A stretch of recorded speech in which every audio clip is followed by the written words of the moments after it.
Well, hi, everybody, and welcome to the Tuesday, June 6th, 2023 Board of County Commissioners work session. We are beginning with a joint meeting with Open Space and Trails. Thank you, Open Space and Trails, for being here. We have lots of people here today. And I think we're starting with the Emmons Store buildings. Gary, is that right? We are. All right. And it's not just the Emmons Store buildings. This is a bigger collaboration between everyone. And let me share this screen, because what we're going to talk about today is Freezing. ooh, All those things? I'm going to talk about loud. I don't know why it's not going back into this. It's only going forward. There we go. So, let me introduce some folks. I think you know a lot of them, but I'm Gary Tenenbaum. I'm the director of Picken County Open Space and Trails. And next to me is Ivan Jackson with Lift Up, and he's the director. And Sam, you all know Sam. We do really indeed. well, and Health with Human Services. I cannot stop saying the Health and Human Services, but with Human Services. And next to me is Jesse Young with Picken County Open Space and Trails, and Drew Walters with Picken County Open Space and Trails. And thank you all for coming. And why are we all here? Because about a year ago, a little over a year ago, we got into a collaboration between all of us to look at the food hub feasibility. And it started potentially in Emma, with the Emma historic buildings, but it grew and it's bigger. And I can't talk about the food security piece, these guys can. But from our agricultural viability in this valley, you know, we started to think about, could we make Emma a food hub? And could it be part of a larger kind of collaboration to do food security too? As not necessarily you distribute food there, but a way to warehouse food and move it up and down the valley. Because when these guys came to us originally, it was a big concern, and you guys have heard about it in a lot of different ways, and they can talk about where we're at. But we went on a little journey to do this feasibility study, and I'll introduce our consultant. She's online. It's Andrea Carbine, and I'll let her explain what her organization is. But they took this and ran with it, and we had a very collaborative but also very integrative food security, food agricultural producer kind of combination, and we got into a public presentation, and it was really impressive to see how many people showed up. People from the community, some Open Space Board members, some community members from Emma, but also people who are on the steering committee for Emma. But then you got this food security world, which I never really knew about. And it's really pretty cool to see how we can all come together. And so, yes, this is a lot of stuff. We're going to try to go through it, you know, relatively quickly, but we wanted to give you an update today. So the goal of today is to kind of give you the update of what we've done and where we're at. And from the Open Space and Trails perspective, Emma will be the last piece of this, because what we have found out is Lift Up is actually working really hard on a site in Glenwood, and they'll explain that one. But in the end, at least from the open space side, this is just, we'd love you to let the conversation continue. And we need to talk to the caucus. We had some caucus members as part of this whole process, but we really haven't talked to the caucus about where we're at now. We need to talk to the community. We need a little more time to see about financial feasibility, because, you know, you're going to see some numbers, and they're not small, and and we got to figure out ways to make that happen and see if we can. So today is really just information, get some feedback from you guys. For all of us here, we're really thankful that you guys really stepped up, and from the Open Space Program and Human Services was able to fund this feasibility, because I think this is going to start a much bigger conversation and continue throughout the area. So with that, Andrea, do you want me to turn it over to you, or actually I should let Sam and Ivan kind of give an update from, or an introduction from Lift Up in Human Services? Yeah, sounds good. Yeah, I can give a little background on food security in the region and how this all kind of came to pass.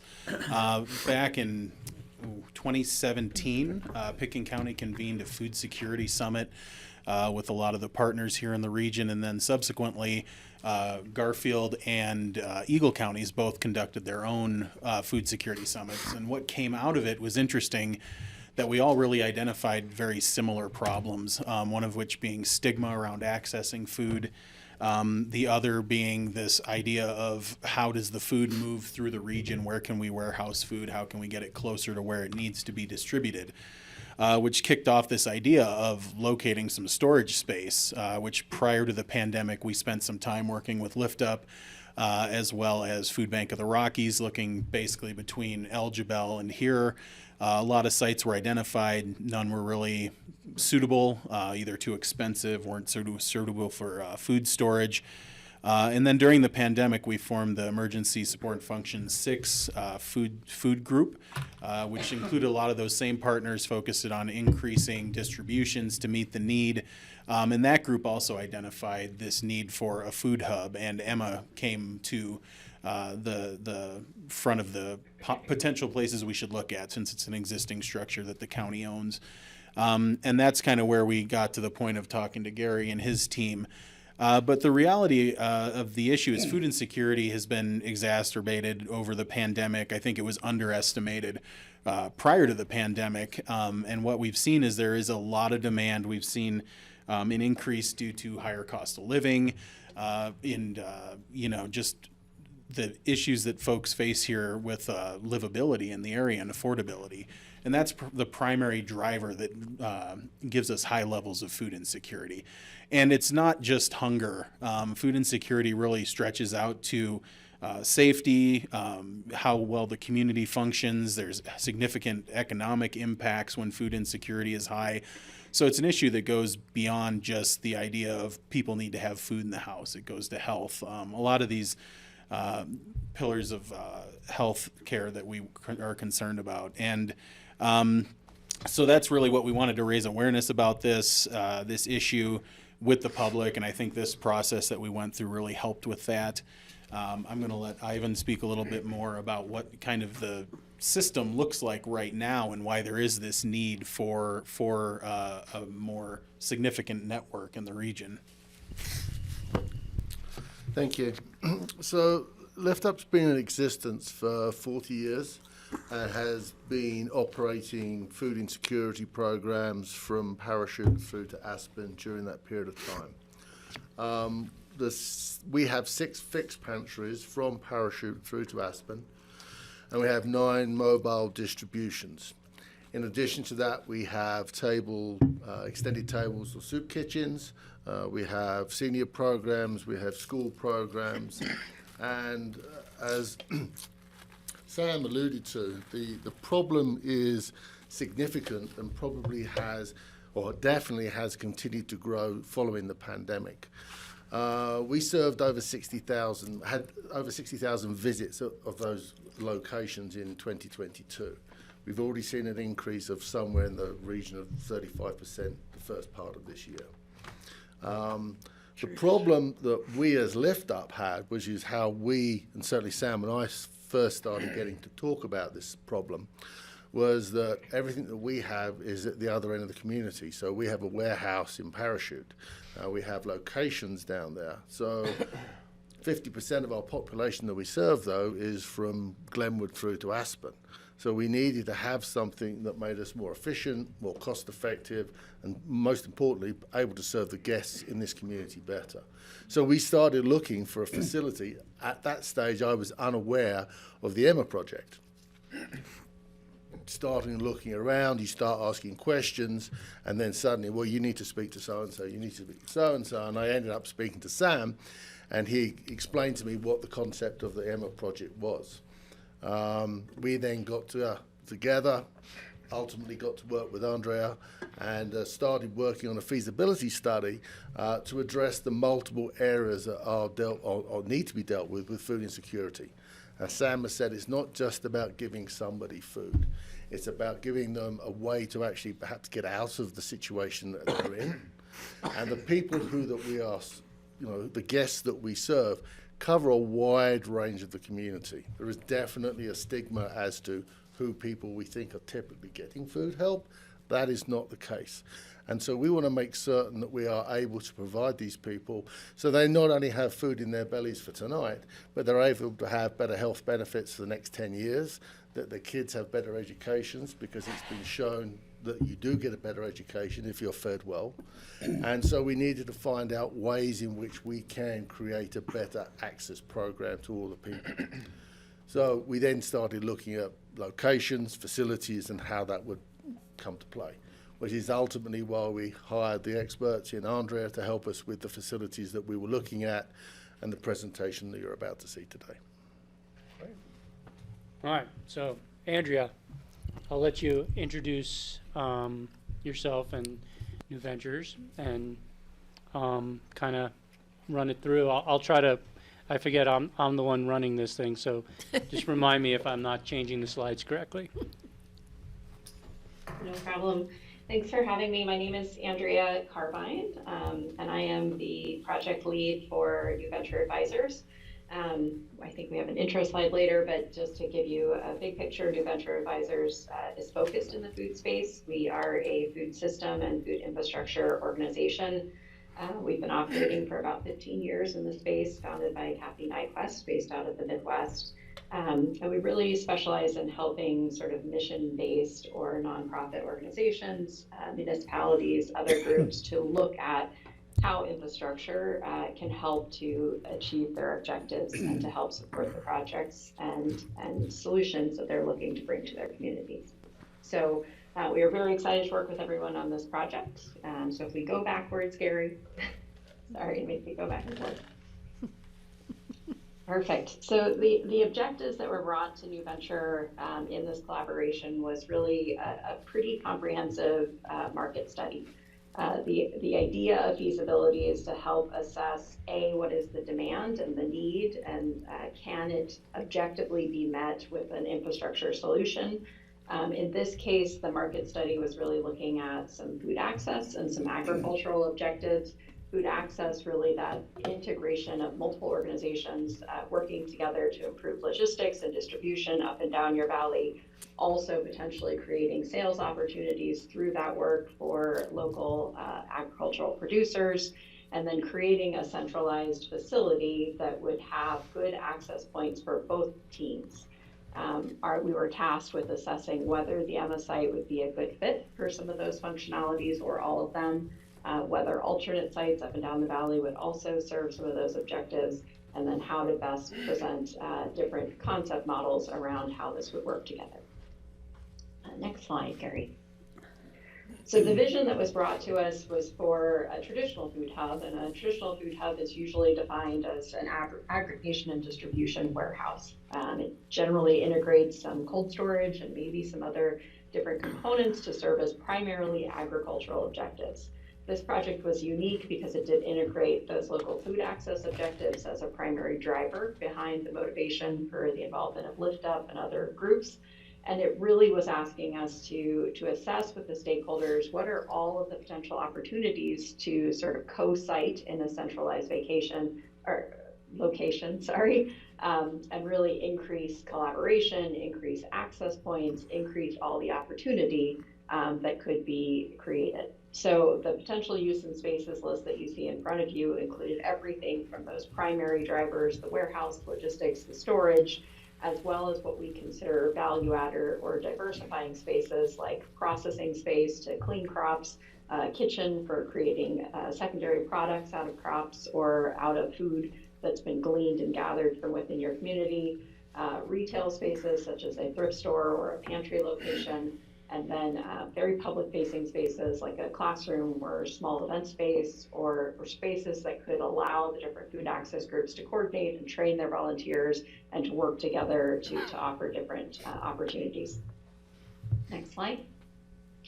So these were the project partners that worked together very collaboratively, as Gary said, throughout this process. All 4 teams were represented in all of the major milestone moments. The Aspen Community Foundation was primarily the holder of a lot of the funding and helping to coordinate the activities throughout the study with my firm. The other 3 organizations really helped to get everyone involved, helped to do the outreach and to really engage members of your community so that we had very comprehensive engagement and good data to work from. Next slide. So that's just that little background on us. And then this is a really important slide. So, this was a feasibility study. A feasibility study is usually what we consider to be the first step in the pre-development process. So when someone like Sam brings an idea forward around a hub like this one, you generally conduct a feasibility study in order to look at 3 primary drivers before the concept or the idea can move forward into future steps. For feasibility, we're really looking for 3 levers to be positive. The first is obviously that we want to make sure that this solution point that's being offered in terms of infrastructure is delivering on what the community needs. Is this concept of a hub, of a collaborative space, of a retail space, of whatever other element is there, serving the needs or the deficit that has been identified by community members and stakeholder organizations and folks like yourselves? The second piece is, once we know what those drivers are and whether this infrastructure can serve against it, is do we have a viable model where we can put the elements together and look at it from a process flow and an operator and site perspective and come up with a facility that the pieces all function well together. And then finally, we also want to make sure that is there an opportunity for this to be funded and or for it to operate sustainably over the course of time? That feasibility, once it's determined whether it's a go or no go, then serves as the precursor for development work, which can include the drafting of a business plan, as Gary mentioned, additional financial feasibility, which can usually be outreach to get very distinct quotes to refine all the financial thinking. And then that moves you into construction and development when those things are matched against partners to help do that build out. The timeline for this was about an 8-month process. We started in sort of late September, October of last year. We did a virtual analysis of the Emma site and then launched into the market analysis. The market analysis was a pretty comprehensive viability, looking with using the tools of surveys, interviews, focus groups, secondary research, and then a lit review as well of a lot of the study work that had come prior to this particular one. And then ended with an early stage operational model and facility design that was brought to a stakeholder engagement that we'll talk about very quickly, and then drove our final concept development and financial analysis. We did an RFI just to act as sort of a backup option around one of the original carbon retail models that was built, and then the finalization that brought us into the drafting of this executive summary deck, as well as a pretty comprehensive report, and then all of the resource materials that are created throughout the course of our work together. So I'm just going to touch very highly on some of the key analysis information that came out of the study. There is multiple pages that discuss each one of the tools in depth, and I'd be more than happy to share them with you. All of the teams have them as well. So we're going to just do a very quick touching on some of the landscape data that inform some of the primary analysis, some of the takeaways from the stakeholder surveys, how this drilled down into the operating model implications, and then a few insights around the locations as well. And we'll be getting the feasibility study out and on websites to everybody after this. Great. So the secondary landscape analysis that's done is really done to help define and identify, what is the need across the area? How is it geographically represented? How is it aligned with the demographics and with the populations that you're hoping to serve? And then also looking at a competitive analysis to really understand what other existing infrastructure is already in your marketplace, what other assets already exist that could either be collaborative or competitive. And then in this particular study, looking at food access and food distribution and all the players that are in that local network and how they are working together up and down Valley in order to service the needs within your community. This little map is just showing some of the supply and demand resources that were distributed across the primary study region.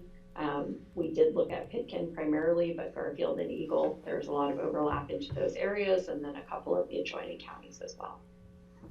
Next slide, please. The surveys that we conducted, we had about 52 total responses. We did a farmer survey that went out primarily to produce, livestock, and a couple of value-add producers, and then a small business survey that also looked at some of the retail elements and the public-facing elements of this network. And then in addition to that, we spoke with about 20 different individuals, primarily in October and November, and then some additional follow-up interviews, almost specifically with food access organizations a little later in the process. Those interviews were really to help provide some, personalized context around how these organizations function, what their specific space and programmatic needs are, and how they could potentially interact with the facility. Next slide. Some of the big takeaways in terms of what we heard in the survey feedback, as well as in some of those direct interviews, the farmers were definitely looking for the ability to extend their season. So to have a facility where they could either store product during high glut season or during off times of the year, or process and then do value add production with access to a kitchen or to other mechanical capabilities that would allow them to have additional products in the shoulder seasons or off season. You have a high representation with animal farmers in your region, as well as I'm sure you're very aware. And so there was a lot of emphasis with them on cold and frozen storage for some of the products that they produce. In terms of small business, processing space, access to kitchen space, and cold storage are always a priority that we hear in a lot of communities, and that was certainly replicated here. It seems like there were also some interest in retail opportunities from both producers and small businesses. There was a element of potentially integrating some retail components in one of the sites if that came to be, but that was a limited response rate in terms of that interest. In terms of the food access partners, that sort of geographic midway point is where we saw the most emphasis from folks of some sort of opportunity to do some cross-docking, to temporarily hold product before it went out on mobile vending units in order to do some sorting and repacking with gleaned products. And then, of course, if the opportunity presented itself, the ability to have access to a kitchen or light processing space to work with some of the crops coming in from producers and integrate that into food access offerings was of high interest. The organizations overall noted that there's some collaboration, but that there are a lot of logistical inefficiencies up and down the valley, and that having a couple of key points where folks could overlap or share product or share distribution routing, might really be impactful in the overall process. Next slide, great. In terms of how this then translated into the next work stages that we went to, what it really helped to drive are the impact and need for the warehouse and storage, and then of course the commercial kitchen. The warehouse space and the cross-docking opportunities is what we heard most directly from the food access, and there was overlap with the agricultural producers as well. So that became sort of a pivotal focus of making sure that that was integrated into the model. In terms of the commercial kitchen, we sort of heard the need to have production space across a lot of different levers.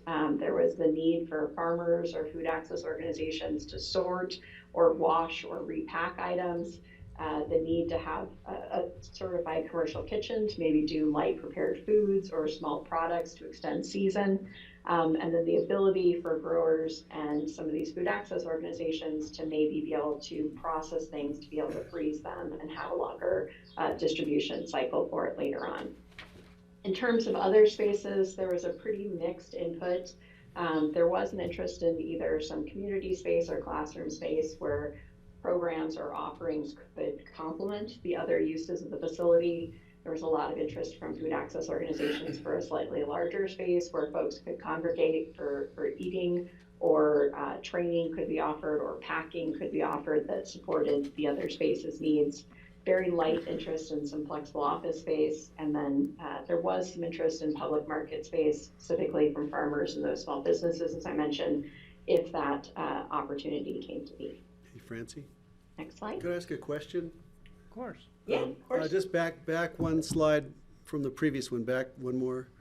I just saw that small business, low interest, low response rate from food businesses interested in using a kitchen. So I see low interest for a kitchen from a specific group, but in the next page, it looks like you've got high interest for a kitchen. I just want to understand that better. There was low interest in the kitchen from small businesses. Most of the small businesses that we spoke to, which was a very small group, because it was not a heavy emphasis of the users of this potential facility, they were a complementary use group. There was, from that group, there were folks primarily saying they already have enough production space, or they have production space attached to retail space, etc. On the next slide, the high interest in the kitchen directly corresponds to the producer and the food access organization groups that were the primary drivers and users that were being evaluated for this facility. Okay, So the great. producers and farmers that were looking for kitchen space were looking for it to process or create value add, and the food access organizations, there was interest from gleaners, from congregate feeding programs, from prepared meal programs, and some of those assorted groups. Thank you. Of course, yeah. Location was really mixed. I think, as an outside consultant, it was very interesting to learn what folks consider, up, low, and mid-valley. Overall, the food access organizations did prioritize Carbondale. The Emma Store buildings were in some of the top choices. They were sort of a secondary choice for some. There was also interest across a range of other sites, with Elch Bell and Glenwood Springs being mentioned as well. There was, just a lot of discussion around what are the distances that need to be traveled, where are the communities of need, where are the mobile units going out to. And so I think, what was resolved through a lot of the location discussions was that, anything in this primary corridor would allow a lot of opportunity that doesn't currently exist with the source inputs coming from outside the valley. In terms of the farmers and businesses, there was this early emphasis on potentially the public market building in Carbondale. So that was ranked fairly highly for folks, just from a location perspective and from an ease of access.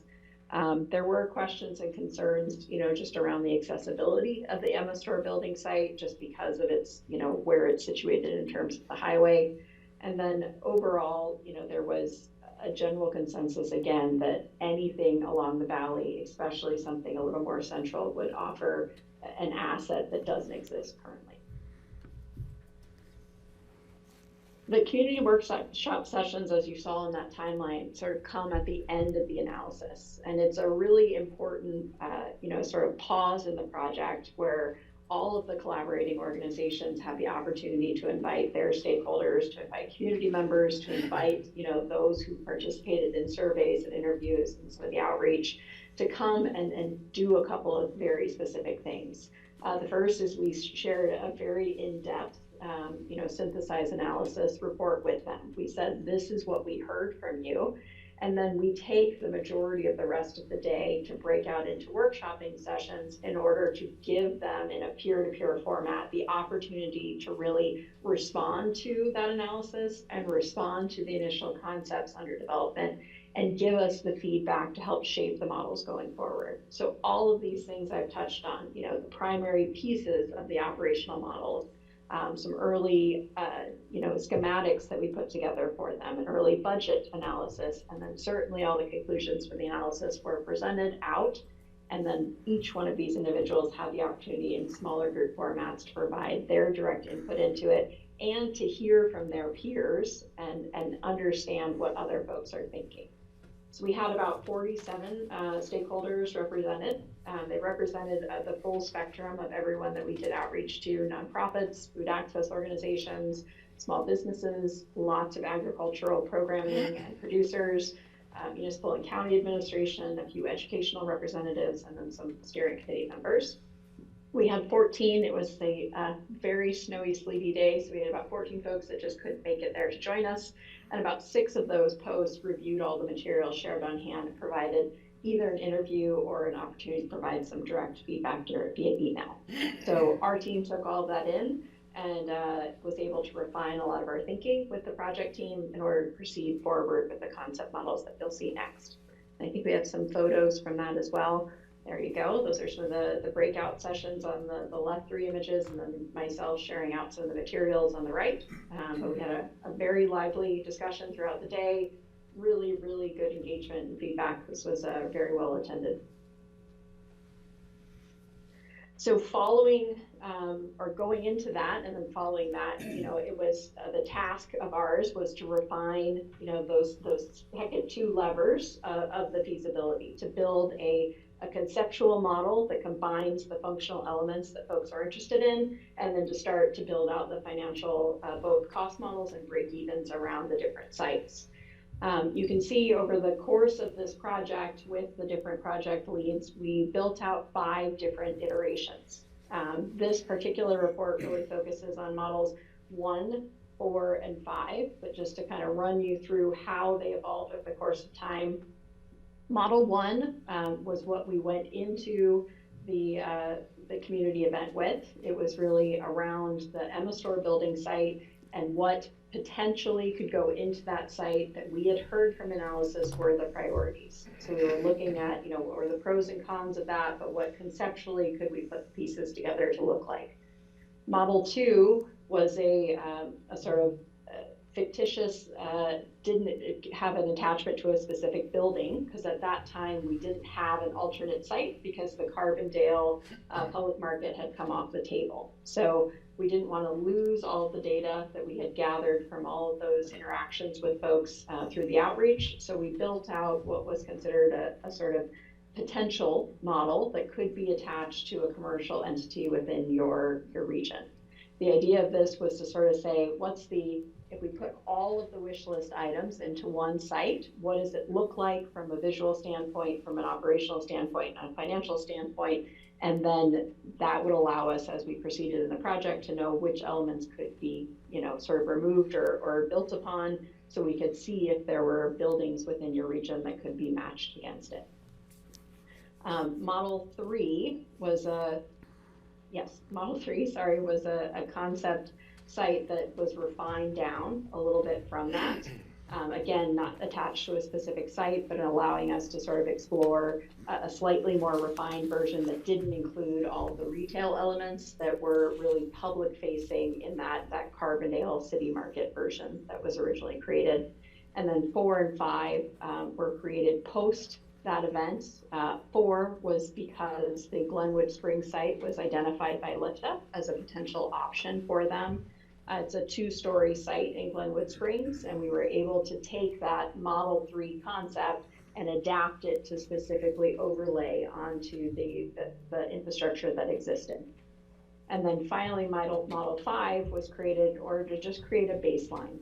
The idea being that there was a lot of discussion during the community engagement exercises of, we still need to refine our thinking of what is the best fit for the Emma Store sites. So we were asked to create a model that would just show, if you were going to use the Emma site to build a basic hub infrastructure that could serve any potential use, if it could have offices added in later, or public space, or more cold storage, or any of the functions that we've been talking about, what is the minimal improvements and build out that would need to happen to that site in order to activate it and make it functionally appropriate for the use. So it's sort of our very basic food hub model that we're using as that baseline across costing and financials. So those are what going to form the baseline for the rest of the slides as they move forward.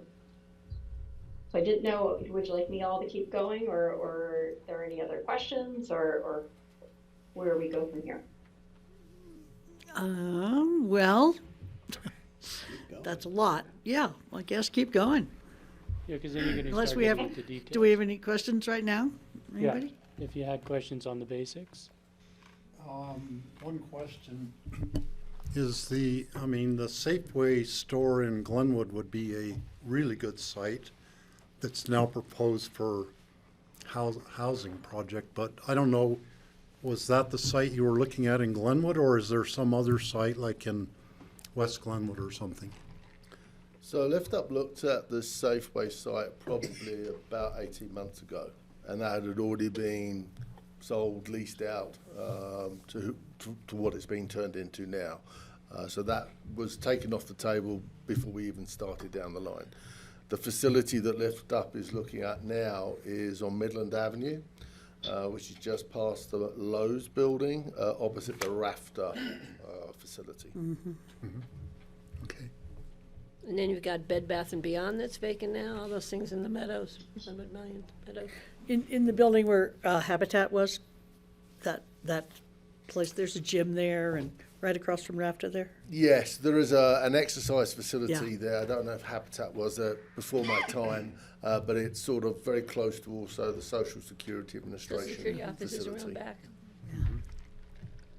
And then you've got the City Market site in Glenwood that their lease is up and they may be releasing that space. Really? Something's going on at that property. The City Market in Carbondale. Well, that's the one we looked Old at City Market. originally. That's the 45,000 square foot that ultimately got Sam and I talking about this sort of over a year ago. That's owned by the Kroenke Corporation that owns multiple sports ventures. Yeah, 2 houses here on Red Mountain. Yeah. You could use And- one of those. Not very They're convenient. beautiful but yeah. kitchens. And we approached them, and they did not want to sell the building because that is their business model, and they didn't want it to be a non-profit organisation operating out of there. God forbid. We might be able to speak with them. So it's a good, that's a good segue into kind of talking about the Glenwood site, because we're going to talk about the Glenwood site first, because that site has been identified and it's starting to move forward. And I'm sure Ivan wants to make sure that you guys know about this. And so, let's talk about the Glenwood site, because then it feeds into Emma as a complementary site and how they both could work together. Thank you. Sounds good. Let's do it. So as I said, Lift Up was looking at a way originally to better serve the guests that we do from Parachute through to Aspen, and realizing that all of our facilities are at the west end of the corridor, we needed to have something that was more convenient for just storage, and something bigger in size as well, because the number of people that we were serving is just growing exponentially. So we went through the process, and ultimately, once the City Market in Carbondale sort of fell off the map, we looked at some other locations. The Safeway one we'd already discounted because they weren't interested. We found this one in Glenwood, which is good. It's about a 9.5, 10,000 square foot warehouse. It provides 2,000 square feet of administrational space, 2,000 square feet of potential retail space. And it was a good opportunity to meet the needs that have been identified in this feasibility study. So it's where we could have a commercial kitchen in there.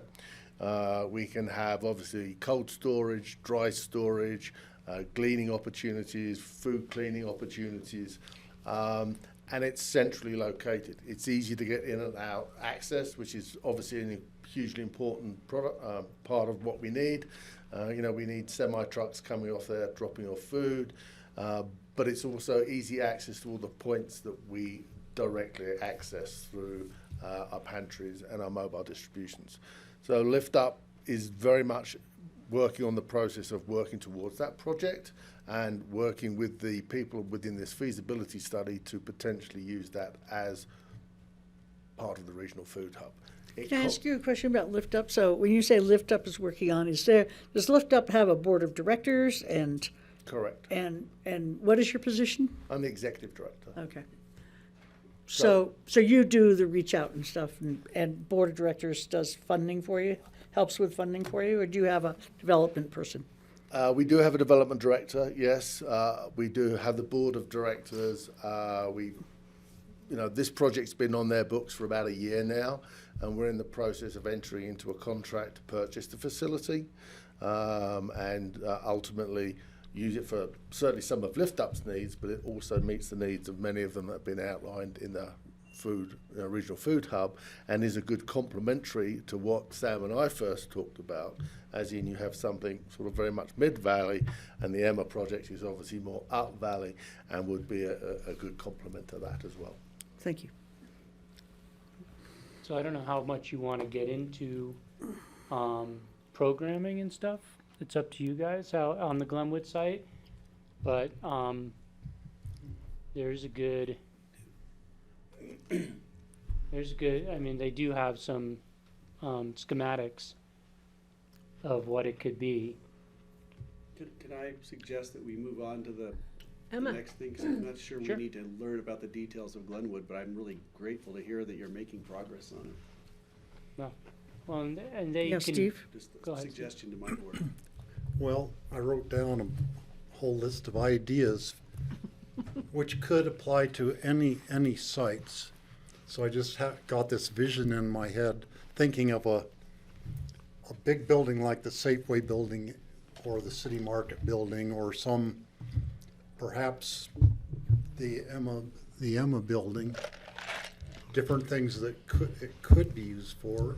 And some of these thoughts come from the Grow House in Denver near the Coliseum, which I don't know, if you've never been there, you should go there. I hope it's still operating, but it was an old commercial greenhouse that was converted into basically a community food hub. They have a mushroom growing operation in there. They have tilapia growing. They have a lettuce. This is several years ago. I don't know what's going there now, but they had a real thriving lettuce growing operation, and a retail food store for any growers in the Metro Denver area could bring their produce there to sell. And so I could envision kind of a cooperative space that private individuals could lease part of it, and it could be for it could be a bakery, it could be an old country meat processing thing like in Grand Junction, which I don't know if that's still operating now, but it could be a mushroom growing or a tilapia growing operation. It could also be all of the other lift-up kind of operations for the cold storage space, the food processing space. So it could be, if you had a big enough space, you could have room for lots of different enterprises going in there. And I guess I'm getting some of these ideas from, in Canyon City, the old high school building was purchased by individuals, and they turned it into, it's a hub for all these different nonprofits and for-profit companies rent space in there and are producing the most amazing ideas and products and things impacting all across the whole country, really. And the same concept could happen here, just centered around food stuff. If we had the right space and the right people with the right, good energy going into it. So that's just a couple of ideas. One last idea, and I've thought of this before for the Emma Schoolhouse, the Emma store. It's very similar to the Wrangell Mountain Center in McCarthy, Alaska. About the same kind of space, an old two-story building. And the Wrangell Mountain Center, they have a little bit of housing in there, but then there's this office space, and they run workshops all summer long around a whole variety of subjects dealing with, photography workshops, artist workshops, nature study things, just a wide variety of things. We could base that more on agriculturally based kind of an idea. So it just is a concept for the Emma space that I think would be worth investigating going forward. Francie? Yeah. I'm supportive of looking at the broader idea in the lower valley for all the different uses. The Emma space is limited in square footage. The ingress egress is difficult. We've dealt with it with the Emma Church, the Grace Church across the street, with this proposal years and years ago about turning it into a market, people coming and going in that traffic. I think having that as our Upper Valley hub for, products coming up and getting dispersed from there to the Upper Valley, it limits the traffic, limits the impact. Also, I think the space would accommodate that. I don't know what all the needs would be, but I think that could accommodate that Upper Valley hub. And then, we did have a plan that was supported by the community down there for the bike path behind it, for the use back there with like a little, seating area, maybe a place where they could stop and get snacks or something. People were supportive of that, as I remember from the Emma Caucus, more than they're supportive, I think, of the heavy traffic flow coming and going from that. But since we have since we have open space in Trail City, I think I'd like to really be talking about what we might want to do at the Emma store. And I think, for me, I support looking at the broader picture, but I think that may be out of the purview of open space and trails and more back to the BOCC. So That's where we're headed. Just talk yeah. about the Emma That store. is where we're Yeah. headed. Well, the only reason why we're doing it all, because show the it was a nexus. collaboration, all three entities paid for this Yeah, and I feasibility study. to appreciate that. look, because it is big. I mean, when we start talking about the Emma store site, it started at Emma and it grew. And now it's actually, kind of working where they can actually work on a Glenwood site. And so how does the Emma fit into that? How does the Emma also fit in with our agricultural producers? That's why Drew is sitting up here. But also, how does it fit with the potential uses that were identified by the steering committee? And what is going to work with the caucus too? And Jesse's been heavily involved with both of those. So with that, if you guys are good, because a lot of the things that Steve was talking about and Patty, this is where we're going. And this is let us show you what we are, where we're at. And I don't know, Andrea, do you want to just kind of run through the Emma piece? You're muted. Thanks, Gary.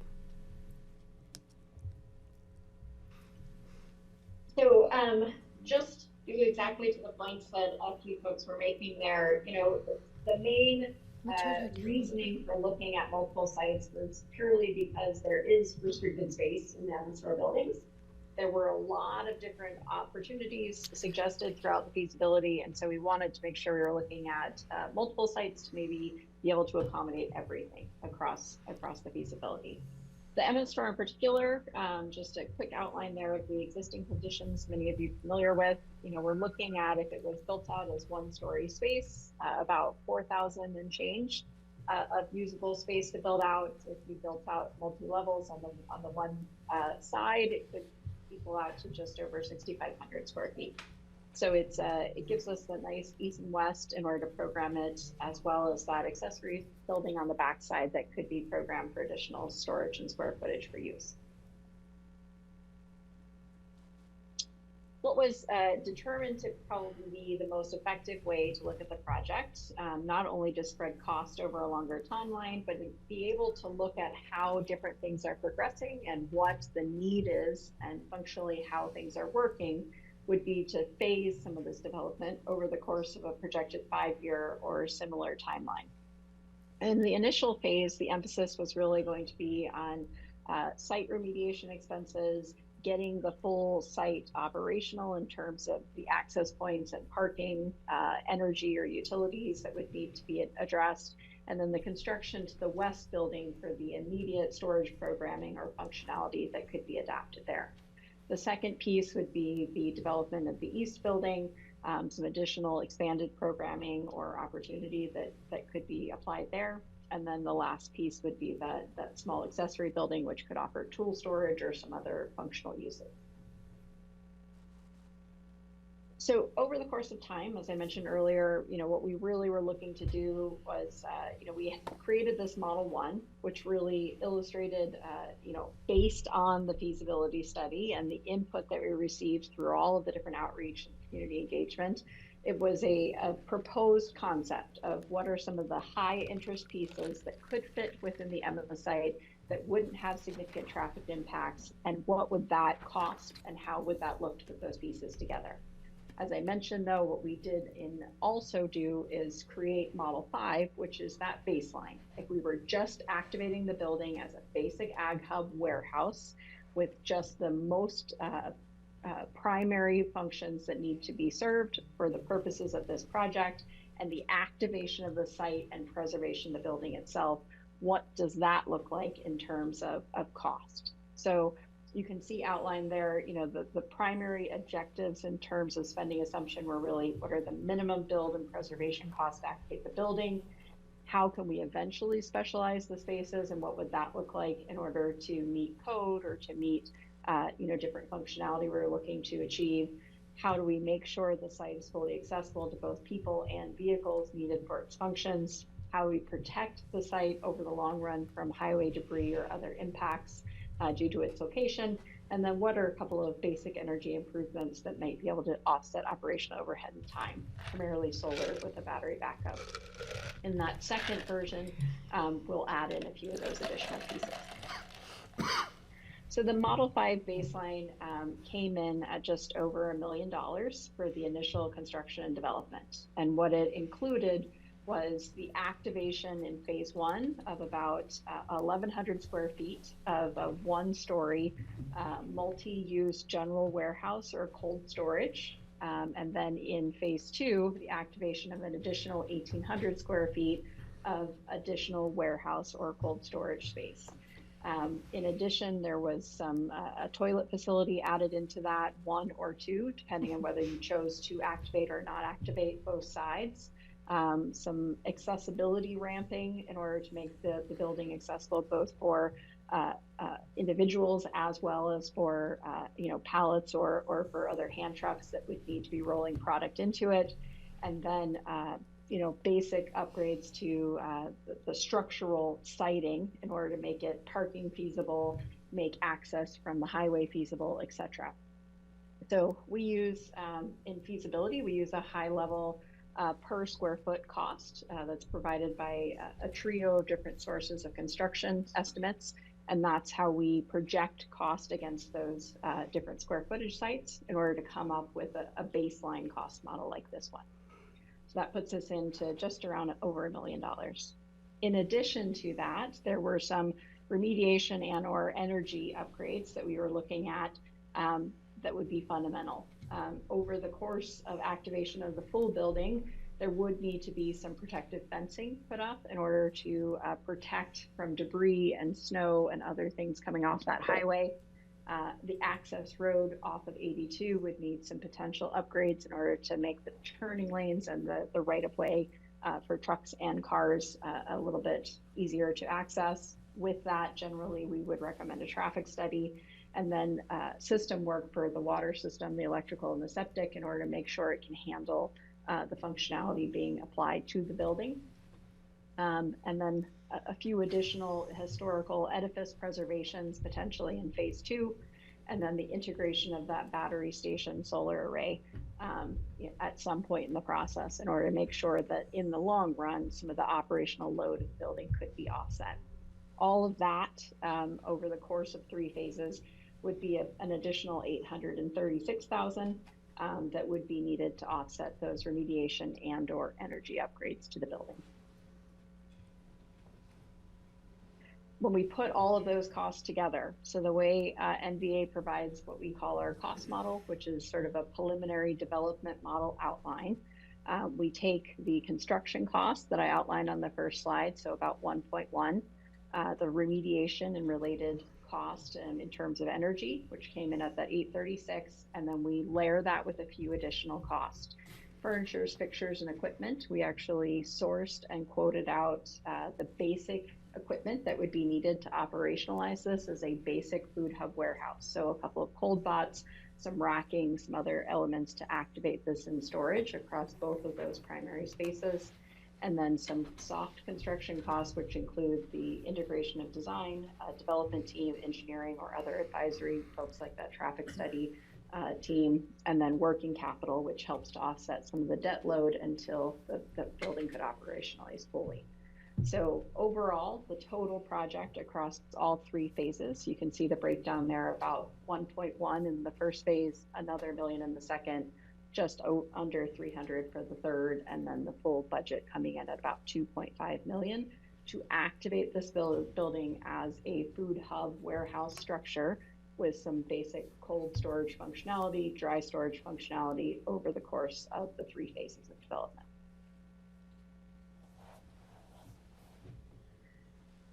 To convert this into that Model 1 that we built, what we're trying to do there is say we have the baseline now. We know we can activate and preserve the building. We can make it fully accessible to the functional audiences that would need to access it for the warehousing, storage, the food access organizations or agricultural producers. And now we want to potentially specialize some of the spaces in order to offer in some of those elements identified during the feasibility that could help this to really function for what community need is.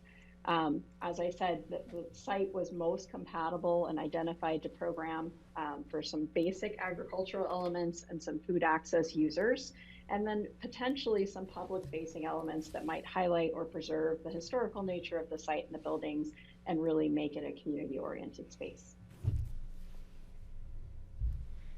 So the program that was developed we've talked through the baseline. Now we're talking about a higher end model that has sort of all the bells and whistles, was really primarily focused on storage still. We're going to activate across sort of 3 zones of storage, some warehousing, some cold, and some frozen storage that can serve all the agricultural and food access needs that were identified.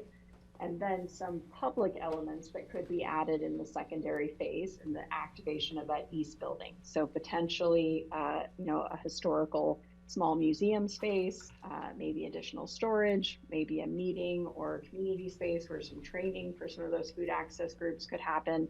So there's an opportunity to cross programs. We've built in some multifunctional options there. And then in that last phase, really that smaller outbuilding could be tool storage or small equipment storage that could help support some agricultural producer interest.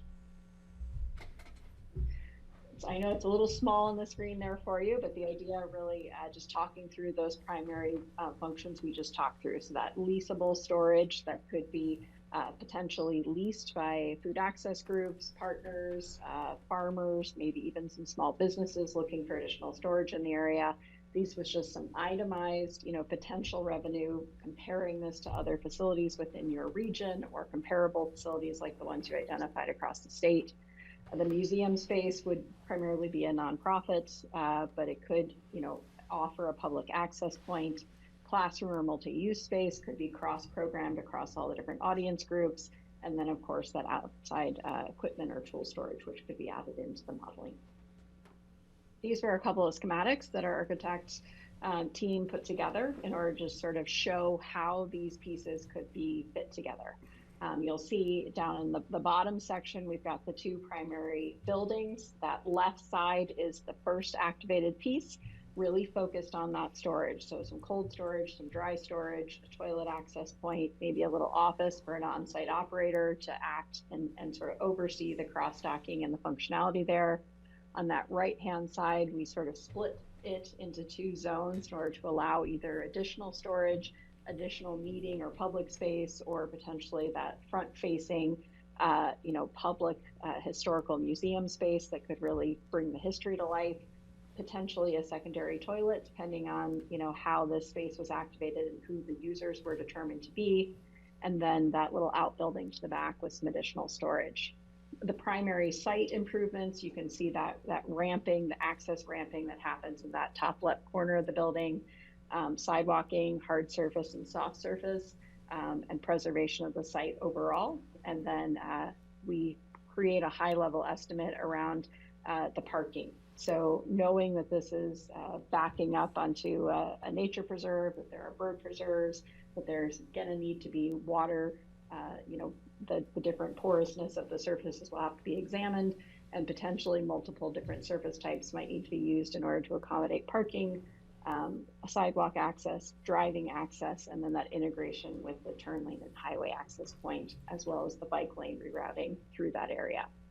So all that's just represented a very high level there. It does bring the price tag up, right? So if we're adding in all of those additional functionalities, we're diversifying the spaces that are within the building itself, we're adding in some more equipment as well. It brings the total price tag of the project up about twice. So we're at 5.7 for the total build out for, again, this is the sort of higher end, multiple functionalities, sort of specialized spaces. We put in different types of equipment, we put in different fixtures, AV, technology integration, all of those extra pieces that would make this a fully functional site to service the objectives of the original feasibility. This just details some of those same remediation, but a few additional pieces, right? We would add in some repairs and additional outside exterior work to the building, potentially a generator if the site was going to be used for emergency storage or long-term functionality in the event of an environmental issue in your area. So all of these just add up to a little higher price point. So again, we're doubling sort of the initial build out and development budget in order to add that additional functionality. Operating budgets, we took this one through over the course of 5 years in order to look at, projectively, if we did some light revenue based on some leasing of some of those spaces, some partner inputs, what would it cost to operate the building? We looked at the solar analysis in order to see what some of the offsets would be, some basic labor, some roles, a small manager to oversee the storage and operations there, maybe some volunteer roles, integrate the museum and such. This just gives us a look at what it would take to run this facility from year to year. It has about a little over $150,000 baseline operating budget with all of those expenses planned in. So you can see those, some payroll, utilities, insurance, just general overhead, and then some of that dedicated component labor. That ramps up as you diversify over the course of the years as well. So a few just wrap up summary slides for you from our team. We go to the next one. So, as they were explaining earlier, the reason to integrate the Glenwood Springs site into the thinking here is just that, the Emma site standalone probably cannot support all of the functionality that's desired by the primary stakeholder groups that were talked to throughout the course of this feasibility. This was a collaborative project by all these different groups in order to really try and identify for agricultural producers, for small businesses, for food access organizations, for your primary stakeholders, what did they need and how would it best function? So we presented the two site model, the Glenwood Springs site being operated by Lift Up, and this potential use and functionality of the Emma Store buildings to find the opportunity to best service the full program that was desired by everyone. It's also important to note that, coming out of this project work, we were able to engage with a number of stakeholders who identify that there are a lot of other existing projects underway up and down your valley that could offer complementary resources to the objectives of this project. There's a production kitchen, event and classroom space in development by the Aspen Valley Land Trust. City Market is potentially, in the very early stages of maybe exploring a retail co-op grocery market space. Water's Edge over in Grand Junction, a little further afield, but they're looking at a public market development. And then the Food Bank of the Rockies has also expanded some of its own production and processing spaces within its facility in Grand Junction. So some nice complementary pieces that might not fit immediately in the model. Key risks, I think we're all pretty understanding that these are, expensive projects to undertake due to the equipment and the specialization of space. So making sure that capital can be raised in order to oversee these developments, gaining the approval of boards like your own in order to make sure that these projects can proceed forward, and creating a collaborative model so that these sites can function to service that important purpose of bringing the food access organizations together. And then making sure those sustainable operations can be hit, that those are realistic financial objectives for both sites as well. I think this was our last one. Overall, the feasibility study confirmed some of the initial theses that were being presented by Sam and the team, right? There is a need, sort of mid-valley or throughout your valley, to centralize some functionality in a facility to support both producers and food access security needs and collaborations across the valley. The multi-site solutions really help to create 2 medium-sized access points that meet those objectives and provide some of the required resources. But there is, the need to raise the capital to offset those project needs. There is also, some limited functionality in the Emma site that will have to be refined and understood as your group and others decide and approve on this project. And then weighing the risks and advantages of this sort of multi-site model, that there's a feasibility here, but there is high financial risk. And that's sort of our conclusive statement for the project. Great. And so, That's Thank you. everything. Yeah. first, if you had questions for Andrea, because I just want, for me, it was a quick wrap up, because for us, those numbers are not small. And so we'd like to continue the conversation now that we have the feasibility study.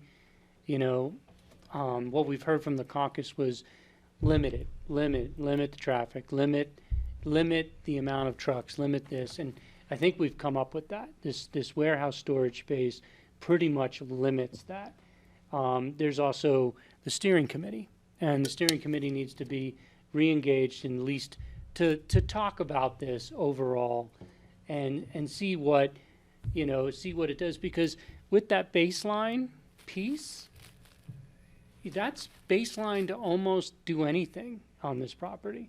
So it's kind of a conversation of where do we go with it? Do we want to activate this site now? At least then, if we don't, and we'll come back with more input and everything else, if we don't, then at least somebody else can take this and go, okay, I'll look at the MEU site things and maybe I can create this. But at least now we know, we've always been asking, what's the cost to just do basic stuff? Kind of have that now.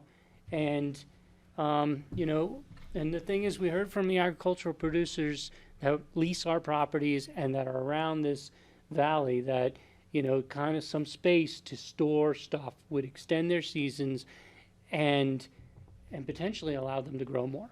And so we just need to explore that a little bit more and really come back with a more kind of baked recommendation. We're just really excited that we got to this point. We kind of always knew the number was going to be huge. It's come down a little bit because we're refining it. But I also want to look at grants, what grants are out there and stuff. So. All right, well, let's get some questions going. We haven't heard from Open Space and Trails yet.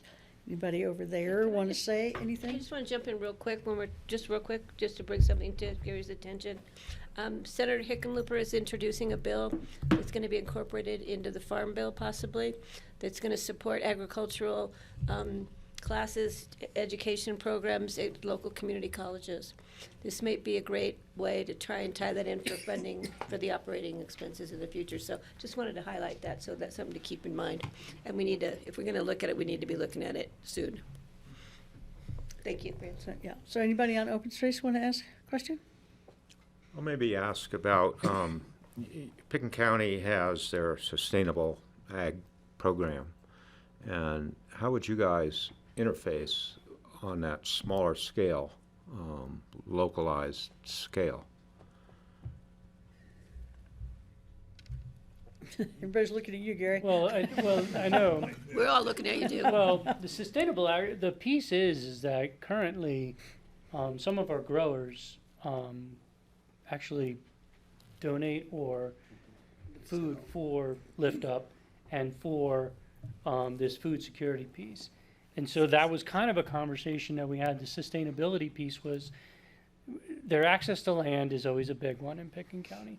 But if, we're providing more. There's more land out there that we actually own today that could potentially be used. Could these growers grow more if they had the storage space to do both, serve the local community in sustainable agriculture, but also, our senior services, they do a program with a couple of the CSAs that manage our properties and stuff. So, there's a lot of collaboration that is already happening, but I think, we do have a limiting factor on the amount of land, the amount of agricultural producers, and then, the place to put all this stuff. We actually work with about 25, 27 farmers at the moment up and down the valley. And we do a lot, it's called our Farm to Food Pantry program.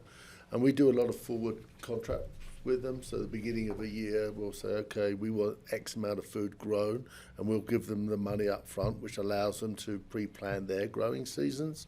That's something that's expanded exponentially over the last 3 years. 60% of the fresh food that we now give away comes through those farmers. So that's something that's grown huge, and we continue to grow that. But as Gary said, one of the problems is the farmers need to know that A, they've got the money to grow the food, B, if they grow too much, can they store it, and C, once they've grown enough carrots, can they turn it into carrot juice, apples into apple juice, whatever it might be, because that gives them a greater net return as well. So something like this, to having these locations up and down the valley, will be a huge benefit to them. I think an important piece too with this whole project is a lot of the producers we have in our area are small to mid-sized producers. And so the amount of money that it takes those producers to build their own variable storage facility on their site, it's not feasible for them. So this is kind of one of those pieces of the puzzle that could help those producers not only expand their operation, but become more profitable and be more likely to stay in this area producing. Thanks. Yeah, Michael? Because of our relatively narrow mission, I think OST has an insufficient perspective on this. And I like the fact that this analysis was done, as Gary said, in an integrative way. And so it's really more to you all. With regard to you all, the commissioners, with regard to the relatively narrow range of responsibilities that OST has, this seems to me, this proposed use seems probably compatible with the neighborhood. Obviously, we need to check with the neighborhood on that, but I have some familiarity with them. I said it in those meetings. So it's probably, well, I think it's a more benign use in terms of its effect on the neighborhood than was conceived of by the committee that considered it. And that's my assumption, a lot of assumptions there. So in terms of the OST's responsibilities, this probably makes good sense. In terms of its overall feasibility, it seems to me, that is, stepping out of my OST responsibilities, it seems kind of artificial. That is, that were there not all these nasty restrictive zoning here that I had a lot to do with creating, we could just build a warehouse and do the job. That's not going to happen, at least in Pitkin. Is it plausible in Eagle? Would it work in Elgibel? Could you throw up a warehouse that would serve these purposes at that scale? Maybe, probably. So we're even talking about this building because it happens to be there and it happens to be empty, even though it's completely artificial to do something like this in this space, because all we have there is a pile of bricks that happens to be in the shape of a cube. So it doesn't look feasible to me from the broader perspective, unless some big angel or some big agency writes a big check. And by the way, if I were them, I probably wouldn't. So my only thoughts, which aren't particularly useful for an outcome. Fritz, Go ahead, Greg. if I could just add on, I was kind of thinking this along the same lines Michael has it. To me, that I love that building, but I think it's suboptimal location, suboptimal building. You know, we're trying to figure out how to make something work there. So my first question after this great presentation, which is what we've been waiting to hear, really was, you know, what are the comps? Like, is there a space down on the Crawford's property in Elgibel that might be an optimal location to do this, closer to easier transportation, easier food hub operation center, that comes in at a better price than this? If you just look at Guess it I've from a probably thought of that. We financial have a land perspective, cost. We have a could there purchase be land something cost. else between Carbondale and Glenwood that's less expensive than this, that could serve the purpose possibly better? Because it does seem like we're trying really hard to shoehorn something here. And I still love the building. Wish we could move the building back 100 feet still. But I think we're trying really hard to make this location work when, have we exhausted the other opportunities in the upper mid-valley? The only thing additional I would add, entirely complementary with what Greg said, with regard to OST's responsibilities, again, narrow as they are, as against the bigger picture that's being considered here, is that it probably wouldn't be appropriate for OST to be a significant payer into this scheme. It's more of a human services shtick. And I'm not saying that to remove our responsibility, but rather that's the definition of our mission. And by the way, I'm entirely supportive of what you all are doing. I'm a contributor to Lift Up personally, and what you're doing is wonderful. And I was also thrilled when I went to Glenwood and saw the presentation. I thought it was very well done and rigorous. So, Well, OST's contribution is the property, which is a fairly significant yeah, contribution. but it's not Yeah. writing a big check. Yeah. But it So I also have a sus- question for supports Andrea. sustainable ag. And that is, so $5 million, what if we just had the Glenwood facility and we took that $5 million and used it to buy food and trucks for distribution and things like that? Would that go further towards meeting the needs of Lift Up and, rather than, I think it is a stretch, the Emmett Building, the egress is really a problem, but just in general, $5,000 just to set it up and then $250,000 every year to operate it. What if we just bought food and trucks and, That's a good question. What happens when we use up the 5 I don't know, either Ivan or Andrea, either one of you? one-time expenditure? I mean, Ivan is the expert on food access, so I will let him speak on that piece of it. I will say from a perspective of somebody who, works with organizations like yours and communities like yours on facilities like this, I will say the outreach that we conducted and the data that was brought in around the needed infrastructure, so just in terms of storage overall, that was identified by all the food access partners and the agricultural producers,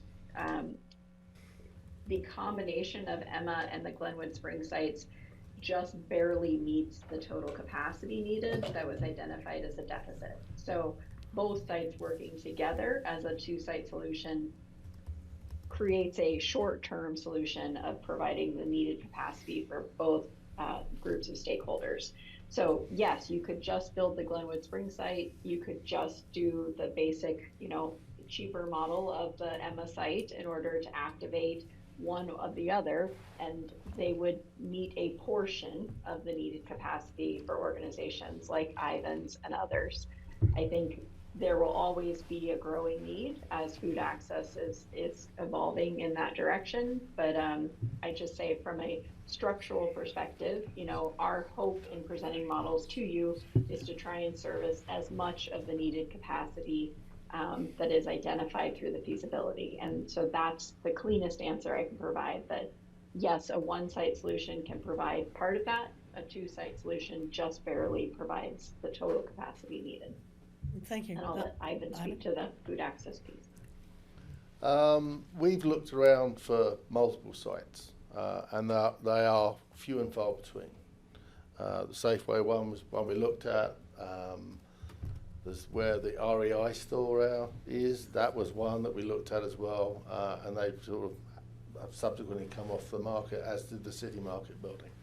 There's one other facility I'm aware of that's in Carbondale, again right opposite the Rafter bus station, but it wouldn't. It's the size and setup of the facility wouldn't be good for access. It would have some of the issues I think that the Emma project currently has. That Getting trucks construction in. junction building? It's a bright yellow building. Yeah, that one, construction junction. Yeah. So again, problems in that. Greenfield site, yes, that's a possibility. I'm sure it's going to be very expensive or very hard to find that, very expensive to build upon it, and it's going to take time. There is a need now, and I think that need will continue certainly in the short term, possibly in the long term. And I think, whilst I understand the cost for both of these facilities, it is an expensive cost. I do think something needs to be done sooner rather than later. But how does that compare to $5 million in food and trucks and drivers? Well, you still need the space. You've got to have. More than what you have in Glenwood? I think that you've got 10,000 square feet there, which would be good for the needs that we have now, without a shadow of a doubt, in dry goods space, freezer space, and that would allow us to actually lift up is looking at more of a mobility site situation. So taking whether it's turning in a Rafter bus and turning it into a food store, or whether it's a truck and trailer and going out to places, particularly that are in the more outcast areas, Redstone, Thomasville, those types of areas, which is harder for people to get to a pantry or a mobile distribution if it's in Elgerbell or Carbondale. So the facility of that side would allow us to do that far more easily, far more efficiently, and far more cheaply, if that's the right term. Cheaper. Where would the $5 million And come from frequently now? as well, yes. That's, I think, one of the big things that we here in Pickens County, when we're looking at food security from a human services standpoint, is right now people are able to access food 1-2 days a week, generally during working hours, in a set location that some people maybe don't feel comfortable coming to. The reality is to meet the need, we need to meet people where they're at. We need to meet them after work. It doesn't do anyone any good to pick up hamburger and then go back to work for 6 hours and have it sitting in the back of But the how car. does Emma meet people where they are? Well, Emma would be the distribution site, which would help with the frequency, right? If we had like Ivan mentioned, a bus that was converted into a mobile distribution that could go out twice a day, 3 times a day, be able to resupply an Emma rather than me driving back and forth between Glenwood 3 or 4 times a day. That sort of thing. That's really how we're looking at it and how we need to meet the need here. Okay, Steve? So in terms of the growers having a cold storage place to put their produce into, they want to be within a couple of miles ideally of where the storage is.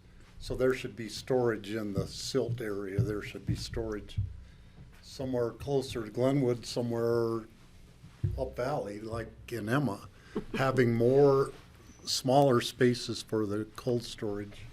And I'm thinking of like the fruit growers in Palisade, they don't just have one place. There are multiple packing houses there within not that many miles apart, but they need to do that when they're harvesting. They need to get the stuff in cold storage as quickly and easily as possible without having to drive 30 miles to get there. So in that sense, doing the food storage in Emma totally makes sense. Well, and that's the hardest part for all of this is trying to, we're not in a valley where it's easy to just go build multiple places. I mean, these guys have looked all over to find it. The reason why they come back to Emma is because it's a 6,000 square foot building and it's there.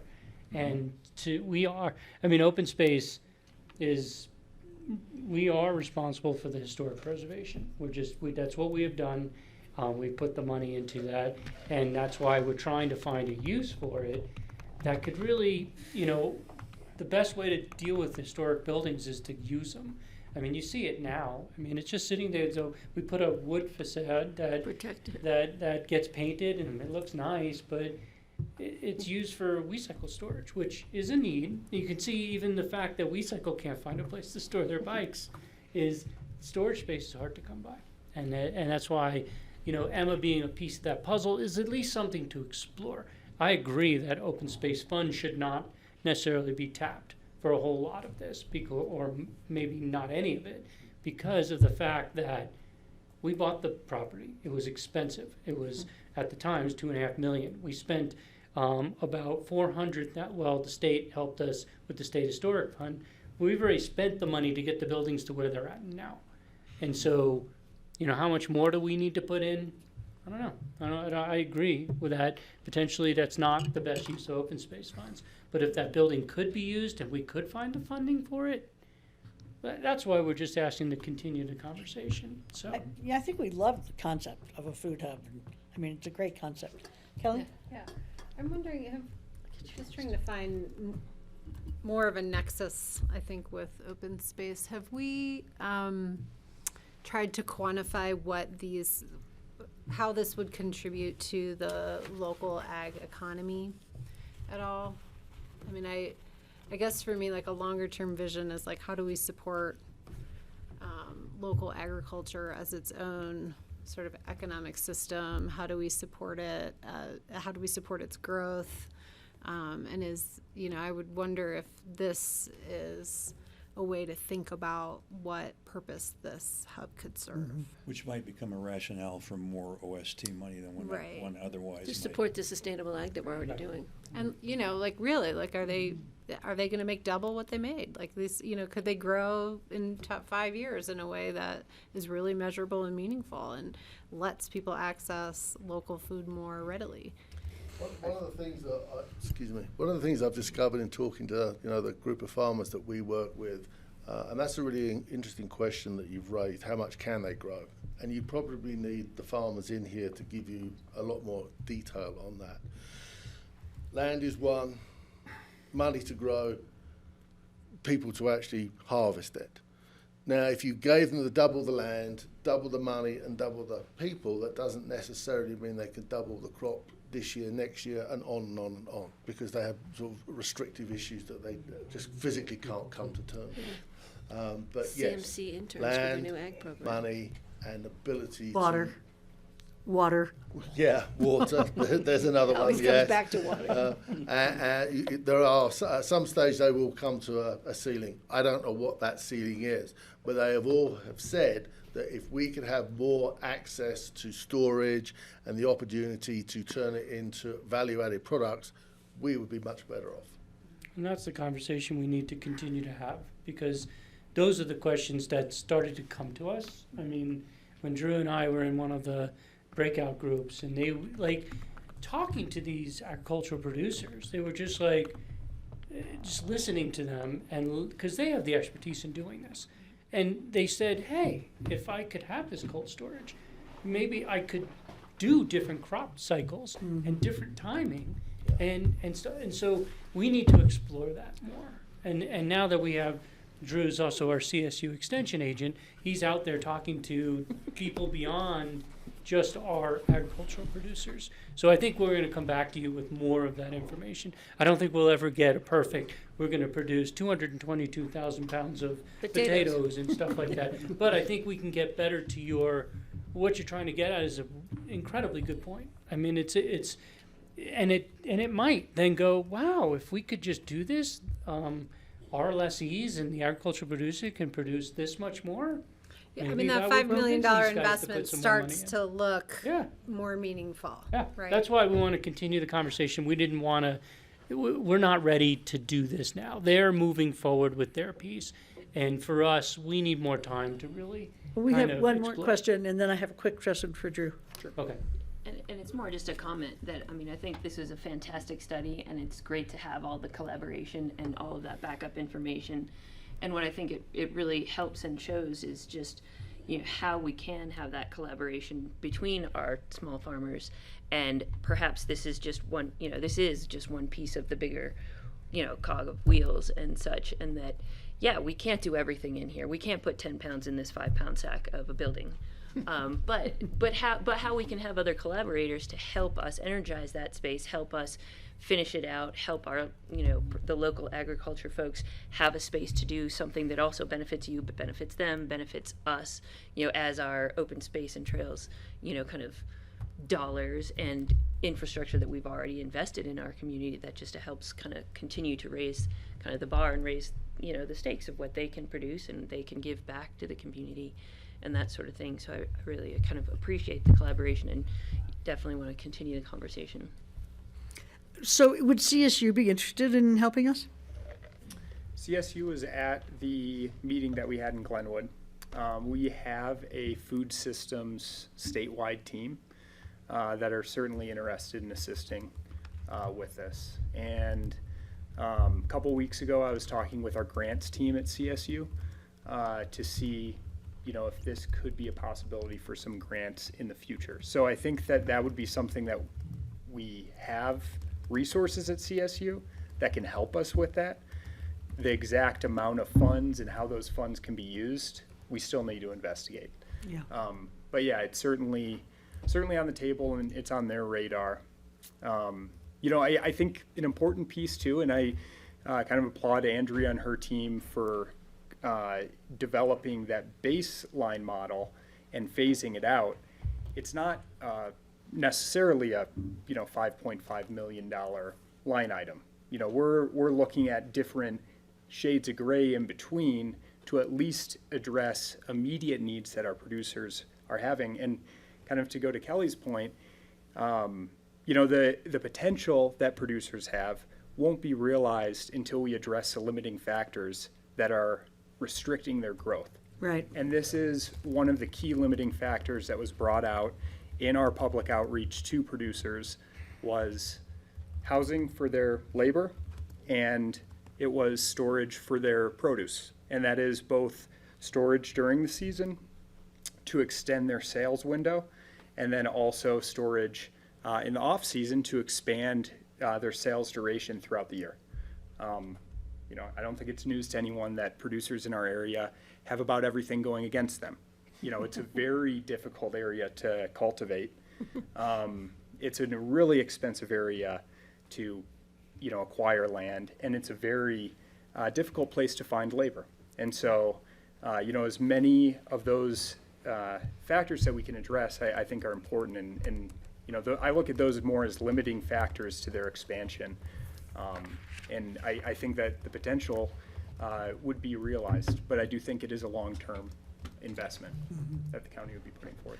Well, I'm just concerned, Michael and Patty, that we have the Brush Creek I just, real bike quick, thing, and we're down to only less than half an hour, so. well, just real quick, because you're bringing up CSU, TMC, especially if Hickenlooper's bill moves forward and it creates an opportunity for local agriculture education, you're going to have internships for students that live here and maybe have housing with CMC that could help work on these farms. So that's a bill we need to talk more about. Thanks, Francie. So 2 quick points.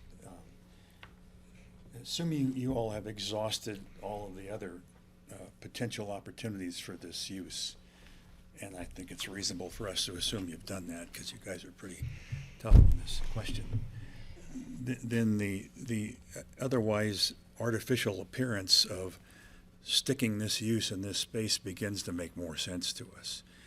So that's one point. And the second point is that, and it goes to the question of, well, why should Pitkin offer up a lot of money for this thing? Well, the truth is that Pitkin economy is exploiting the economy of Garfield County in many ways.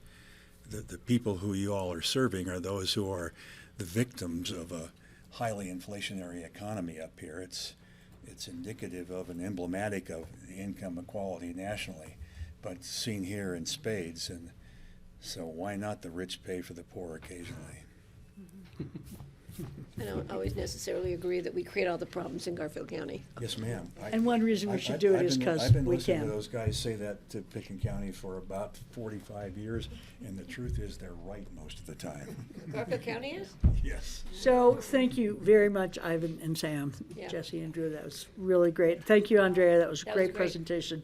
And we will continue the subject. I love the idea. Let's just, Well, and that's why we Details. don't want to let the idea go, because we started this kind of collaboration, and I think we just want to continue it, and get the community involved, because the community, I think was really worried about what this would be. I think this is not as bad as they thought it would be. They might not still love it, but at least let's get their feedback.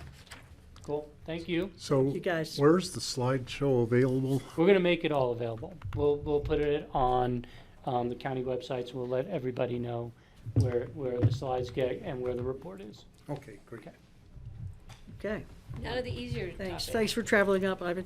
Thank you, Ivan. It's actually really nice to meet you, Ivan. I used to work at Aspen Country Day, and on Fridays, I would take a group of kids into the kitchen, and we would fix meals for the soup kitchen in Glenwood, and our bus driver would then take it down to Glenwood and serve it Start driving out. down there. It was a really fun project. It was really meaningful for the kids. Except if it's wet. In the last 9 months has exploded the amount of people that they're serving this. So thank you for all you do. Yeah. Especially Yeah. if they close both their. I didn't know grocery you had stores. an active soup Can kitchen. you imagine? Where is it? They should be expanding the city market there. They should be using Safeway for. But does it have to be prepared on site, the There's food? no housing there, but there's no place. City market, my kids live there, I shop there. It's tiny. Don't worry, we did And the it. We parking lot fixed is it. tiny. And I know, so my daughter's gonna have. We fixed it all, no worries. I Oh, see they more do? people in the Carbondale. Okay, good to know. Well, I'll be in touch. Because we have a lot of meat products that, we could use, so. What kind of bowl is Carbondale in it? I knew that was gonna be a big one.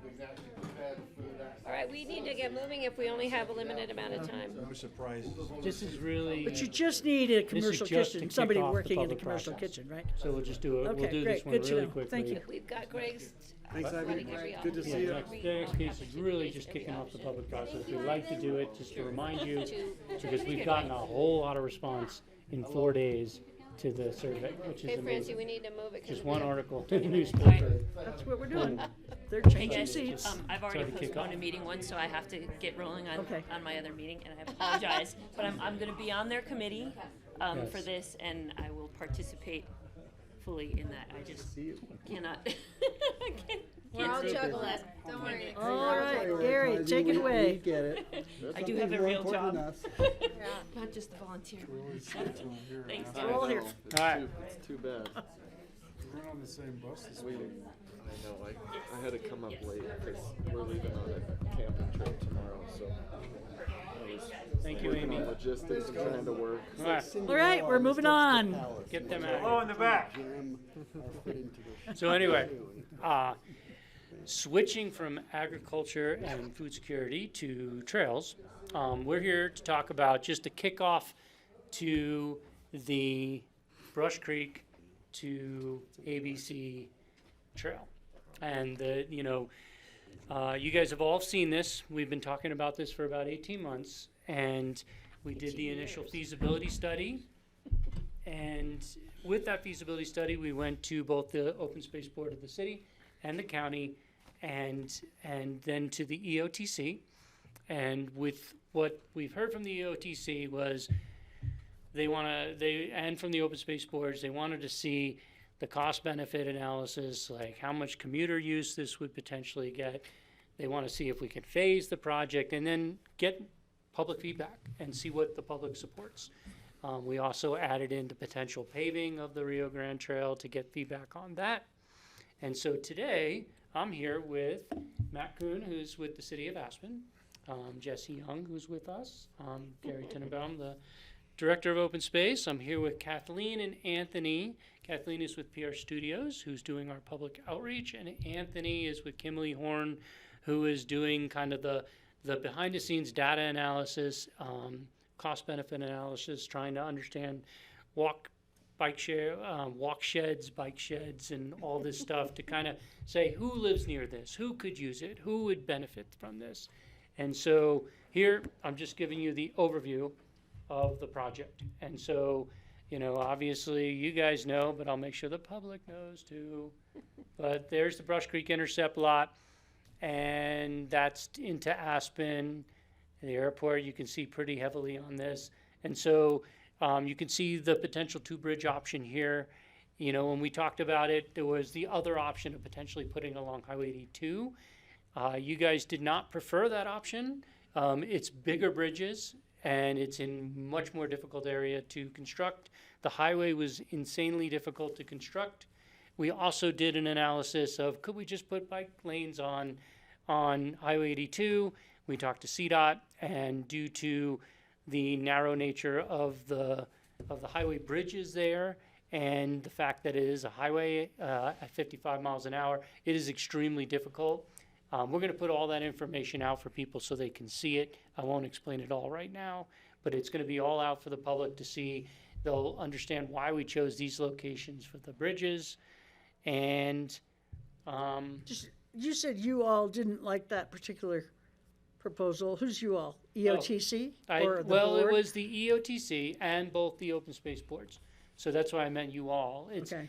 There were all the boards that reviewed the feasibility study. When we looked at the option of creating one large bridge next to Highway 82, it's actually bigger bridges than what we're doing here for two. It's more expensive, and it's extremely difficult to construct bridges on that shale. If you look at what they did for the highway there, and you can kind of see where number 3 is, you can kind of see one of those big bridges. It is really difficult to build into that shale.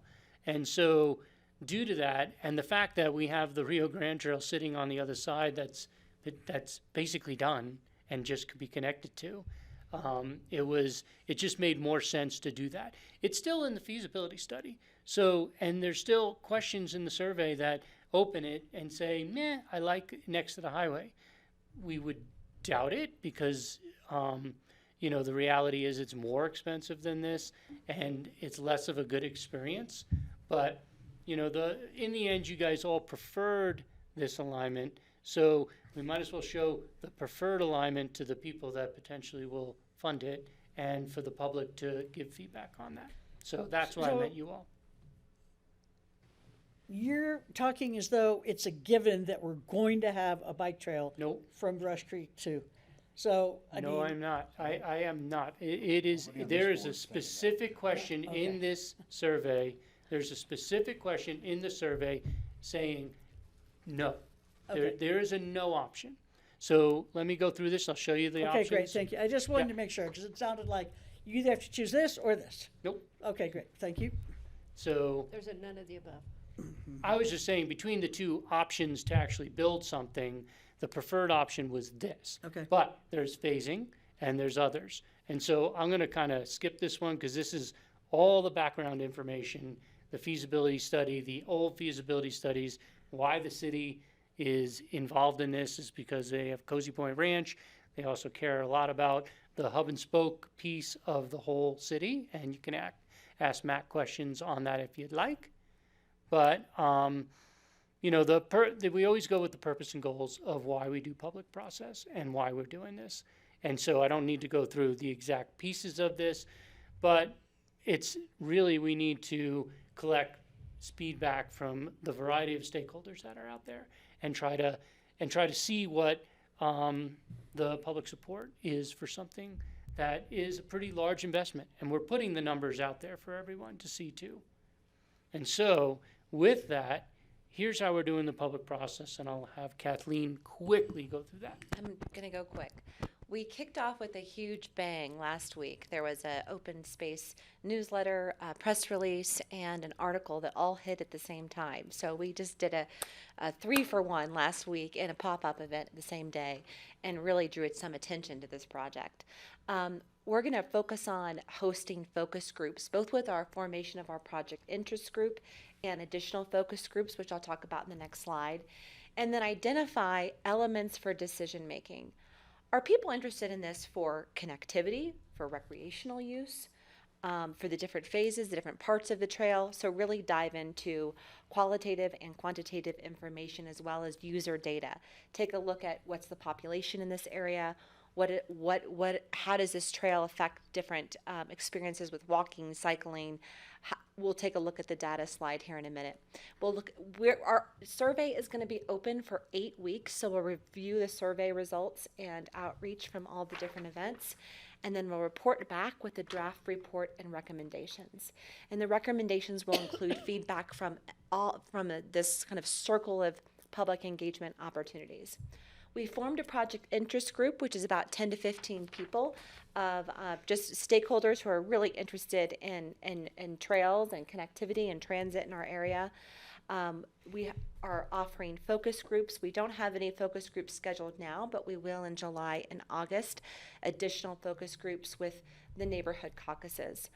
As I mentioned, our online survey is going to be open a longer period of time, so we can really get as many people as possible to take the survey. And it does take a little bit of time. It's a very thorough survey. I want to acknowledge Jessie. She did a great job just kind of going back and forth on really identifying questions that will help us form our recommendation more thoroughly. Our neighborhood meeting is kicking off on June 21st. I just got a text that my 12-year-old volunteer that I recruited did some door hanging on the North 40. So if you're in the North 40, you got a door hanging from Hazel today about the neighborhood meeting on June 21st. We also will have various pop-up and outreach events, Farmers Market Bike to Work coming up on June 28th, and Brush Creek Park and Ride surveys. Although I parked there today, and I'm not sure how many people will get there. We'll have to figure out where the best pop-up locations are for that, for the pop-up events. So, and we have also, I've reached out to both the Brush Creek Caucus and the Woody Creek Caucus. Yep. I've met with the Woody Creek Caucus Planning Committee, and the Brush Creek Caucus has been in touch with me about potentially doing a meeting on this. So both caucus areas are definitely engaged. A quick question about the project interest group. You said it's like people who are interested in trails, and is there anybody on it who's not interested in trails? We've recruited some residents in the area as well. And we recruited residents, we've recruited folks from different local jurisdictions, and it's, I don't know, there could be somebody on there we that. invited the Sardis, Yeah. who have a property right next to the trail. So, yes, we try to invite some of the people that would potentially be impacted by this, so to get their feedback. Okay. And so we have gone specifically not to just go to total trail. Not just enthusiasts. bikers. Right. No. Okay, thank you.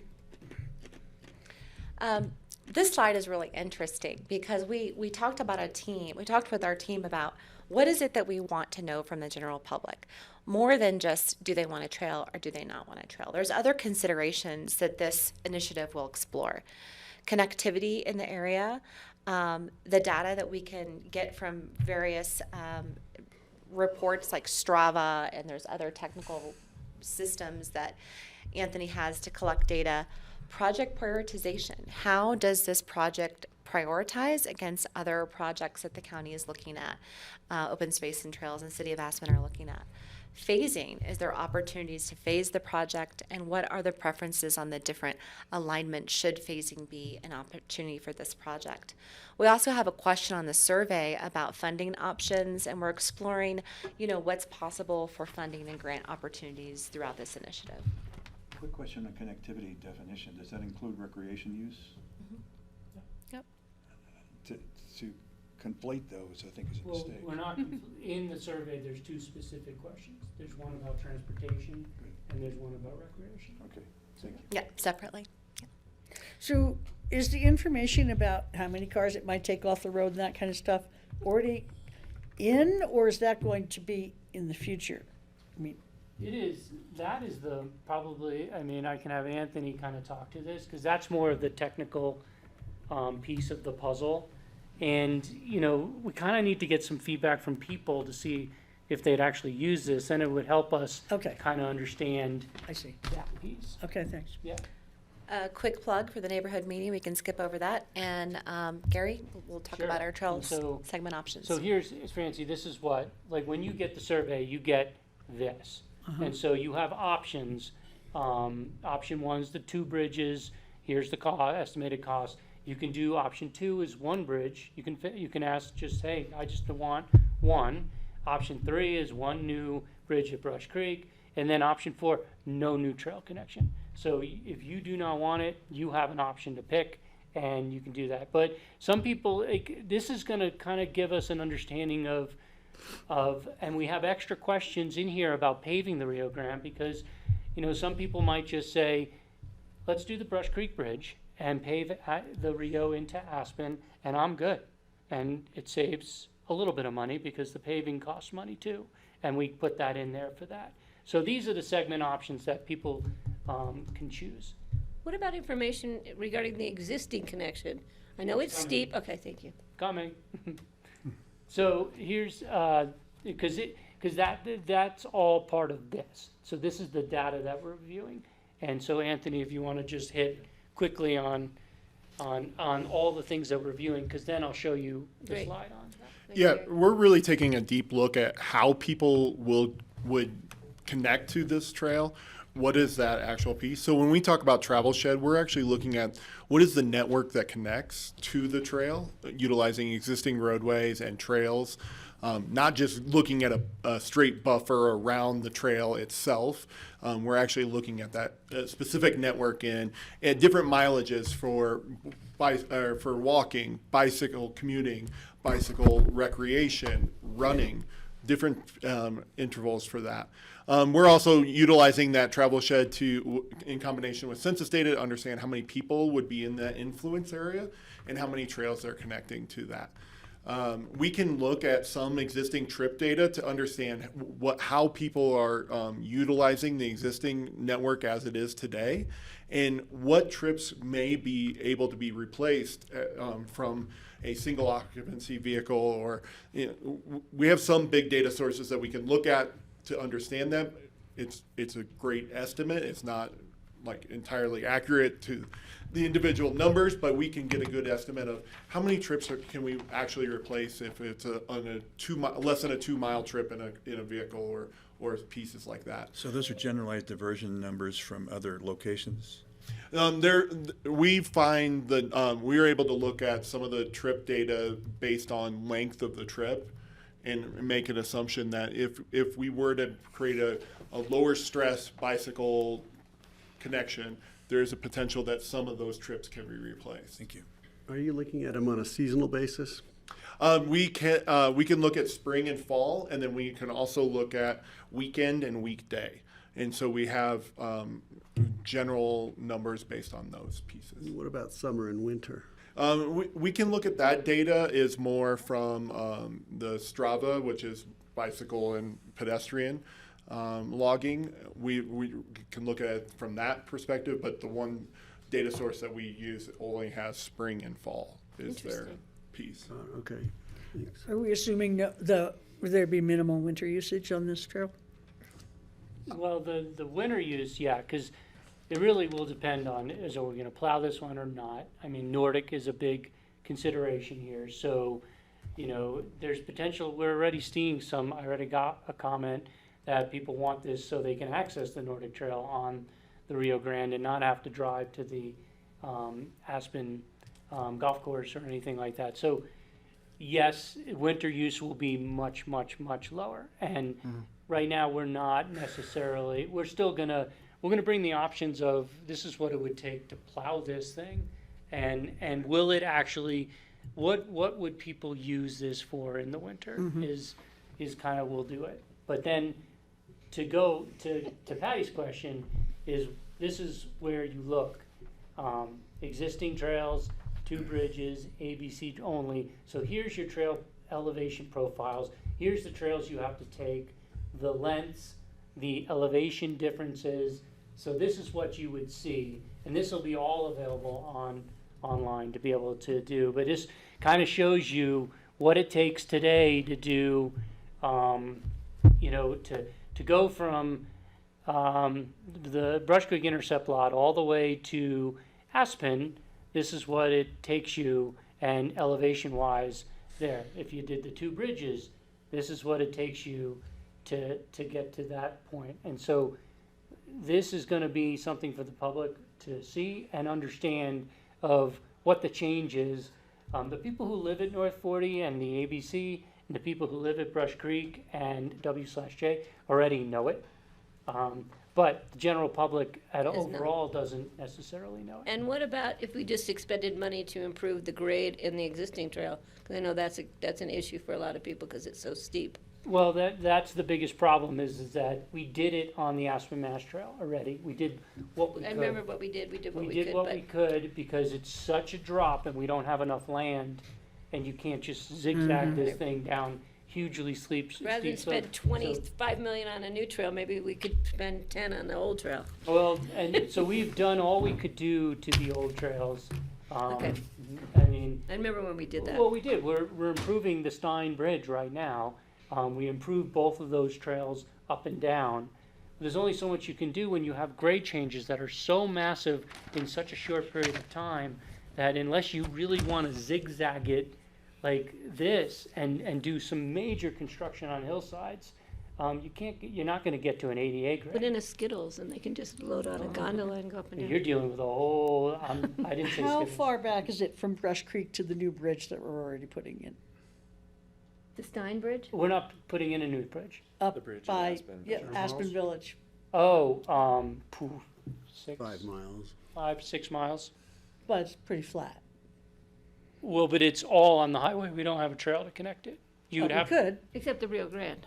no, the Rio Oh, Grande's on then the you'd other have to come side. back and then. Yeah, you have to go that way, but if you wanted to come into Aspen from that, you would have to go down valley Right. about 5.5 miles, 5 miles. come back up 5.5 miles.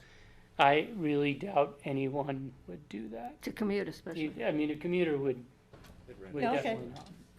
So anyway, the goal here is just to, let's see what the public feels about all of this, because, the reality is, this is one of the last big spokes that we're missing in this area, and let's see, the public might like what they got, and they might not. And so that's really the kind of the question that we need to see here is, what best serves the public and what their needs are. And then, the reality for you guys is we'll bring all of this back this fall with an analysis and a data report, and then kind of see what the next steps are. I know Greg's gonna make, real quick, Greg. Yeah, great, go. Just real quick, do we own the right of way by Sardis? If we were gonna put a trail along Highway 82 there? We don't own the right of way by Sardis, Could we but put a CDOT trail- does. Well, no, the alignment right now is, let's go Sorry, I back. thought it'd be a quick answer. Sorry about that. Let's go. So the alignment right now, you see the green line? Yeah. That's the trail that connects that bridge to the ABC. It goes right next to the CDOT right away. Okay, but, It is right, in the CDOT right away. but right in front of Yeah, so Sardis house. CDOT has a pretty, and we actually own airport, part of the airport ranch. I the just open was worried space about park. Sardis because it's a private property that sits Right, there. well, that's why Bridge 1 lands right there. But TJ, so far, I've been emailing him about the project, and so we'll get his comment. I want to hear from Greg, because he actually writes this. Yeah, so here, thank you. I'm glad we're having the conversation.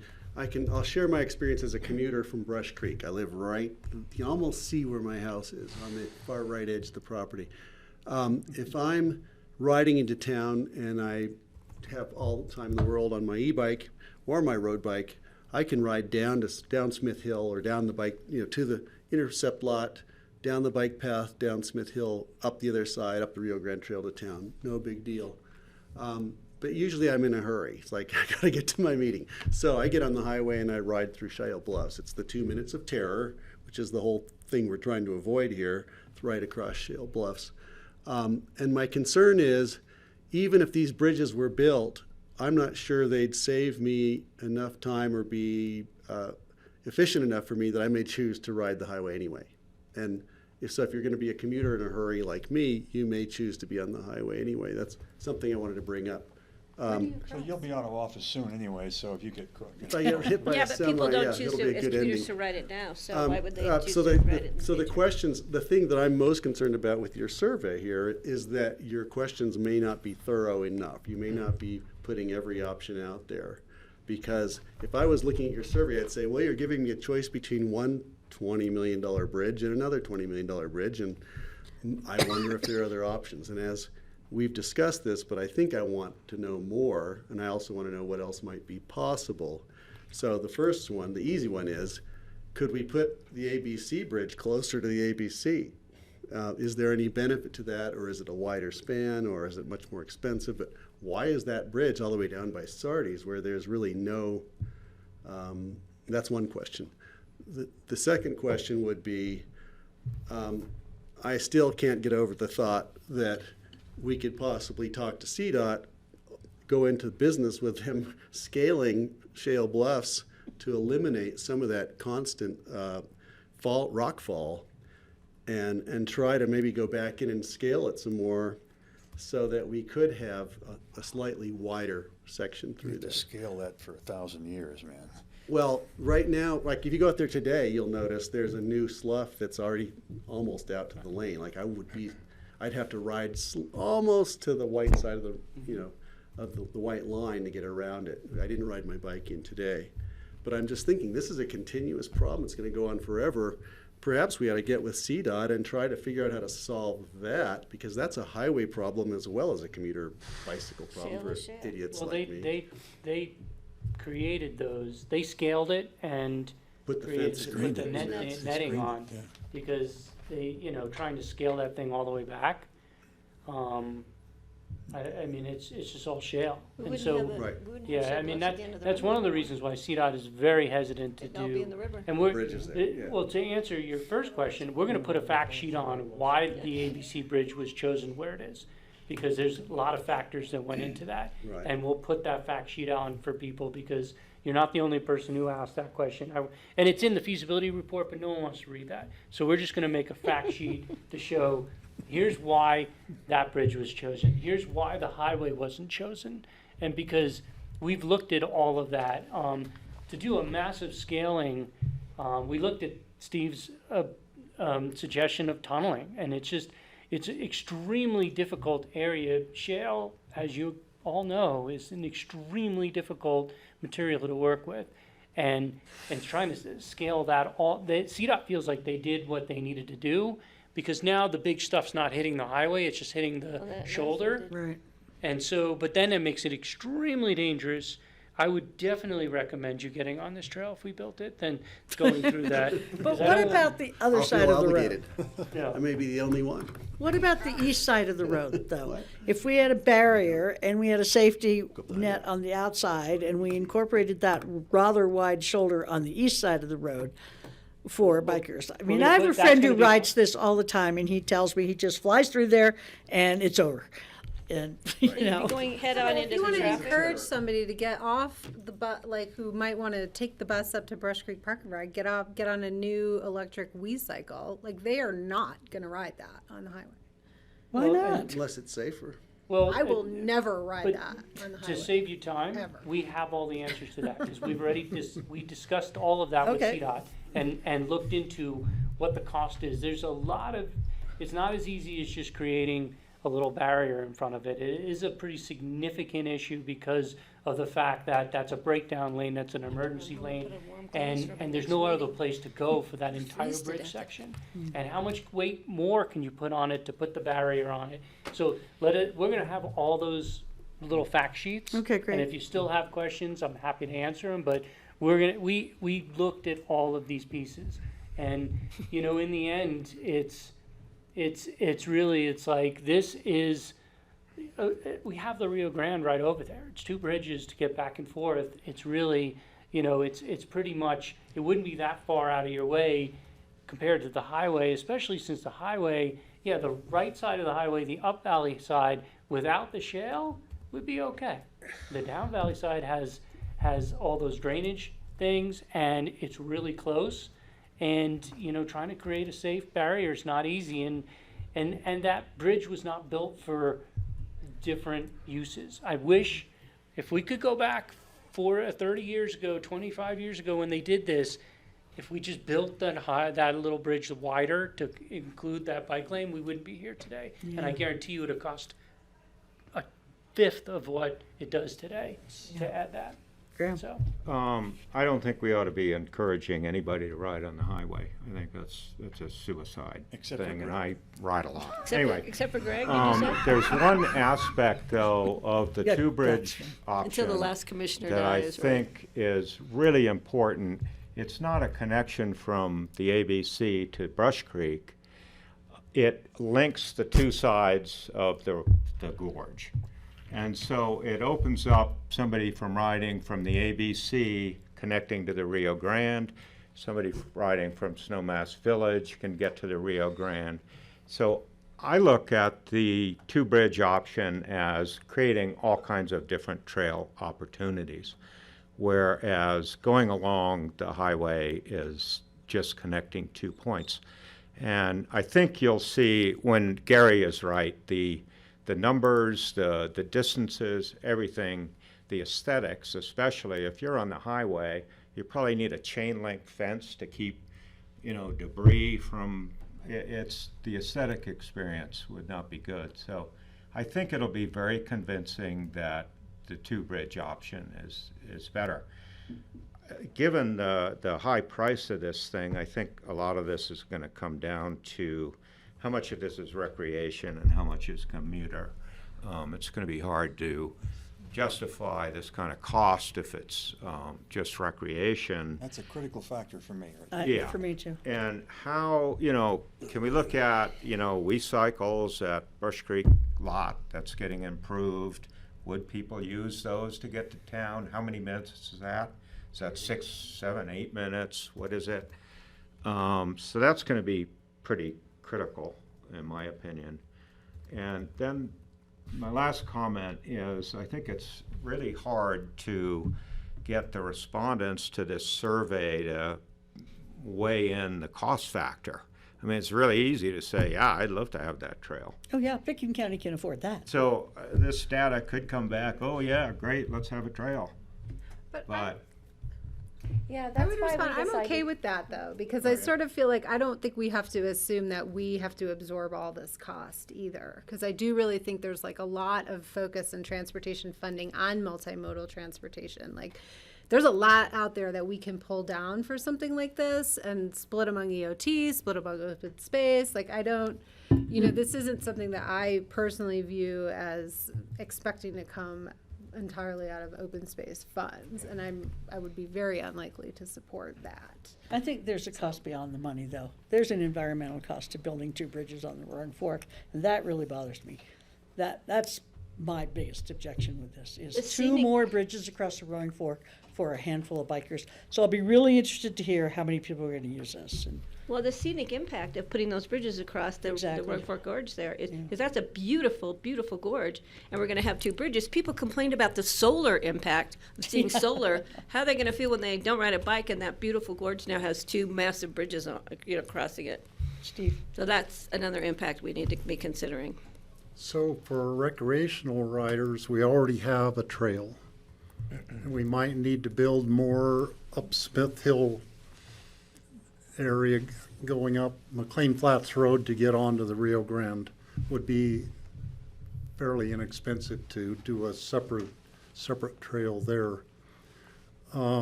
So what I'm looking at is the commuters from Brush Creek into town, and the alternative that's not being considered is something like the bus on tram, where at the Brush Creek Park and Ride, people could wheel their bicycles onto a bus that runs every 10 minutes back and forth into town.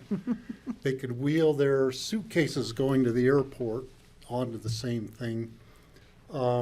It's taking care of the commuters. It provides a totally safe, convenient, fast way for people to get a bicycle from Brush Creek to wherever they want to get off. Maybe they get off at the airport and ride into town from there. But that's not being considered in this option, and to me, it's probably a more cost-effective way for bicycle commuters to get from Brush Creek partway into town or all the way into town with their bike, and a really easy, convenient thing, which also is solving a lot of other commuter issues to the airport, to buttermilk clear into town without having to drive into town. Right, they could park at Buttermilk and access a lot of trails from there. So, to town. there's not a lot of clarity on where we're going on this, so it'll be great to get more information from you guys. Exactly. And that's, I mean, that's the goal of this, is to get the feedback from the public. Because, you know, we'll see what people feel about, you know, the expenditure. The numbers are there. We're asking them about this expenditure. And so I think Kelly has a good point that one of the pieces of this puzzle is going to be, like, where are the funding pieces? There's a lot of funding out there from these infrastructure bills and stuff. And so we might be able to tap into a significant portion of that if there's public support for it. And so, you know, I think we can easily do that. And all the aesthetic pieces are already, we have renderings of all of it. And they're out there for the public. Public can see what the rendering kind of looks like for the two bridges and stuff. So it'll be interesting to see what the public says, and we're doing our best to get as many. We already got a pretty huge response to the survey in just 4 days, 5 days, so. how many? Well, and that's why the focus group approach is to dive deeper in some of these cost and benefit analysis and trade-offs. You know, what the investment will cost, what the different phasing options are, and so to spend that time more in a focused group environment, and utilize the survey to get really large-scale community feedback as well as our pop-up events. And the brush grid, it'll be interesting when we're gonna try to meet with, you know, the W/J neighborhoods, and there's a lot of neighborhoods that one of the commuting options, they have one little bus on the other side. And they would love to get to the intercept lot to get a much bigger bus system than the little bus they have to come from Woody Creek. This gets them directly there quicker than going down and back up. So will that mean something to them? We'll find out. Can we, I just want to make sure that the questions you're asking in this survey are comprehensive enough to cover what you've heard here today. Take the Because survey and let me know. The W/J people are probably would love having a bus that will get them to the intercept a lot easier. Survey's already out. But if it's winter time, you know they're not going to use the bike path as often. Perhaps they will if they're that close, but perhaps they won't. Well, the beauty is look at the survey, and if you feel like we need to ask further questions, we can, when we go to those neighborhood meetings and when we go to ask those people directly, if you have questions that we want to ask them, we're going to spend the next 2 to 3 months of reaching out to all these communities and meet with Woody Creek and meet with Brush Creek and meet with the ABC in North 40 and really try to delve into that. These are questions that we could get more specific on, especially for the people that would potentially use it. So your initial survey doesn't include any of that, though? Well, it does, but just if you don't see a specific answer to a question that you're asking, let me know, and then we can ask it. But I think that's why I just want you to take the survey and look at it, and then let me know what you think, like, should we delve deeper into it? Because we can. Okay, thank you. How do we take the survey? I don't see it. The survey is on our website. Oh, it isn't emailed to people? You have to go to your website? Well, we have a website there, and, well, we just don't have, we have a huge list that we emailed out for our newsletter. So everyone who got our newsletter. Oh, it's in the newsletter. Yeah, and It's there's in a our link newsletter, there. it was in that It's in the newsletter, newspaper okay. article. And that newsletter is, we put it on Facebook, and so we're putting it out in all our channels. It's already out. Obviously, people are getting it because. I think we have almost 200 people that have taken it so far, and we haven't really publicized it yet. So we're Right. just Survey questions are finished. They're finished, There's they're out. out, and so. Back to a question that Greg asked about a half hour ago.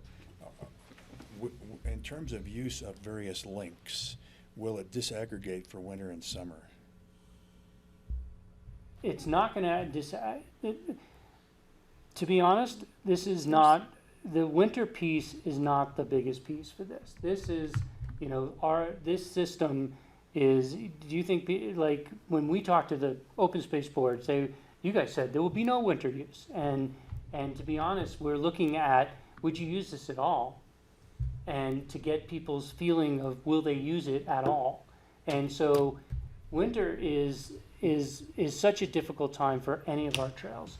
And do we want to even spend the energy to pave this, to plow this thing in the winter. Because I think that's a further question. If we have a need for it for the biggest seasons of the year, from May through October, then winter is something we can delve into deeper. Because the beauty of this is we're not going to be coming back with a go, no go. Like, you're going to spend $22 million. We're going to come back and be like, here's the feedback to date. Do we need more information? Are we ready to make a decision to move forward or not? And so we're not, in the survey, we're not looking at winter, summer use. We're looking at overall, would you use this at all? Do you want, which option do you want overall? Do you feel that we should prioritize this as an open space expenditure? And there's a few more that there's like 14 or 15 of them, but.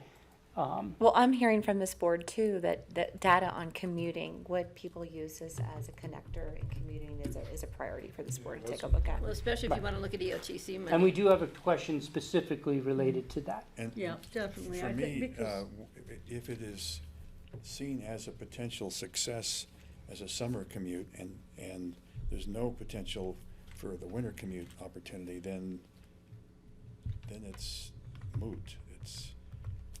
It's a seasonal asset.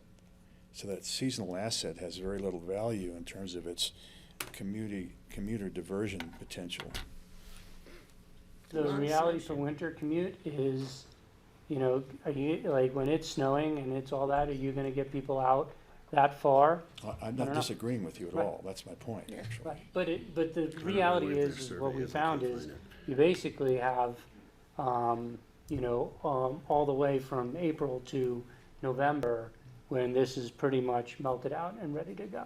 So it's an 8-month kind of piece, but the thing is, as Graham also said, there's a huge recreational component to this, and this is what open space is focused on, the recreational component.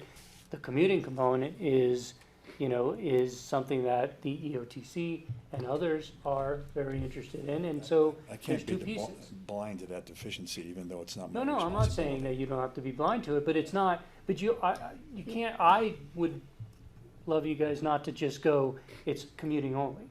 It's a huge recreational component. I understand that fully. Huger. But you could ride to Snowmass and cut over and ride over Owl Creek, and that would be beautiful.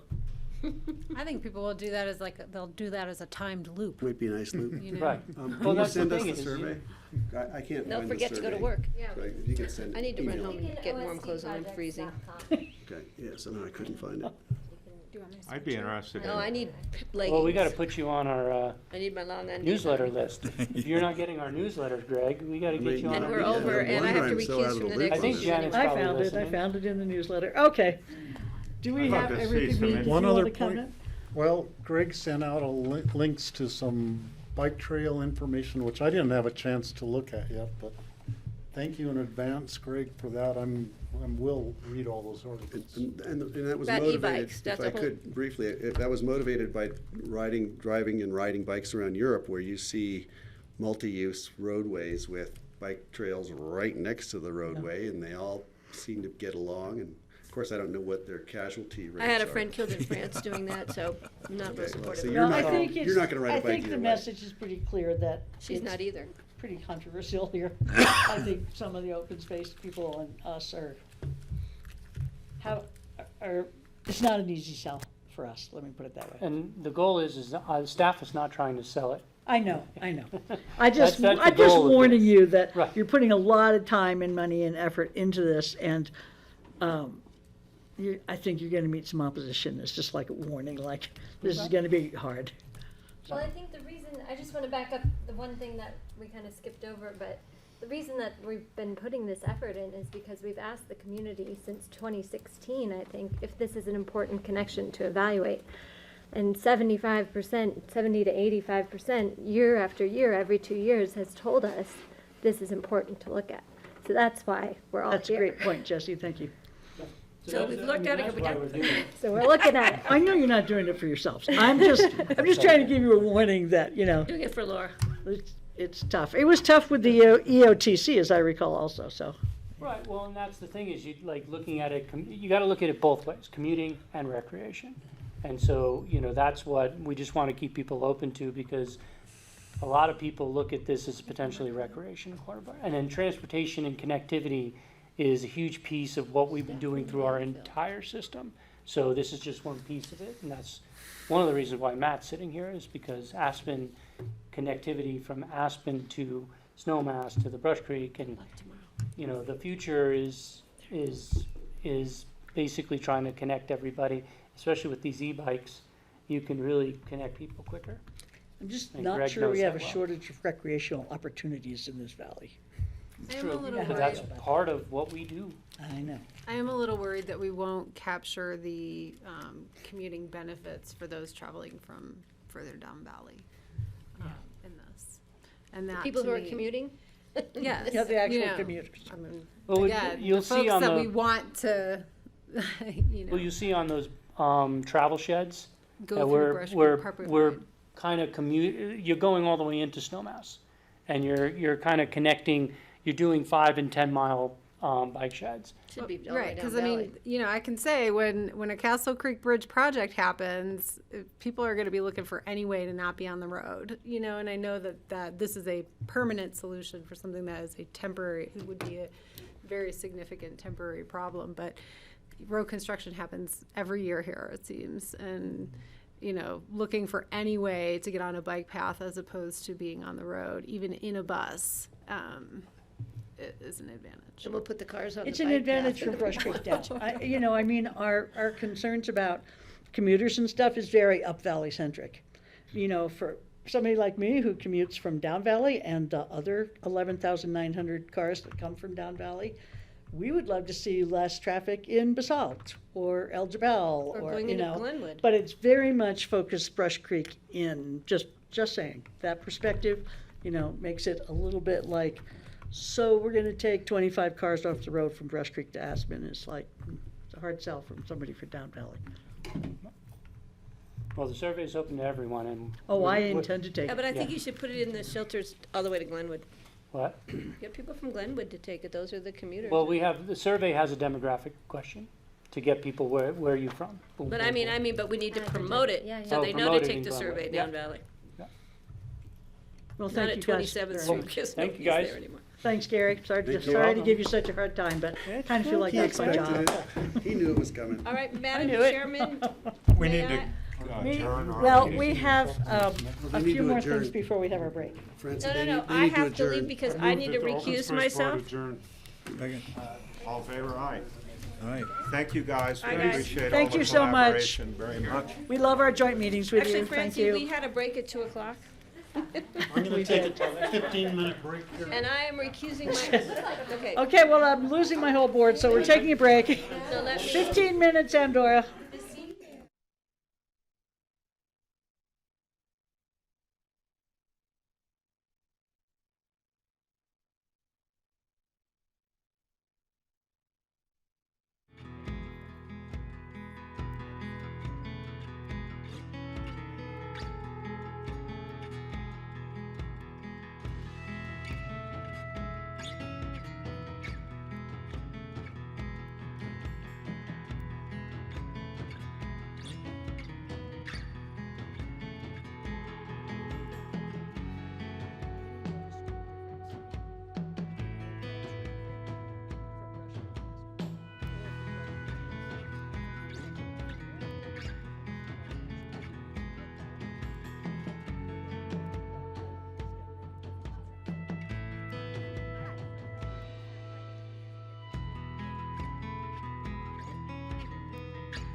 board here. Can't really start yet.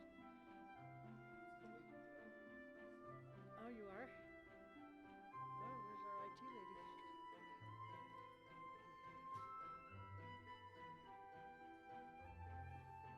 It was pretty clear though in the packet.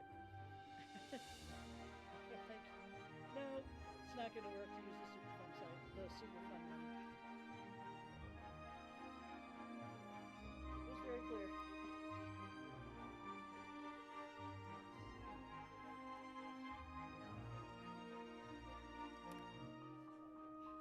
I have a question about this. So, is this gonna go on forever? I mean, once a place has been excavated, if it's re-excavated, does it have to happen again? Yeah, because it's not necessarily, it's likely if you follow the because it ends up soil, right? This is a natural piece. This isn't like we spilled a lot of diesel fuel and we can get rid of all of that since it was natural. So yeah. So this is soil that was excavated out of the mine. That's what all these things are built on. So there's no end to it. It's really deep.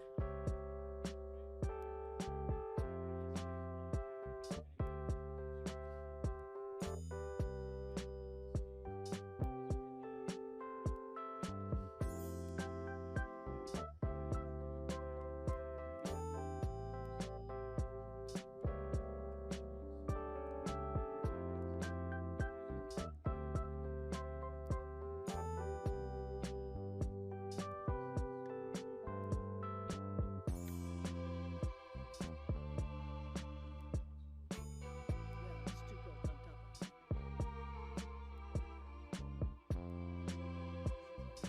All right, we have a quorum here. Are you in there, Andorra? Yeah. Well, wait, we still need, we need to get, well, who do we get? John, do we have somebody on IT who can help us out here so Kurt can get elevated to a presenter?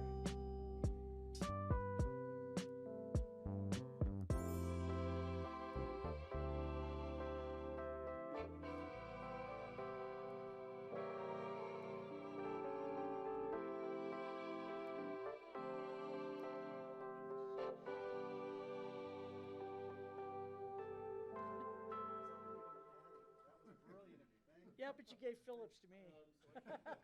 You also gave Red Mountain. No, I don't have Red Mountain anymore. Oh, yeah, I have Phillips.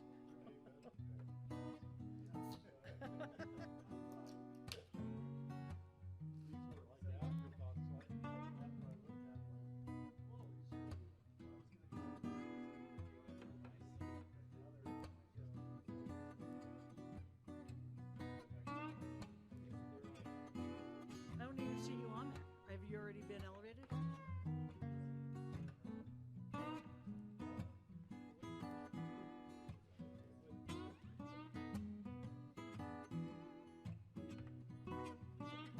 Are we ready? Are you up, Kurt?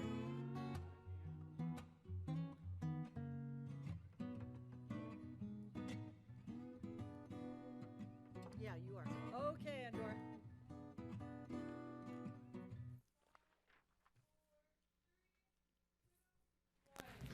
Welcome back to the work session for Tuesday, June 6th with Pitkin County Board of Commissioners.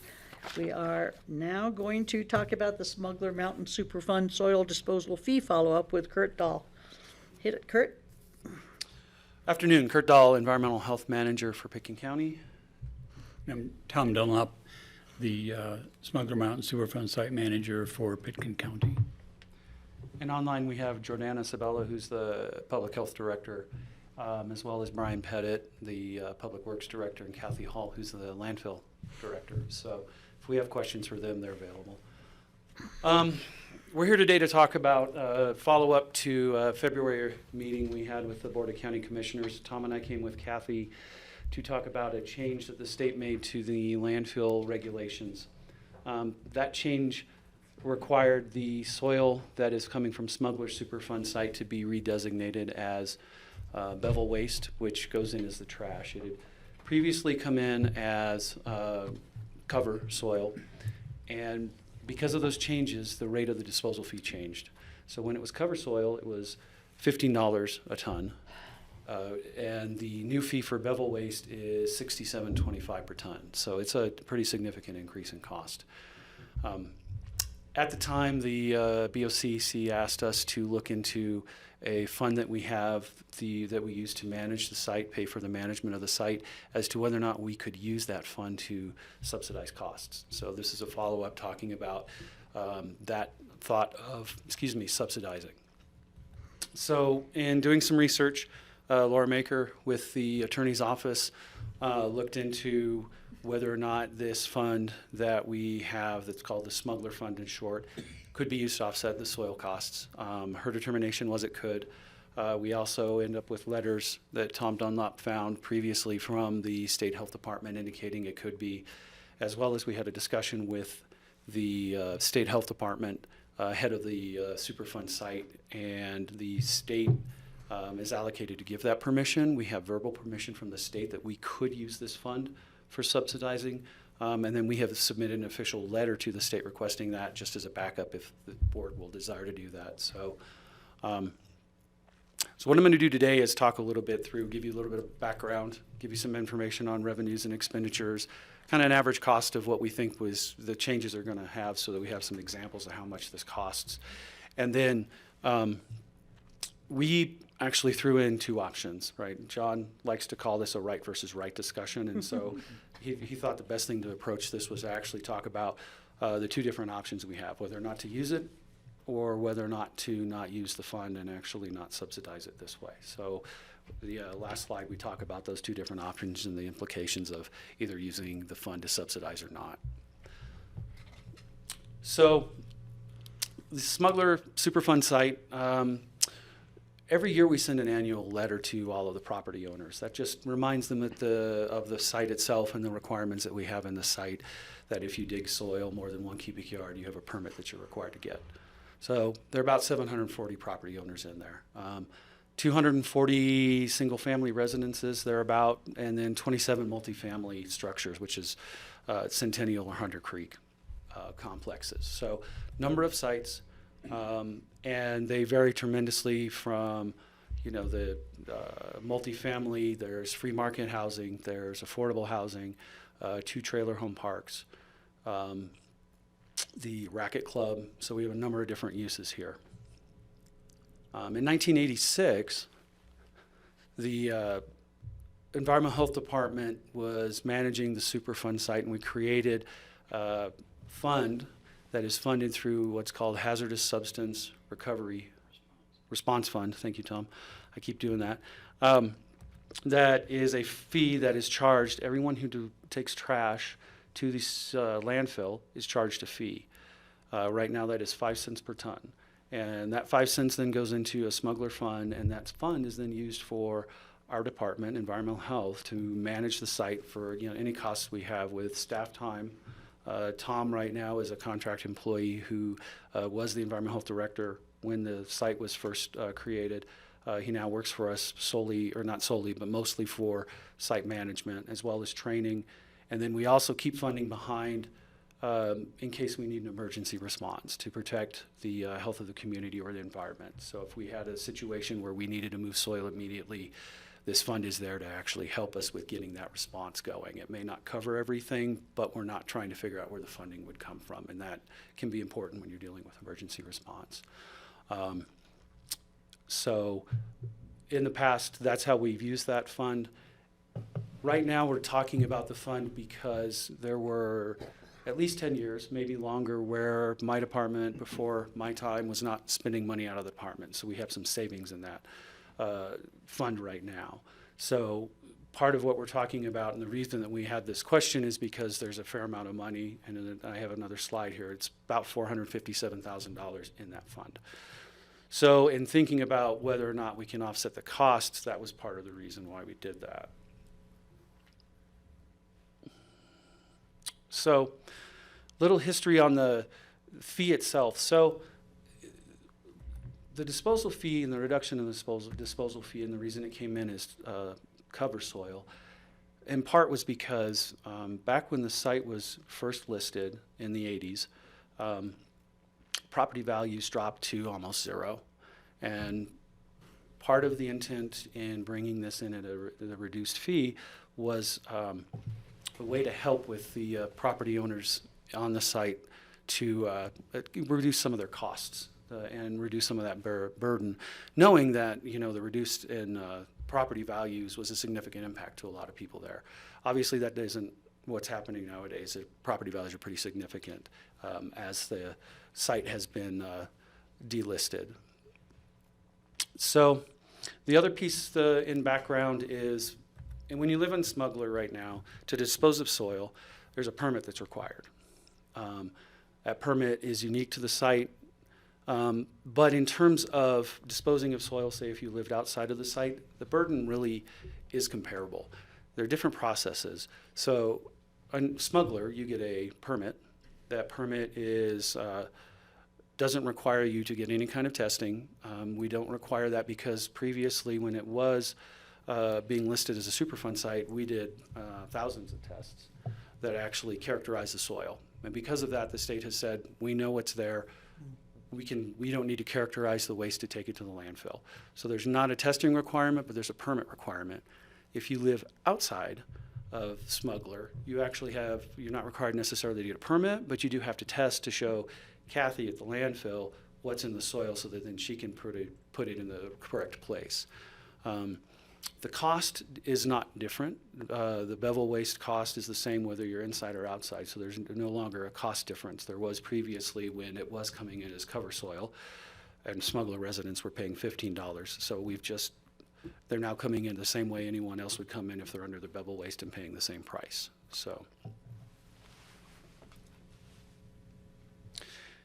And I talked a little bit about this. I put the map up on Smuggler just as a reminder more than anything else to show the variation in the number of sites we have. Again, we have Centennial Complex and the Hunter Creek Complex. We have the mobile home park. Number of different types of residences. Free market housing as well as rent stable, or not rent controlled, but what's the word I'm looking for? Not free market. What do the OU1 and OU2 stand for? So OU1 is Operable Unit 1, and OU2 stands for Operable Unit 2. Do you want to differentiate for me? Yeah. Operable Unit 1 is, the whole site's about approximately 110 acres. Operable Unit 1 is the agreement that Pitkin County has with the EPA in our consent decree. Operable Unit 2, the mine itself, has their own administrative order with the EPA, so they have their own obligations. Like we have requirements under the consent decree. We have to perform certain duties in a prescribed way. And the Smuggler mine has a similar agreement separate from ours. So the difference is OU1 is Pitkin County's obligation and OU2 is the mine. Can you just distinguish between the colors of pink, the light, and the dark again? Sure. The dark color, first, that you can probably see the outline of the whole site. It's I don't want to get mixed up with other definitions up there.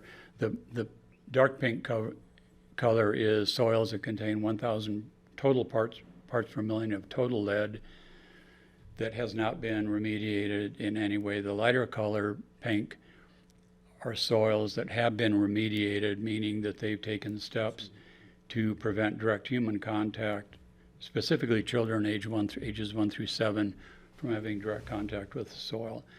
And then the white part, when we did, like I mentioned, there were literally thousands of soil samples taken in that defined area. The areas that are white in the boundary did not show elevated levels of lead above 1,000.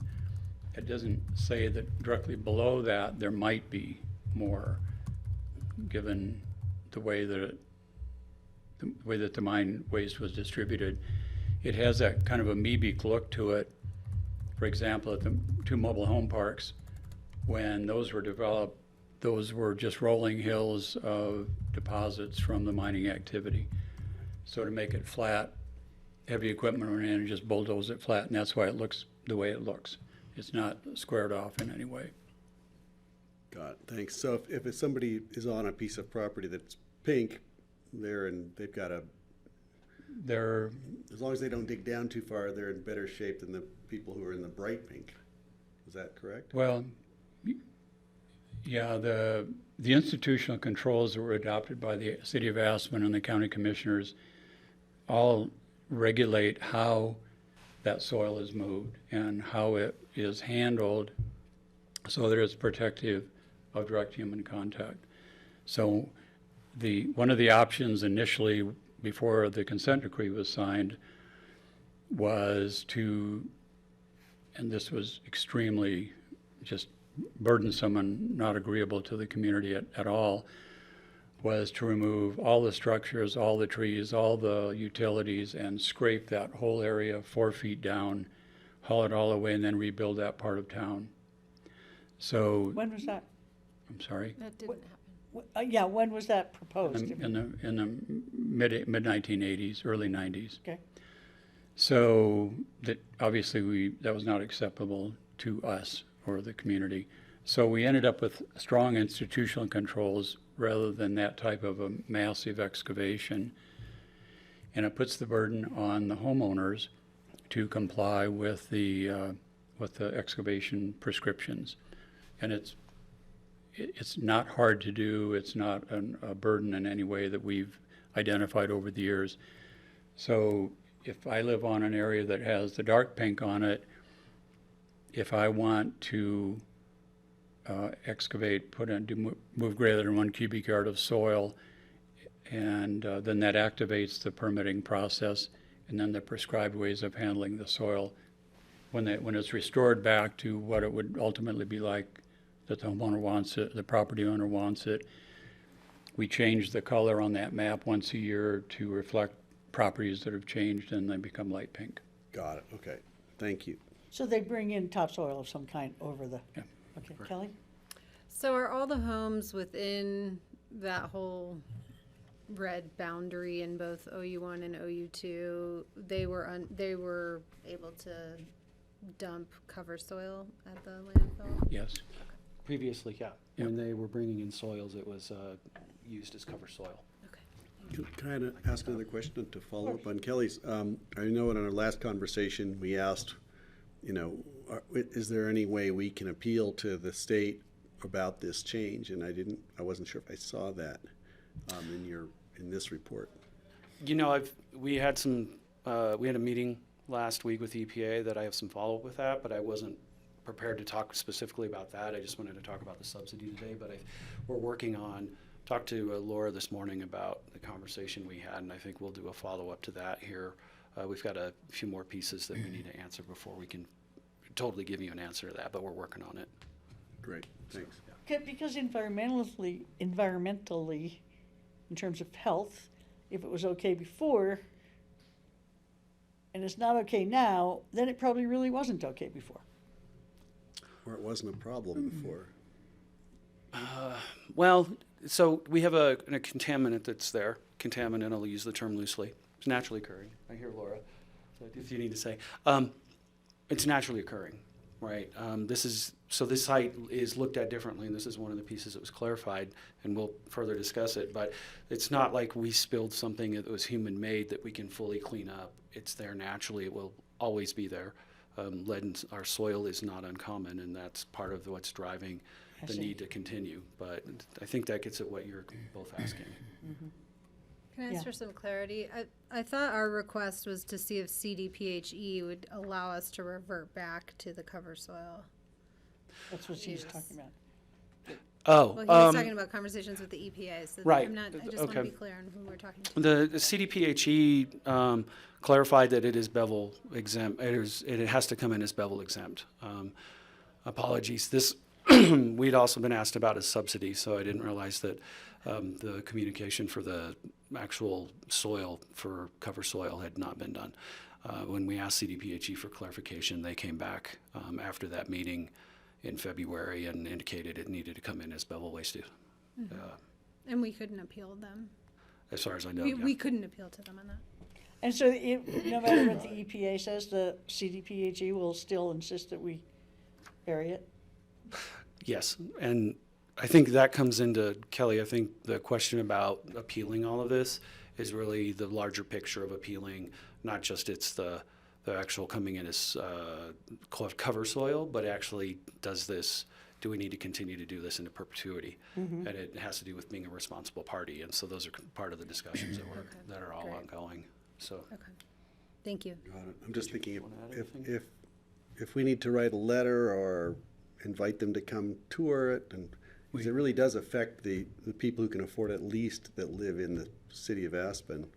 They're the most affected by this, and if it seems like perhaps it's not really necessary, we should try to figure that one out. With an appeal to the CDPHE. I don't know if there's any evidence that what they're demanding from us is necessary, so it does seem kind of capricious on their part. It's like somebody came up with a new rule. Is it really necessary? Yeah, that's what I was saying. Yeah, right, so. Suddenly it's not okay?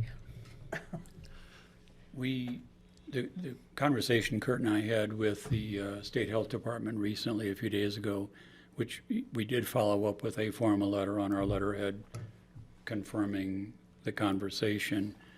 The point you just made, we precisely invited him to come up and visit the site. We just had a conversation a couple days ago with the new remedial project manager for EPA and invited her to come up and visit the site and tour it and meet the people and meet the neighborhood. So that's an open invitation standing, recently made. Signed by our chair or somebody at the commissioner level. To invite them? Sure. Well, might be whatever it sure takes. we can. I just think that'd be great. And while we're at it, while you're on the topic, just as a short tangent, I'd love it if we got some information about the Holden Mineral site, lixiviation site. It's slightly farther west than this, but perhaps no less toxic. And it's just, we never talk about that. Thought I'd bring it up. Which sites again? The lixiviation out by the Merle Museum area. Yep, okay. Both sides of the canyon, actually. Right. That part never gets discussed. It's just kind of interesting. Go ahead, Steve. So you've been testing soil. Has anyone ever tested the blood of a broad spectrum of residents of Pickens County who live in the Superfund site and those who live elsewhere in the city of Aspen and elsewhere in the county where the mine tailings were trucked all over the place? If we had a broad study, like blood samples of a broad study of the population who are living right there, is it actually a problem for human health? Yeah, we did that. We had we applied for a grant from the Agency for Toxic Substance and Disease Registry through the EPA, through the State Health Department in the late 1980s, early 90s. So we tested venous blood, not finger stick blood, from all the children ages 1 through 7 who lived within that boundary 2 years in a row. And the blood levels that we got from them were, I'm not going to get into the details of the units. It's 2.7 micrograms of lead per deciliter of blood. The national average, or the average any place in Colorado, is going to be right at that same level. So we had, I think we tested 18 or 19 kids at that point, something like that. And then to confirm that result, we hired the University of Cincinnati Lead Institute to come and bring their phlebotomists, their lab people here, and so we had a repeat sample the next year. And so we duplicated that same result. We used the same children we had one child who was outside the normal range that we would expect, was higher than others. And he was declared an outlier because of his hobbies and his things that he messed with when he was a young kid, gasoline, leaded gasoline, things that took him out of the picture. But all the other children were, you couldn't tell any difference between the children living on the Superfund site than you could any place else in Colorado that didn't live on a Superfund site. So when they come to visit, it would be great if they visited the landfill as well. That's right. Yeah, Okay. Yep. And I'm not sure when they will come there. The invitation is yeah. open. Yeah. And I we- kind of want to call the we state health director and ask them very strongly Yeah. to send somebody. You know, I'm hoping the invitation isn't just like a, hey, if you're ever in the neighborhood, stop by. It's more Right. like, we need you here. Well, and I think there have been dates put out, actually, I think in August, that we're talking about, at least with the EPA, and then we've asked to invite the State Health Department as well. I just haven't seen responses yet from them. So I think we're getting there. Strongly urged. So. yeah. Did you have some more to say, Steve? No, I'm good. Okay, so we'll follow up with a conversation just about the actual site itself and, you know, are there opportunities or do we have to continue to management into perpetuity or can you somehow get out of that? So that's still to come. We're still working on some pieces there. That'd be great. Yeah, so. All right, in the meantime, back to subsidizing. So let's talk a little bit about revenue. So as I said before, the fund balance is $457,000. When you look at revenues from 2019 to 2022, we're averaging about $11,550, and that's both from the landfill and from investment income that we get that fund.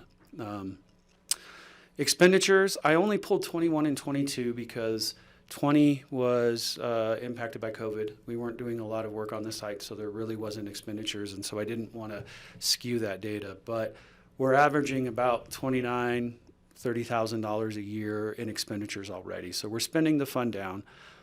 That was intended because when we had these savings, when I first started, that was one of the pieces that we talked about, was intentionally getting some of the funds spent down and then working on balancing the budget as we did that. So it's intentional. But we were intending to start looking at balancing the budget as that fund came down a little bit more. When you talk about soil costs for homeowners, when you think about a double-wide modular home, and what's really common right now in the last few years has been redeveloping that site and digging out a basement. And so that's one of the most common things we talk about in terms of soil removed. It's about 800 tons. So if you look at the old disposal rate, that at $15 a ton, that's $12,000. New disposal rate, $53,800. So there's a $41,000, almost $42,000 difference. So it is a significant amount, but it's also a significant amount when you compare that to then what the overall amount that we have in the fund. That would potentially be one site. The other things to consider in 2017, that was the peak year. We had over 12,000 tons taken from the site. If we were subsidizing between those two rates, that would have cost $634,000. So, and then when you think about an average year from 2010 to 2023, and some years were zero, and that really had to do with economics. 2010 and 2011, we had no soil taken from smuggler, but we were also just recovering from the Great Recession, so that makes sense. And then, so you see a number of peaks and troughs, but if you average it out, it's about 800 or 1,815 tons a year that would come out. And again, when you look at a subsidy, that's, you know, almost $95,000 per year on average to cover that amount of dirt coming out. Kelly? Yeah. If someone anywhere else in the county is taking 800 tons of soil to the landfill, what is that soil being used as cover soil, or how is it being treated comparatively? Good question. It's a great question, and I know Kathy's on the line.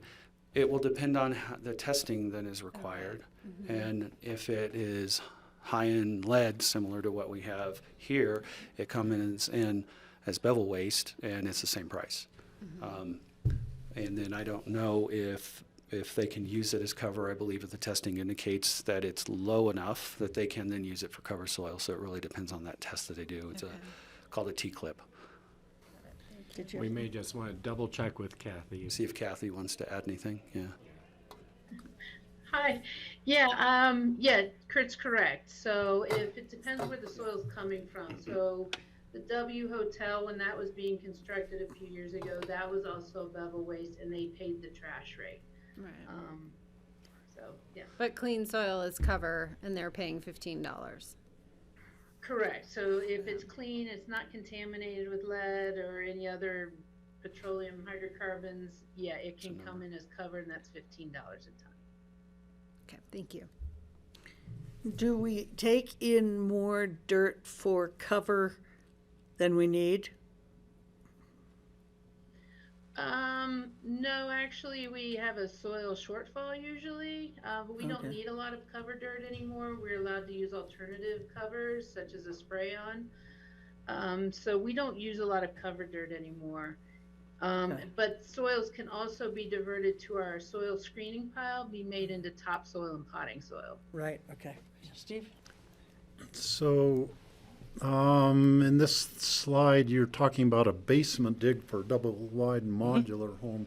Is this just a crawl space to do the foundation, or is this a full basement? 9 foot. Yeah, 9-foot basement. In which case, this is the urban growth boundary. They are allowed an exempt, so many square feet of exempt basement space by our land use code. Maybe in the smuggler site, no basement should be allowed at all. And if they want to build one, by golly, they can pay $67.25 to haul that to bury it in the landfill. But maybe it should just be no basements are allowed in that area of the county. We calculated that on a site 70 feet by 30 feet by 10 feet deep, which is an extremely rough measurement of what an excavation might be. But over the years, we have issued permits, or permits have been issued, not from our department, have been issued for homes that have 3,000 square feet on a mobile home lot in the site. So it's already, that has already started happening. So if they were just doing, say they had to redo their foundation and a crawl space. Probably be 3 feet, 4 feet 3 feet deep or deep whatever, instead what of- would be the amount, how many tons would that excavation be for a It'd double be about a wide? third of that. It'd probably be the same length and width, but the depth might be 3 or 4 feet So instead of maybe 10 a feet. third the Third of it. amount? Yeah, maybe, yeah. Somewhere in that ballpark. So we have other places in the subdivision or site as well. The city of Aspen did a project on Park Street, and they hauled out over 7,000 tons there. So again, major construction. That again was if you're looking at subsidizing and what that would have cost the department to subsidize based on these rates, that would have been more than what we even have in the fund itself. So. Well, we wouldn't subsidize the city of Aspen. Well, I think one of the things to think about is that if you're in the site, you probably need to be treating people equally based on how we're receiving that revenue. I don't think we want to get into equity discussion and who and how. Well, I thought we were talking about, like, if you qualified for a certain AMI percentage, then we would offer you a subsidy rather than offering it to everybody. Like the W Hotel, I mean. Well, the W is not in. Yeah, I know. I'm just saying that, that's what I thought we were discussing when we were talking about subsidies, is that you had to qualify for a subsidy, that, like if you go in and buy don't 4 think we gave lots that and put in a huge house, we're not going to subsidize you. That was my understanding anyway. Yeah, go ahead. I'm wondering, maybe this is for Kathy or Kurt, but are there other uses for this soil? Like if we wanted to berm the airport, around the airport or something, could you put it there? Does it have to go to the landfill? And then my second question is, what happens if they bring it to a different landfill? So, when Tom, correct me if I say this wrong. The consent decree says you either keep it on site and bury it, or it goes to the landfill. Our landfill. Institutional controls, sorry, not the consent decree, the institutional controls. So those are the two options. So Picken County landfill. Picken County landfill. It does say an approved facility, but the landfill has been approved, and so just based on pure costs, the closest one that I know would be Utah. So by the time you pay for transportation and whatnot, you're talking about a pretty significant cost there. Yeah. That's helpful. Thanks. Keep in mind the almost the entire site is in the city limits. So regulating basements and that I'm not sure, that would probably have to go through the city.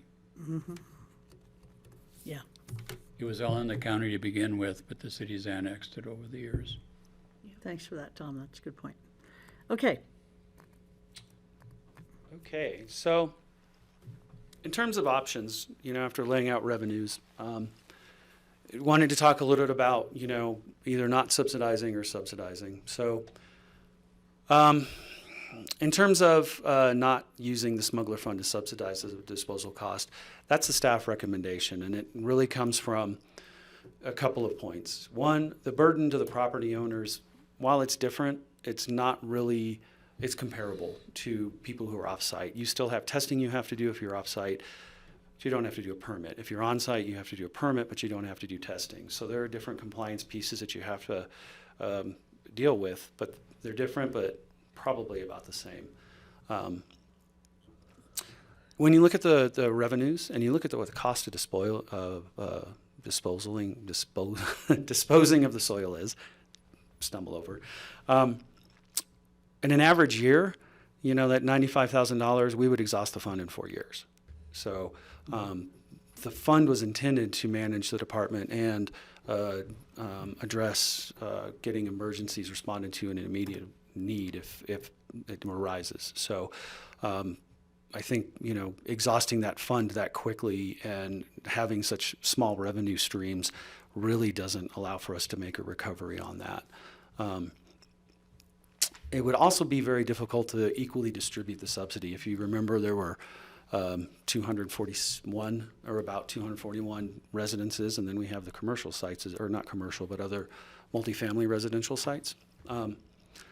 If you tried to do that equally, you're talking about $1,000, $1,500 maybe out of that entire fund that could go to somebody, and really that's not meaningful when you look at what those overall costs are either. So I think there's a lot of challenges to trying to do this and trying to do it well.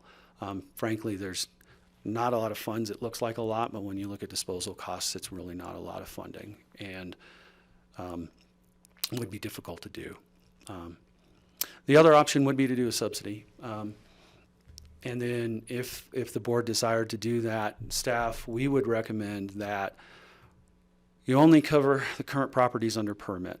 I talked with the city of Aspen, and there are 4 residential permits currently there, are currently in their system. And then there are 2 others that are in Hunter Creek property. They're replacing the pool deck, and then they also have a permit in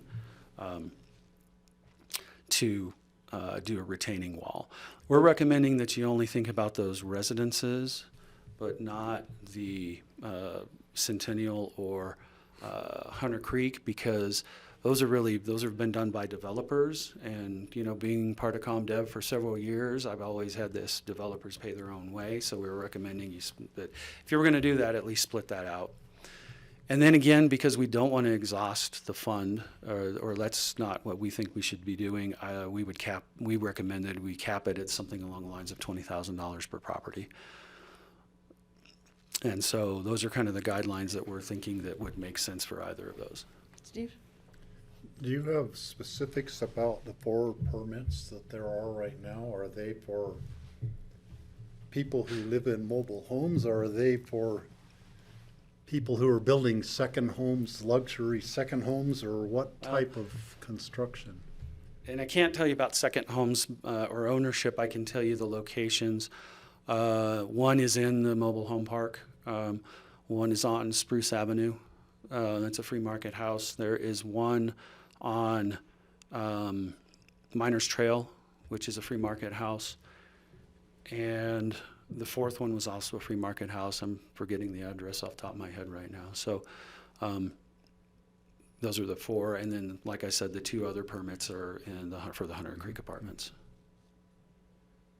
Are you looking for a decision from us today? Yes. And so how, I'm just confused about, like, what do we communicate? Is that just because they entered the system under the understanding in the preparation and planning that they Right. were paying $15 and everybody else has fair warning that the fee would go up before they undertook the project? Right. Is that the rationale? Yeah, thank you, Kelly. That was the thought process, is they entered the system when it was still $15. I see. Yeah. And so we would allow for that to help with those cost changes. Well, I think we should definitely consider that for those 4 permits. I don't know. I do have a problem with subsidizing high-end housing construction because it's not necessary. It impacts the county more than it impacts them, really, or, So, do you guys remember that we had talked about maybe having you had to apply for it and you had to sort of qualify, or did I just make that up? Does anybody else remember that? That's, if I did any subsidy, that's what I would do. It would be based on their income. It's like a sliding scale, but with a low cutoff point where if someone is more well-to-do and is building a free market house in Aspen, they can probably afford it. The cost of the excavation is probably way more than the cost of disposing of the dirt at $67 a ton. Yeah. Anyhow. How do you feel, Greg? Haven't heard from you for a while. I'd like to be able to charge the people who are already in the system what they anticipated they'd be charged. And I'm not sure if we can discriminate based on their income. If we could, I would probably go that way. It would be nice to keep the deal that they signed up for originally. And there aren't that many properties, but are you saying that we would can we afford to do that? Do we actually does the fund actually have the resources to pull that off? Yeah, with 4 permits, that would be $80,000. Right. So, yeah, so that we wouldn't could be a actually problem. do that, and I think I'd be comfortable doing that. Out of the Superfund site? And Out of then that fund? and then from this point on, anybody has to pay the actual cost of disposal. That seems to me to be the fairest and cleanest way to do it without discriminating against people for any other reason.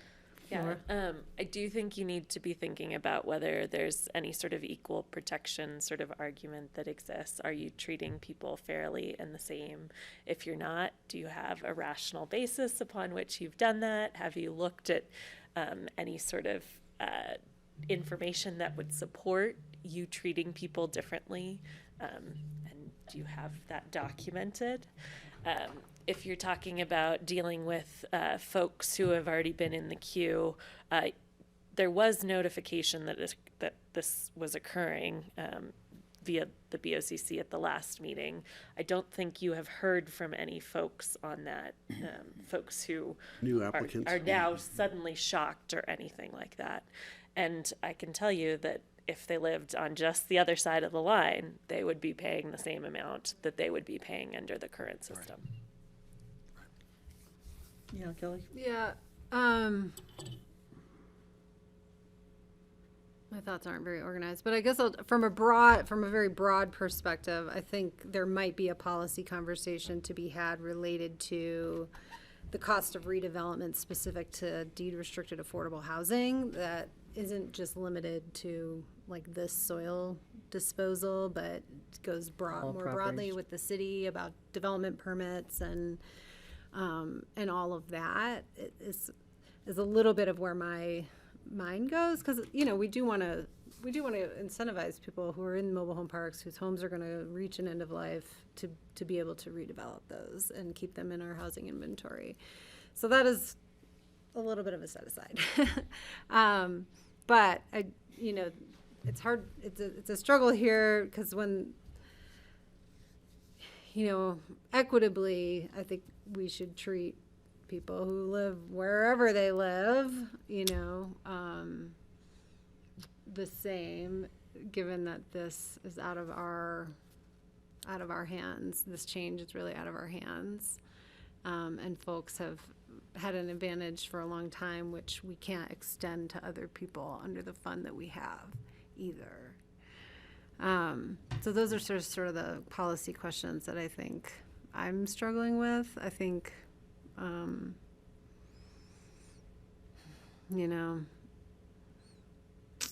haven't thought if it doesn't seem like this fund really has an opportunity to do much, to really create a program that would allow for a sliding scale. Anyway, so I'm okay with the recommendation related to those 4 permits, but I'm feeling unresolved about the broader program. And I think for me, the discussion I'd rather have is related to sort of overall development costs in deed restricted housing. Laura, are you wanting to say something? Are you No, sure? I think I put it, what I wanted to make sure you guys were considering Yeah. in the I mean, I matrix. think we discriminate on the basis of income all the time. Our whole tax system is based on income. I mean, that's what affordable housing is based on, income. I don't see that's arbitrary. I think we're justified in doing that. If we're going to offer somebody a subsidy, I don't see that as a problem. But Maybe that's how we determine if there is a subsidy, if it is affordable housing being built or being redeveloped, then they would get the subsidy, and if it's Then we not help them, affordable yeah. housing, they're out of luck. I'm okay with that. And just to know when you're thinking about that, for example, the Centennial Complex, if it were to be redeveloped, is within this area. So, when you're thinking about deed restrictions or any of that's how it would play in logistically on the ground here. But not in perpetuity. So I don't know if I'd give them a fee deal unless they went into perpetuity. Loan something, what's that place? That's not in the Superfund area, is it? That affordable housing complex that you told me about that's privately owned, Lone Tree, Lone something? I think they all are. You're talking about 100 Longhouse? Yeah, that's Yeah. not in this area, right? It is. It is in Lone this. Pine is not in. Hunter Longhouse, next to between the co-housing and the Silver King, whatever that's called. It's the old It is or it hospital. isn't? The old hospital site. It's the old hospital site. I can find it on the map if I Yeah, pull the can map you- up. Yeah, I can go backwards. It's on Hunter Creek. So Hunter Creek's up here. Oh, maybe it's not. It's just There. it's just That's not it. outside. This is outside the boundary. That's outside. Yeah, it's just Okay, on the good. outside the boundary. Yeah. Well, I like Steve's suggestion. I think I could go with that. It does get complicated when we talk about Centennial, like everything about Centennial. So, what, single-family homes that are in affordable housing that we would offer subsidies to? Or maybe we just go with staff recommendations, which is those four properties, and each one of those would be limited to 20,000? Right. Each one of those would be limited to 20. And I would need to check, I don't know the answer off the top of my head, if, say, the mobile home park is all included in affordable housing. I don't know, Tom, if you know that. Is it all considered affordable housing, deed restricted? Not necessarily. Or, I'm not absolutely sure. Yeah. And the mobile Do you home know? parks. I know There's RO housing in there. Is that? Yeah, That would and I just be don't my know one. if those expire. Well, I think we either go with an affordable housing exemption or we go with the recommendation of the staff. Is that where we are? I would want more information related to sort of the number of units and the status of those deed restrictions If we for did us the to have a affordable more housing route. quality conversation about that type of subsidy. Well, that sort of leaves us with staff recommendation then. Right. Can you live with that, Steve? Mm-hmm. Yeah. Correct? And if the conversation is successful in removing any need to treat this area differently, I don't know if it gains us anything anyway, right? then we just end up treating everything like bevel waste. Yeah, at that point, it becomes actually a bigger burden because now you have potentially testing and the disposal fee will be the same. Right. Yeah. Okay, looks like we're gonna go with your recommendation. We thank you for it. Oh, okay. And thanks for all I the do side hope we conversations. revisit the conversation. I guess I'm a little confused about if we're Yeah. going to revisit. So just to be clear on my part, what we're doing is moving forward with not subsidizing anything. Is that correct? Or We're going to subsidize the four. the four? Four that are, received their permits Okay. already, Okay, only. okay, perfect. Yes.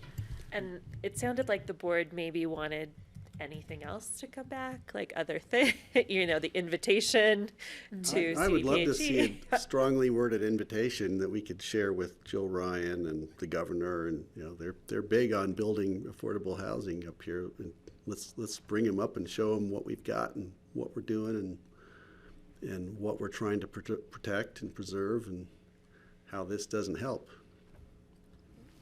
Can I start with following up to see if this, well, we already have an open invite. Let me see if they're coming. And if they are, Sure. I can just inform the Yeah. board that they are. If we're And on then their if they're calendar. not, We can make a I- call or two yeah, if we need can I to. come back to just the board for make that? sure they get the. And you'd make the pitch to them, or they'd come to us and we'd make the pitch, or one of us, or? I'm open to ideas at this point. I think some of that, needs to be answered, John. I think Yeah, it's a year. well, we'll take staff, Yeah. staff will take board Board direction on that. If yeah. you want us to prepare for, to make a presentation, we will certainly do that. That would be great. I think we should. Okay. Okay, is there any interest in a follow-up conversation either related to these any deed restricted affordable housing units in this area, or more broadly, development fees for individually owned deed restricted affordable housing? I'm curious about. And toxic soil? Not necessarily. I was trying to make the segue. This is a different conversation. So if my comments earlier were, I think there is a policy conversation to have related to development fees in general For affordable housing. Redevelopment. Restricted. Or in redevelopment. So I don't know if there's any interest in that. Related to this, is there any interest in trying to identify how many deed restricted units there are in O1 and O2, OU1, OU2, what the status of those deed restrictions are, if they're category based, if they're all RO? Do we talk about a sliding subsidy scale dependent on that information For redevelopment. for this fee? The first one, I'd say, yeah, I think we should. We can get that from Cindy, can't we? Get what? The information on how much of this is affordable housing or RO. Sure. Yeah. I just don't, is there any appetite for any further discussion on targeting a subsidy in the Superfund site, or no? Am I being unclear? Maybe someone else Yes, you are. needs to. So, I mean, if the average Summarize cost for of me. doing this for a deed restricted house is the differential is $41,000, that's probably cost prohibitive for most of the people who live in there. Regardless if it's their category 2 or RO. If they're category 2 or, yeah. Or free market. I mean, Okay, that's helpful for me to understand. Is that the feeling is that this fund can't absorb any more future does it have to be subsidy? this fund? Does it have to be You the guys super have fund? general fund. Super site fund? What that is called? The other choice is, general fund would be the fund where this board has the most discretion. Again, you're opening up then, I think the opportunities for folks to be asking for, subsidies, outside of the specific circumstances that made this a Superfund site. Right. That makes sense. Yeah, I understand what you're saying. Do that. Yeah. I do, I get that. Okay. Yeah, so I don't think we want to go And there we right did now. just give quite a bit of money, maybe if it goes through, for maintenance and stuff for people in these places, so maybe we could just hold off for a little while and see what comes up. I mean, if it turns out that there's a whole lot of these places that need to be upgraded and need help, we can always revisit it. Okay. We All were right. looking at the cost of a mobile home and smuggler now is like They've been some $2 million sales in there. $40,000 for a little bit extra space in the basement doesn't seem like a big hit. But they don't have the 2 million unless they sell it. Well, if they've just bought it and they want to redevelop. Well, that then in what- that case, yes. So, And I think that's what's happening to most of our mobile home park units. You do? Is they're being replaced with stick built. right, and as they should be. As they should be. I think we've got it for now. Thank you. Thank you. Thank you. We can talk forever, you know, but we're really good at that. Okay. All right. So we need to do future agendas and open discussion before we take our break. So, and we're really pushed for time.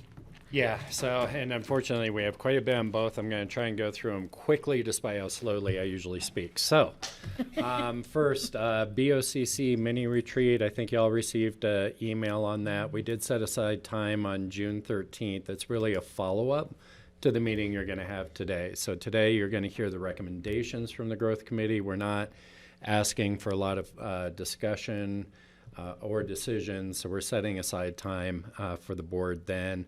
Good thing I canceled my trip to Costa Rica. It is a good thing. I mean, it's not a good I thing, know. Francie. You're a day I'm out of sorry, surgery. that came out all wrong. Yeah, it's fine. The other thing, just a note for the board, Pickens County Cares planning has begun. We are currently planning the event for October 3rd, but we want to make sure the entire board is available for that. So if you have plans going out to October? October 3rd, yeah. What We're going way in advance now, I have no Patty, idea just what's to put it happening. in. Glad you showed up, 'cause I forgot to. October 3rd, we're looking at for Pickens County Cares. So What is Pickens County Cares? that's the award where we award Something's to happening community October 3rd. members for volunteer. So again, you don't need to respond now. It's to put on your radar screen. We're looking at an alternative date of September 26th if October 3rd does not work. October 3rd, something's happening that day. You gotta be kidding me. Pickens County Cares. And that's okay. We don't need the response now because I know we're pressed for time. I just want to get it on your radar. It's a work session day, not a regular meeting? It should be a work session day. October 3rd. September 5th, is that what you said? Or No, October 3rd. 26th. There's something happening at that work session meeting, and I don't have my regular calendar down here. Well, fortunately, we haven't done future agendas that far out. Right. So we'll, I just wanted to note for the board on June 28th, which is a regular meeting, during public comment, Jeff Burkeiser, our new SKICO CEO, is just going to come and do a quick introduction. We're trying to find a work session date to give him a little bit more time. Our what But it CEO? just, our ski company CEO. Can I offer a suggestion? Let him know it has to be brief because he likes to introduce himself. Okay. We did have that conversation. I'll double down on it. Probably already know. He's great. He did it at the ACRA meeting, and he was. Oh, okay. Great. But he's looking forward. We've been trying to find a good time, and it just wasn't working out, so we're going to do June 28th. Okay. Town of Snowmass Village, still working on the joint meeting with them. Right now, we're looking at July 13th, August 10th. Patty, I believe you're not available that day. And then August 17th, that's going to be a dinner meeting, 4 to 6. So we're still working on that schedule. It's going to just be so a you dinner know. meeting whenever it is? Yep. Okay. Yep. I probably will be just post-surgery then, but I'll know more tomorrow. I'll let Okay. you know. All right. And We're having dinner at your house, so. Yeah, and just going back, just so you know, next week on Can the harvest 13th, carrots. we are going to provide lunch for you. Yep. On the 13th, yeah. And that's all I have for future agendas. I have a question about the 13th. Is it going to be set up for Zoom and all that so the public can watch it? Or are we going to be connected? We're going to have a lot of public who want to hear our discussion, and we're going to have it at a place where we can't do any. Yeah, we did kind of set it up as a retreat. I will double check with Kara. I'm not sure we're set up for Zoom in there. Do you guys think that the public may want to tune into that discussion? Probably, but can't we have a little time without the public first? or not? And it will definitely be open to the public. There is no doubt, just like all Be your there. retreats are. We may hear about the fact they can't do it remotely, but that's okay. I agree with Francie, but I just know why the public might. Well, you're probably right, but if I they think it's really okay care, to they can debrief. come. We're gonna have a lot of public meetings. There's going to be a lot of public meetings around That's this. the way I That feel. doesn't mean the public won't want to have the I opportunity to go totally to all of them. understand that. Yeah. Okay, we're okay on future agendas, board discussion? Yeah, we've got a few things on board. John, we've got two things, and then we'll bring you up.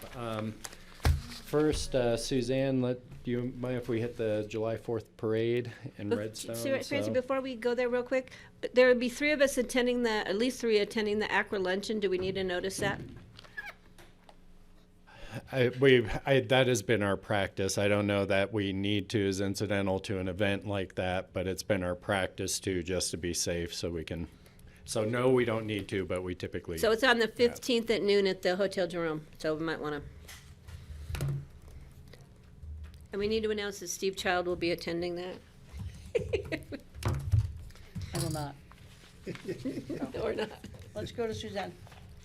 Okay, so yeah, and this has to do with the Redstone 4th of July parade and such. This is first year, I think, that we're in a permitting process for that, which did drive some parking management and traffic control that added some costs to what has been, I think, a long-standing community event. They said 49 years. 49 Why are we years. permitting it? Why are we doing this? Is it necessary? Because it has grown exponentially, and the impacts, and CDOT and the Sheriff's Office have pretty serious concerns about the amount of parking that takes place on Highway 133. It's not allowed by CDOT. It's not managed at all. There's no safety control at all. So that led to us saying, this is clearly something where the impacts are spilling out. Once upon a time, it was probably a nice small community event, and now it attracts people from all over the valley, and that it was something that we needed to address and take through our process, which is intended to address health issues, parking issues, all of those kinds of things. But the biggest issue has been the parking on Highway 133 and people walking back and forth on the highway.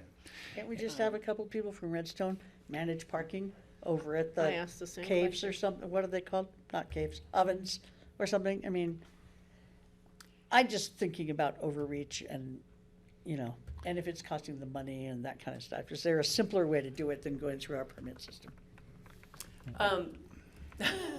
What we are suggesting right now is that the county step up to cover the cost of the traffic management and such for safety purposes. This has clearly become a broader community event than it once was. Just in Redstone, that's why we're managing the impacts like we do on a trailhead or, in so many other cases. And so this has grown, and there are some safety issues. I don't know, is Alex Bruschetta on? I think he was going to join. And they may be able to explain some of the Public Safety Council concerns there. Well, my concern is that I don't want everyone then coming in saying, well, you helped Redstone cover their special event. We want you to, and it'd come out of our discretionary fund, and it's about $3,500. I would like to see Redstone, there's 3,000 people that show up, $1 a person in a donation box would cover it. They need to be thinking about that, because I know people who go would drop money into a donation thing to support that parade. I wonder if they do anyway. They do that for Easter. They walk around with Yeah. buckets. So they should, that would be a great way for them to help support this event. And so every year, how do we know if next year they haven't hopefully been inspired from this year to be responsible? I don't know. I think public safety is definitely an issue. That many people on that highway, but it comes out of our discretionary fund, which is getting thin, and it's June. Hi, Alex. Sure. Yes, Join me, we're please. looking for you. All good. You gotta sit down before you leave. Daughter was 6. So, Alex, I think the question really came up about,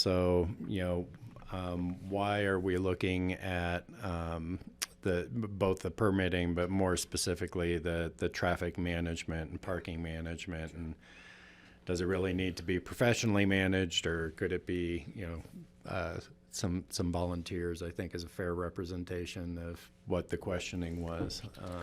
So there's a safety hazard, right? You get, whatever the number of attendees is, it's definitely grown over the recent years. It's first and foremost, it's a great event. I want people to know that we support the event. It's a fantastic event. But when cars and the attendees park on both sides of Highway 133, and technically illegally because they're parked on the pavement, and there's just not enough room for people to walk from their cars safely or cross the highway without some sort of management, it becomes a safety issue for us. We know that Colorado State Patrol, as great as they are, they just don't have the resources to be up there throughout the event, nor do we. We put one deputy usually for the past few years up there to have a presence.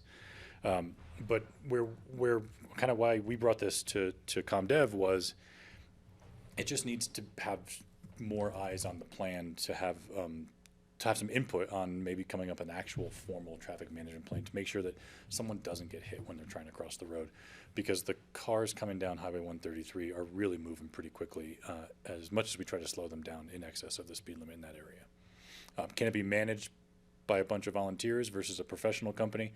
I don't know that I have an opinion on that. I think any presence is better than no presence. I know that they reached out to A1 Traffic Control or to have a traffic management plan. We did, because we've been having this On their conversation, behalf. we've been trying to help them as much as possible. So at your suggestion, staff reached out to A1 and said, can you tell us what it would take to manage this properly? So they sent us a plan, and they sent us the cost estimate that goes along with that. That's where the $3,500 comes from. And so, right, the thought was really, if we're trying to work with them and get them to a place where they can take all of this on, that maybe this was a way, that the county could help with this resource this year so everyone can see how that works. And I do think it needs to be managed in the sense that there need to be signs and cones and all sorts of infrastructure that's put out there to alert motorists that are oblivious to the special event, because you can't tell there's a parade happening except there's all the cars there. Right. So I do think that needs to happen. Whether it needs to have professional, certified flaggers and all that other stuff, I don't know if that's necessary. But the signage and cones would keep people from parking on the road, because it's gonna be hard for anybody trying to manage it to find the people that own the car when they're already parked there. Correct. Where are they gonna park? That's a great question. We're working with them to figure out where we can park all the cars. There are a lot of options, different options. Redstone Boulevard, parking it on one side, north of the village. What about at the ovens? Maybe down by the fire station and have some kind of a shuttle system to move people back and forth. And they've talked about that, the Redstone Community But the Association. coke ovens, I think, already gets filled up And over the there. coke ovens, I ended up parking on Coal Creek Road on the edge of the road because the coke oven parking was already filled up. Right, and we were talking about using Coal Creek as an alternate parking area or a primary parking. Okay, so, you convinced me. How much is left in our discretionary fund, though? And it is a great 3,500. parade that It is a great parade. you get two parades because it goes down the boulevard. And it comes back. And it comes back.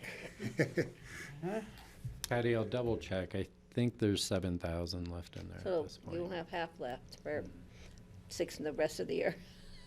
And the rest maybe went we to need to look at Redstone also. upping that Yeah. discretionary fund for you guys. So the ask is 3,500? For their ice cream social. I'd give a thumbs up for that. I did not. I just, I don't have a problem supporting it, but I think we need to try to encourage them to maybe meet us halfway, raise some money. People will donate, like Kelly said, with the Easter stuff they do up there. And I don't know if they've done it, if they do that at the parade, but this might be the good year to start and say, we're worried about public safety and continuing this event. Have you ever paid to go to a parade? Yeah. I think that's a bit of a stretch. I'm not saying paid, I'm saying donate. I'm not saying there's a fee. Yeah, well. I paid with 2 years of my life It's a short-term rental fee. Yeah. for the 4th of July. We'd get recruited. But we're Any gonna, thumbs up on that, Kelly?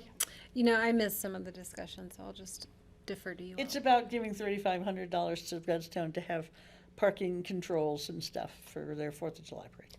And then next year, will they come back and ask for $3,500 again? So we, Are you in favor of it? I would put out a great big tip jar yeah, I think that they. this year to offset, and we would I get think the to offset community, our I think the cost. community would support it, and it's not a fee to pay to, there's not gonna be a gate and you have to have your hand stamped.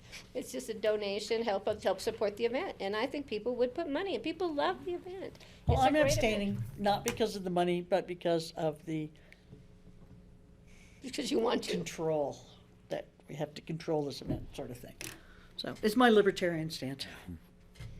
So, okay, Greg, did you support it? you need more from that, Yeah, on that, Suzanne? But You think not we to should- expect it next year. We'll give half as much next year and half as much again the next year. Thank you. I bet they could raise enough money to cover it. I know they could. And we'll have that discussion. Yeah, I think we need to encourage that, please. And then I'm supportive of it if we Great. encourage that. If it's bringing that many people to town, each of the businesses could kick in a little. Thank you. And then one more thing, we'll get John up.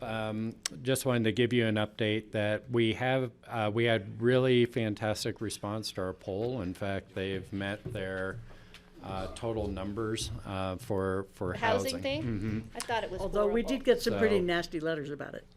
Oh, really? Well, I know I got some from some folks myself too. Yeah. Have you taken it? No, I did not take it. I did. Yeah. Was I not supposed to? I did. You did? Yeah, I did too. I got the call, and it was interesting. I did it online. So at any rate, right now we don't have results. We're analyzing the results. We're not. The consultant is analyzing the results. We do have some preliminary indications that some of the questions are pretty close, and the recommendation at this point is to hold on the remainder of the online polling, get the results in front of the board and see if there's follow-up questions that you all are going to want to do when the results are presented. So Okay. just wanted to bring that in front of you and I'm sure that was okay. Great. I think that was your suggestion to begin with, actually, Greg. So. Can I ask a question? Did you ever meet with staff? to Yes, look at the but I do think we're going to need a break before 4, so. But this is real quick. So if we Why could- did they want all the information on how you vote? Do you vote by mail? Do you vote on the date of the election? Do you vote a week before? Is that, We'll have to ask them that. yeah, because that offended some people that I've heard from. Okay.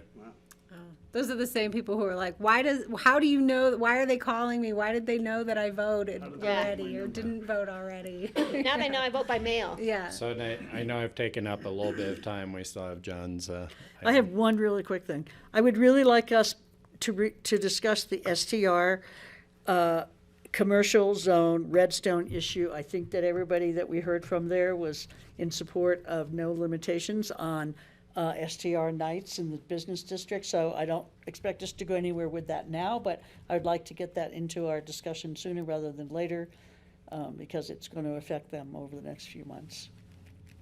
And it seemed like it was pretty straightforward. Did everybody get the letter from Mr. Buchanan? Who's Mr. Buchanan? He's a gentleman who had some issues It with. just came in, I think, today. Where, Came in today. does he live in Redstone? Brush Creek. Oh, he's in Brush Creek. Yeah. I couldn't figure out where he lived, thanks. Juniper Hill, yeah. Okay. Well, you're in charge of the future agenda, so put on if you're, I'll support. I'm just saying, think about it a little Yeah. bit and before we discuss it, because that night it seemed pretty straightforward. Now, can we get John up on the employee housing impact fee, which was pretty straightforward. Thank you for that, John. You're welcome. Any questions? I don't have any questions. Nobody? No, thank was you, very Joe. This was a darn good job then, wasn't It's it? very this illustrative just of how follows the hard it is to formula get housing here. that we set up in previous years. So Yeah. unless Exactly we right. want to change the formula, Yeah, your we description. don't really have to decide anything. Your explanation last year carried through. We had a lot All of right. questions last year. In other words, we need a break. Okay. No, I'm not asking questions because of that. I really thought it was incredibly clear. And I do have a question. Have you received any appeals for paying the fee? No. This was a little bit later than years past, simply because HUD was so late getting their data out, so we were delayed. But it, as Steve said, it happens automatically. The big factors in the change was the interest rate. That was huge. And then, of course, the escalation in free market housing. Yeah. All right.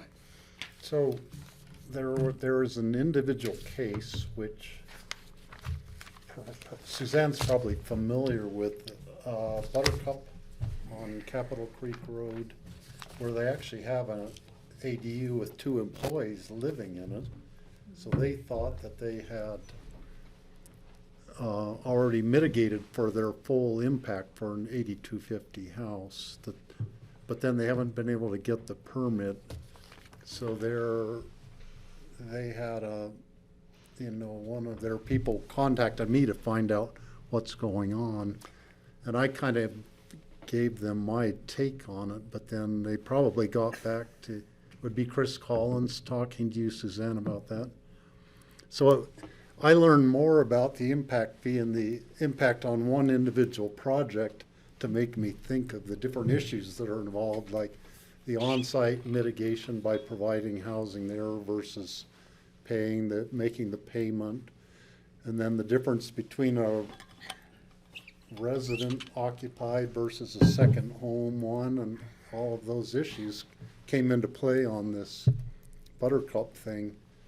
So I probably learned more about the whole process than Chris Collins did at that. Well, we're not recommending any changes to the calculus or the elements of the fee. So status quo, I just wanted to make sure the board was aware of the changes that were implemented from the new data. We appreciate that. All Thank right. you. Nice to see you. We're going to take a break, Andorra, until 4 o'clock.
Okay, welcome back to the work session for the Pitkin County Board of Commissioners on Tuesday, June 6, 2023. Back of the room, could you quiet down, please? Thank you. We are now about to commence a joint meeting with Planning and Zoning. And my question to Planning and Zoning, welcome to all of you, is would you like to do introductions first or move right into the meat of it? Do we feel like we all know each other? Let's go into the meat of it. Okay, so I'm going to turn it over to Kara. Good afternoon, everyone. Kara Silbernagel, Deputy County Manager, and with me up here, I'm joined by one of the Community Growth Advisory Committee members, Michael Miracle, and behind is, I think, nearly all of your 26 Community Growth Advisory members here, which is pretty phenomenal. I don't think so. I don't see Forrester covered. Okay. Well, 25. Miss us so much and miss each other. So I'm going to do a quick overview, but really the meat of this is Michael as co-chair and the committee's time to present to you their recommendations. So with that, we will get started. As I said, the overview, we'll go through the recommendations. We'll have some time for Q&A. What we do ask for all of BOCC and P&Z members is to please hold your questions until the end of the presentation. Again, there's no formal action or decisions being made today, and what's really important is the committee spent a really long time of this is a package. No single tool in isolation is going to address all of these concerns, and so really wanting to give time for the committee to go through their entire package of recommendations. And then Before you go on, I would like to just do one quick thing. Yes. And we would all like to thank all of you since you're here so much for the time you've put into this. We really appreciate it. Your report was phenomenal, really well written, and really thoughtful. So on behalf of the board, I'd just like to say thank you to all of you. Here, here. And staff and consultants. Kind of. And we'll close out with just a couple minutes of where we head after today. I know there's a lot of questions there of what do we do with this now? So just a quick overview of why are we even here today. In 2019, the BOCC declared a climate emergency, established some really critical climate action goals of reducing annual emissions by 90% from 2019 levels by 2050, creating all residential must be net zero by 2030. And really, what does that mean and why are we looking at the land use code is from the 2019 greenhouse gas emissions, 47% of Pitkin County's emissions are made up by the residential sector. That's most of what is unincorporated Pitkin County. That's why the work of this committee can have such a big impact with the recommendations they've made. So with that, the board set out the vision of utilizing growth management and the land use code to meet our climate action goals while creating an equitable, sustainable, resilient regional quality of life and economy for the future. No small task. Do you know that by heart by now? Getting closer and closer. I think Michael knows it by heart by now. So just a quick overview is you all established the Community Growth Advisory Committee to develop recommendations to manage the impacts of growth and development to meet our community values and our climate action goal. This community, comprised of 26 people across the community, really worked hard to address those and find the compromises that reflect this committee, and that is what this community, a lot of C words in this, and really that is the recommendation. It is their hard-fought compromises that they are presenting to you today. So just quick by the numbers, 26 community members, 21 public meetings, 10 months, 0 attrition, and the recommendations that were approved on May 17th received unanimous support from all 26 members, which is credit to the leadership of the co-chairs and the entire committee. So just a quick overview of the process, what was in those 10 months. I think we've heard some members say they got a master's degree in planning. I know I have a master's degree and I think I just got a second one in planning. Really went through the BOCC vision, goal, scope, great 101, how how Pitkin County's land use code got us to where we are, what's great about it, what can we really adopt for the future. Shared values, really the defining, I think, moment is the committee identifying what do they want more of and less of for our community, clarifying the problem, really focusing in on what is the scope that we can address to actually make a real impact. And, you know, that's where we started diving into scenario planning, a lot of analysis, a lot of compromises, a lot of deliberations, and an amazing packet of recommendations. So with that, I am going to hand it over to Michael Miracle as one of the co-chairs of this committee to present the report. Okay, thank you very much, Kara. So I will start by kind of offering just some applause back to those of you sitting on that side of the room, because one of the reasons this was successful was because you did a very good job choosing your committee members. You know, there was a great mix of folks across the full range of community, and I can tell you that everyone was really there in a good faith way. There was nobody sitting in the room playing defense. There were disagreements, but we found our way to compromise because of that good faith effort. It was really kind of the best of community on display, which was people across a range of professions and profiles coming together and saying, let's fix something. And so I tip my hat to you, because I think the zero attrition speaks to that, and I think the recommendations speak to that. So I'm going to read real quick a letter from Mona Newton, who is the co-chair along with me, that was elected by our group behind us. She's off traveling and wanted me to read the following. Dear Commissioners and members of the Planning and Zoning Commission, I'm sorry that I'm unable to join you for this work session, but I'm grateful to Michael for reading my note to you. I'm traveling, which is a reminder of how small and interconnected the world is, and yet how huge. One beauty of travel is talking with people and learning about them. They share their stories of their lives, and some tell me without provocation how climate change has changed their way of life, usually not for the better, and robbed their children of activities they enjoyed as kids, like ice skating on the canals in Amsterdam. She's in Holland. It's also a good opportunity for me to see various solutions employed to reduce the human impacts of climate change, like the tanks of sustainable aviation fuel at the Amsterdam airport, wind turbines, and thousands of solar panels all throughout the countryside and offshore. We all have to put our shoulder to the wheel of climate action. Our committee's recommendations are the result of putting our collective shoulder to the wheel over the past 10 months. I look forward to the final outcome of all our efforts. Thank you, Mona.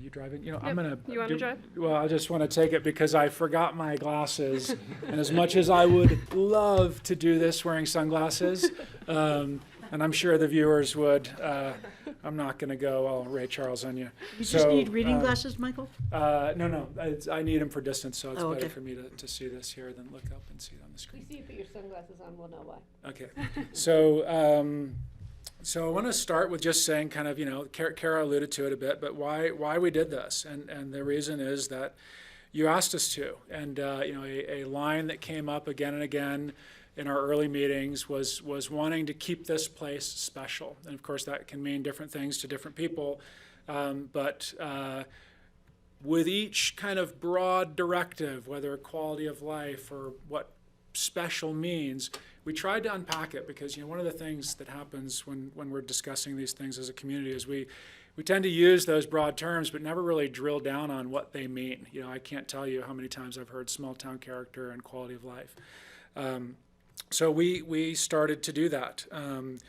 And so the climate action obviously was the number one concern. You were right to make that our principal charge, but there's a lot more to keeping this place special than just the terms. So some of that is on this list, and the key bolded line, which, Francie, I'll say to you, the best way for you to thank us is by doing as much of what we suggest as you can. So you'll see the line, doing nothing is not an option, a few times. And I want to just point out the last two bullets here too, because they kind of speak to this, the bigger range of concerns, which was wanting to reduce the sense of overwhelm that so many residents and visitors are feeling. And also that growth is no longer defined as density or just the built environment, but also intensity and activity. And you'll see a lot of that in the recommendation.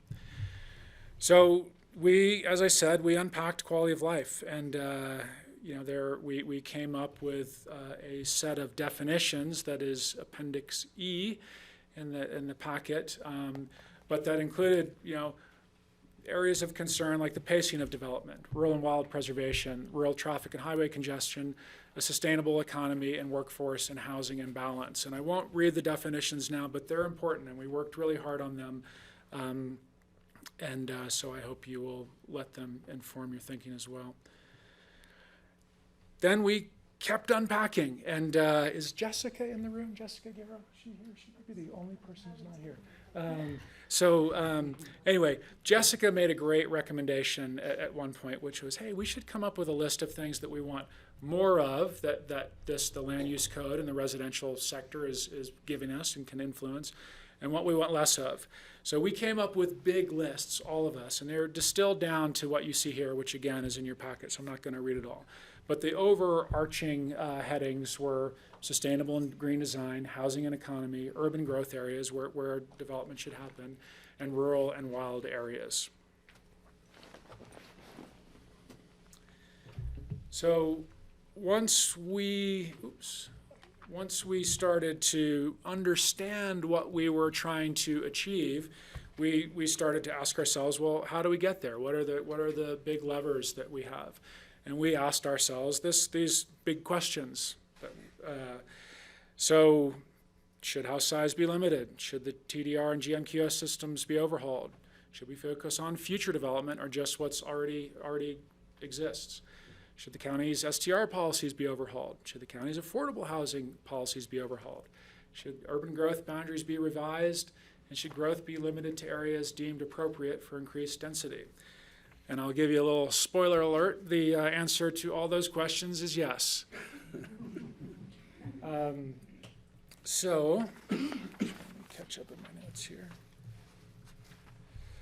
The overview of recommendations. So we're gonna go through. Obviously, you've seen it. I assume you've at least perused the packet that we're going to be talking about today. I read every word. Did you read every word? I did. So did I. That is great because we want you to read every word. It was worth it.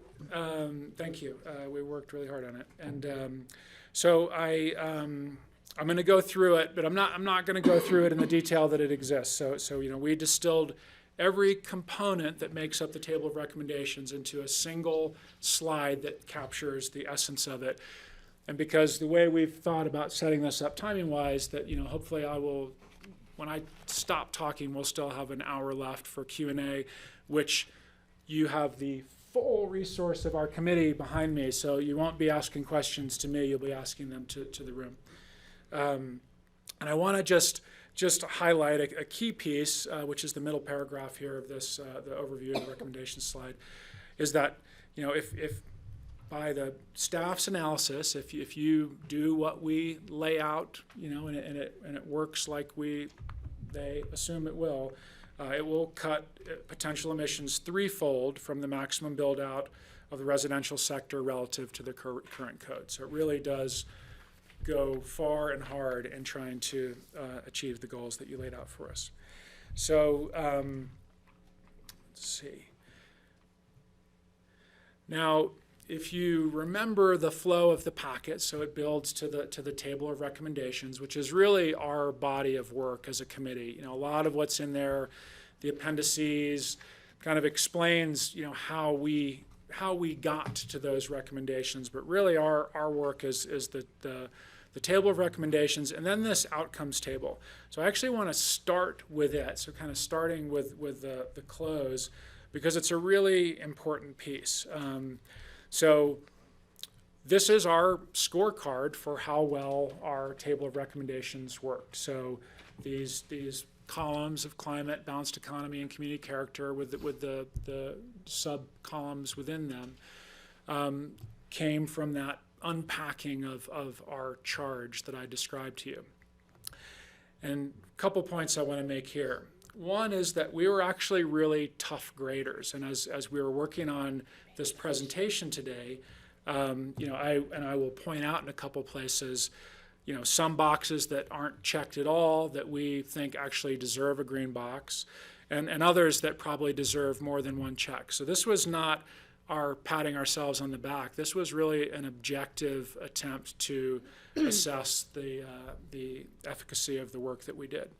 The other important thing to realize here is that, every box gets ticked. So pacing of development gets ticked by the tiering system and GMQS modifications, but you can't pull any of these rows out and expect to achieve our goals. This is an interconnected proposal and plan, and several of the components really require that other components are pursued in the way that we've described. And but there's a lot of green here, and there's no red. So red would have meant that it moved us away from our goals. A yellow means that it doesn't make meaningful progress to the goal. And then anywhere from 1 to 3 green checks, 3 being the best, indicates how well it moves us towards our goal. And with that, I'm going to start to get into the components. Should I pause for any questions or clarifications, or should I just keep rolling? Every once in a while, but it would be good is when you go to another section, if you give us the page number so we can go with you. Okay. Do you have the page numbers? Do they have the presentation, or? I'm looking at the presentation Okay. as itself, and it has its own page numbers, Yeah, not our so, whole packet page Oh, numbers. on the packet. Yes, I will. I'll get you covered. For instance, Michael. that chart is page 37, Yep. the one we were just looking I at. got you covered. Okay, so I'm going to move through these almost in the exact order that they are in the table of recommendations. But we swapped a couple at the end because we felt like if we were getting short on time, we didn't want to give short shrift to the more important stuff. So we started. It was a proposal. I'm gonna forget who proposed it exactly. You can just raise your hand behind me if it was you. As we talked about that list of big questions that I showed you. We kind of started stepping towards house size kind of early on, and it was a tough one. So who was it? Tell me who proposed the floor area ratio idea. Randy. Oh, Randy, so humble. He gives Randy and Glenn the finger. Randy and Glenn as a way to kind of come at floor size or home size in a way that makes sense, that the city does and that the county does, but just in the AR2 zone, right? And Kara's going to correct me if I misspeak, right? What the floor area ratio does is it fits home size to lot size, and that philosophy that a home should, where the home is sitting should have an impact on how big it is and how it's allowed to behave as a home, is something that came up a lot. And floor area ratio was deemed an artful way to come at it. So you can see it's got some green checks. Our rationale is that it presents an opportunity to right-size a home by scaling it to the size of its parcel in the context of the surrounding community. It helps conserve rural wild lands and contributes to climate action, but it does not address the pacing of growth and development. So you'll see on these slides the rationale, which I just read, the snip from the outcomes table, which is on the top, and then we've got just short bullets, and all of these are dramatically truncated from all the things that we could say about this stuff, which is in your table of the recommendations. So in some cases, you're going to see us kind of pulling language verbatim. In some cases, for the rationale, we reworked things just to maybe capture a few bullets in a single shorter sentence. So what it And then in the recommendation itself, you'll see significantly more detailed about what's being proposed and how this would be done, and sort of, recommendations within the recommendations for how to do it right. And in many of these, so in floor area ratio, we really went deep on it. We really, the recommendation is, it's not exactly prescriptive. Everything is going to need to be kind of studied and understood by staff. You've lined them up for a tremendous amount of work going forward. But in other cases, some of the components and the recommendations are more broad suggestions that we didn't put a ton of detail to, because we knew that things had to be understood and studied deeper. But I'll point those out when they come.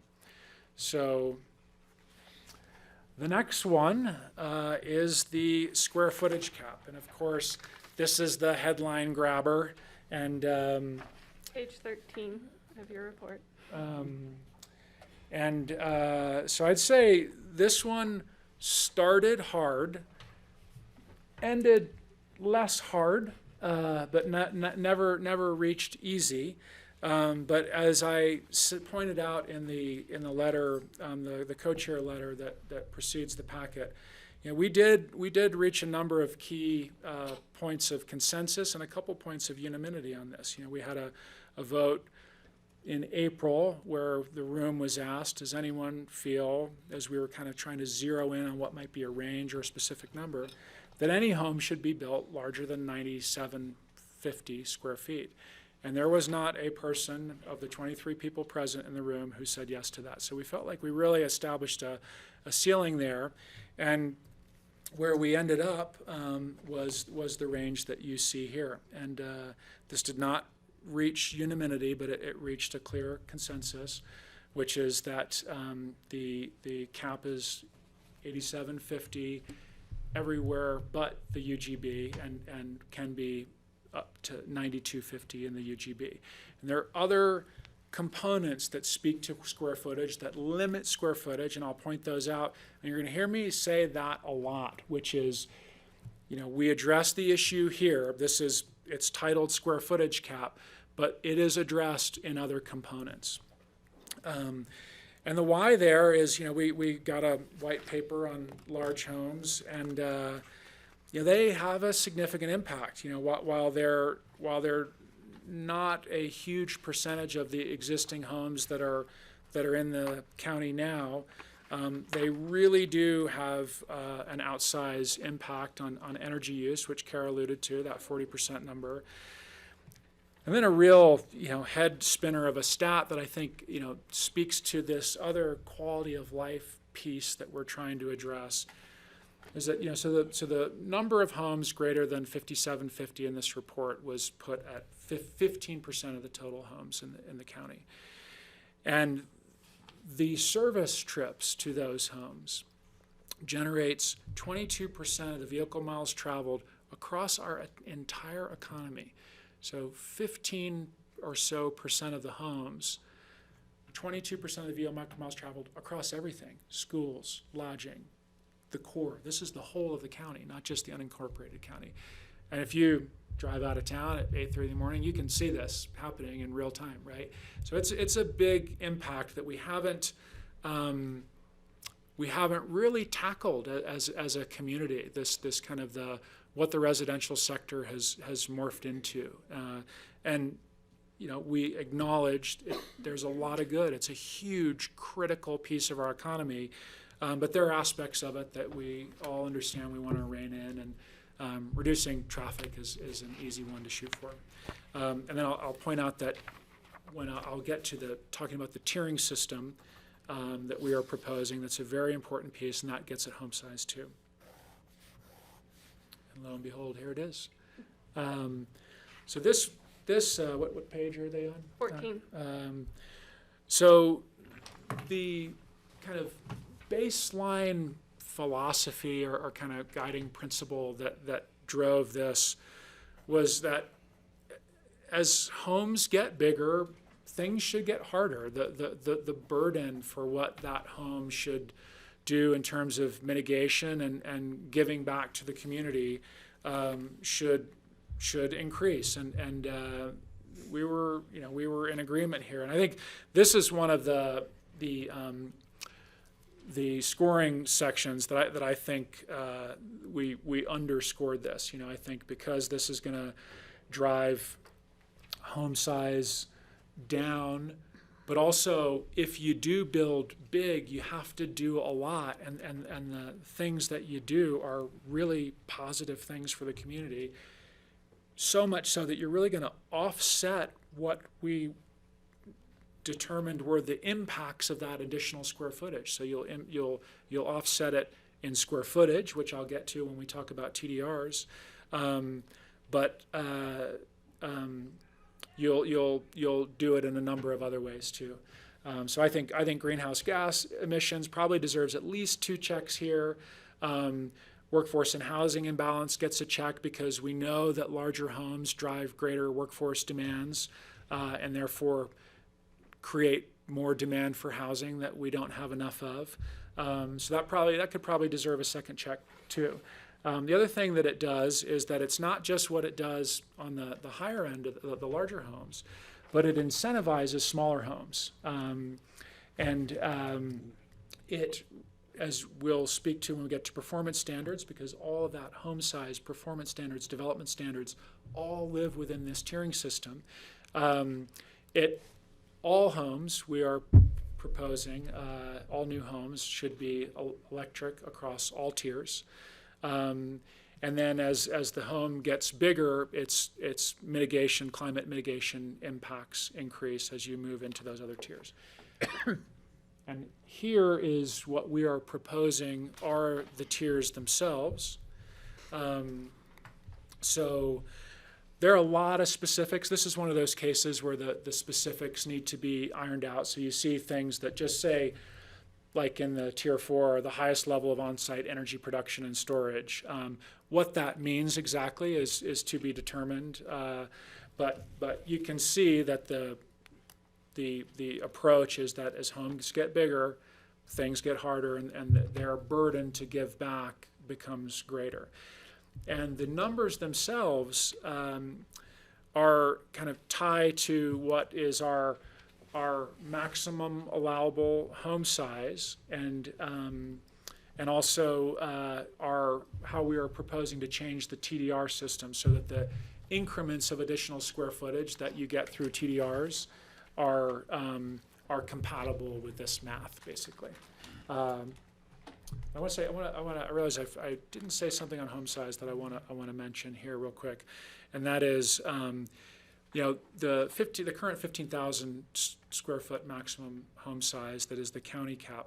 The caucus areas are already coming in underneath that. I think the Snowmass Creek caucus proposed that 5750 be the new max, but that hasn't made its way through. Is that correct? Not through code amendment yet. Yeah, it's not through the code amendment, but so in some ways this process is playing catch up on some of these issues to where the caucuses have already gone on their own.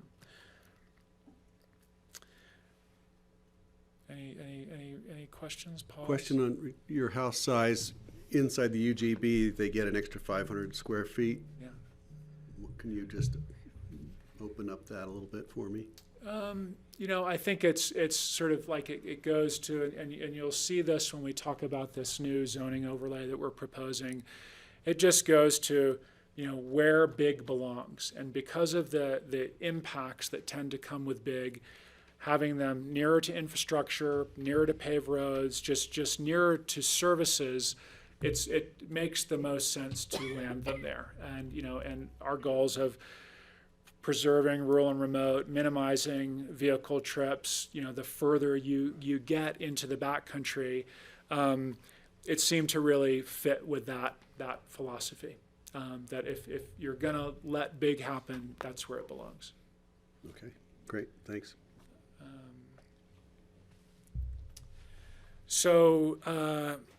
Performance standards.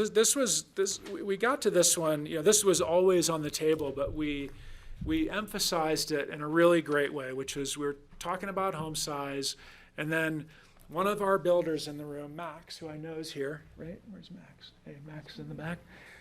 Kind of grabbed the wheel and said, hey, I think we're barking up the wrong tree. Like, if we really want to go hard on our climate goals, this is where we should start.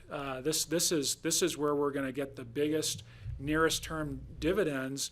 And he was, I mean, we all were there because we heed the sound of the alarm bells on climate change, but he kind of grabbed a bell and hit it hard in the room and said, if you want to, this is where we're going to get the immediate term goals. This home size stuff is all some distance in the future, and is so going big and bold on performance standards was something that we all agreed to very quickly. I would say this came to, almost instant broad philosophical unanimity, and then we just said, how hard can we go? So this was an easy must-do that we came to quick consensus on. And this is one, again, where staff's going to have to do a lot of work to say, okay, what is this going to look like within that tiering system? What does a Tier 4 set of performance standards look like versus Tier 1? Because and the baseline is a high baseline. So if the baseline for all new homes is they have to be 100% electric, that's a high bar climate baseline, right? And and then as part of it, we were, because as you'll hear, redevelopment in existing homes are such a huge and important piece of this work. We want to, in addition to requiring this for all new homes, to create a path for electrifying all buildings in Pitkin County. So what does it get us? It dramatically reduces greenhouse gas impacts. That's obvious. It drives innovation and adoption of leading edge home technology. That was something that came up a lot in the room too, which is that we want to figure out ways to drive innovation, not just to block everything, but to become a community where the best, newest things happened in the sort of the easiest, fastest way possible. It doesn't do things like hit kind of the quality of life stuff. So you'll see that this is, heavily checked over on the climate side, but really doesn't earn a check over on the balanced economy and community character columns. Can I ask a quick question? Sure. I think Kara asked us to wait until the presentation was finished. Sorry, I know. I didn't catch him in time. And I've invited it a couple times, so I'm the one who should have his I will play by the rules. knuckles wrapped. And this goes beyond square footage. Just some highlights from the bulleted list. I'm in development standards now. I think I had them all. So development standards is kind of the same thing, which was, this is we should set the bar high. This is not a hard thing to say yes to.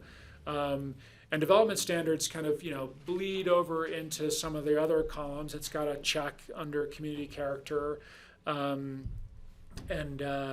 So these, just a couple highlights from the bullets. This establishing a maximum disturbance area, on-site energy use limits, water use reduction requirements, and a threshold for material waste. That's, several things in that single bullet that would live in development standards. And I'll say on that list, water use was something that didn't feel like it was kind of within the confines of our initial charge, but came up a lot, as did affordable housing, as something that we needed to make sure that we brought forward more in the recommendations we were making.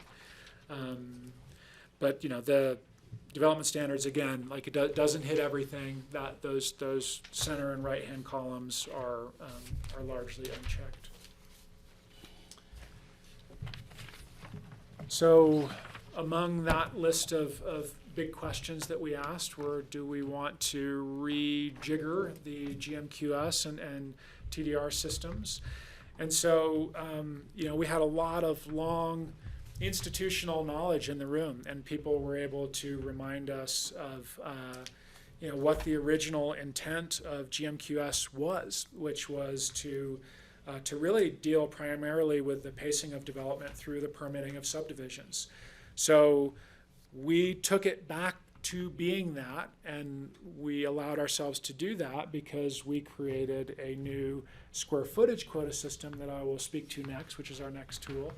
And so other kind of key pieces to this that both the square footage quota system and the GMQS is that we need to revise the scoring and competition process to better reflect the goals and values that are in coordination with the special review criteria, which is in your table of recommendations.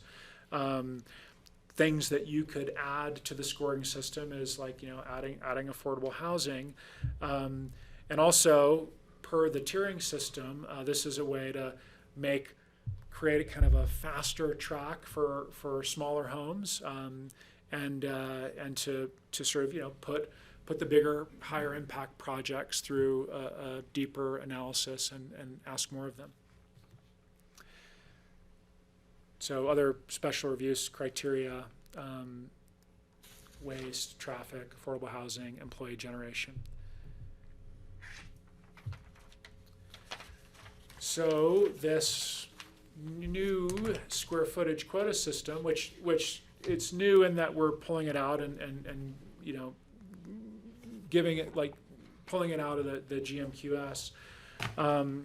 But you'll see when we get to the TDR system, I think one of the things that we did that was really a great achievement is that, so the square footage, the GMQS square footage quota system, doesn't get used a lot today because the TDR path is more certain and it's just an easier path to grab the additional square footage that a home might need to get to its desired square footage. We have managed to sort of flip the script there, and now, because what we're doing with the tiering system in combination with the reworked TDR system, the TDR system actually becomes the preferred path.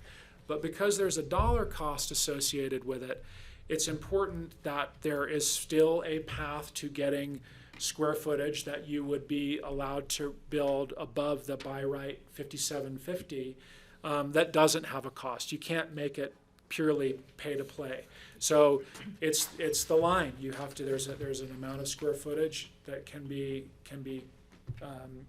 won through this competition system every year, and but you got to get in line to get it. It's not entirely certain because it's competition based, but because of what we've done with TDRs now, we're okay with people saying, I'm going to jump out of the line. I'm going to go the TDR path because we've dramatically increased the community benefits, we believe, of the TDR program. So let me make sure I hit all the important things here. Can you believe that we worked so hard on this and I'm just not looking at all and just great. Speaking off the top of my head? Because we worked through it all. Sorry about that. So are you making it up as you go along? 60%. You're doing a good job. So the just the last bullet on this rationale and recommendation list, the annual square footage allocation shall have a minimum yearly allotment and be determined based on the prior year's development and with exemptions deducted from that, such as TDRs. So the use of TDRs comes out of the total, anyway, so this is a case where that sort of things are going to adjust, and that you're going to have to adjust them. This is, there's a lot of work for you guys too. Agreed. So, am I missing anything? No, you're getting it. Okay. So, and TDRs. So this was like the ultimate exercise in concision, reducing what we are proposing into a single slide here. But so I'm going to make sure I get everything that's on the screen. So we started with, we knew we had to do something about TDRs because it was kind of a fast path to additional square footage. But the system was not broken, and we thought, we can rework this to get more out of it.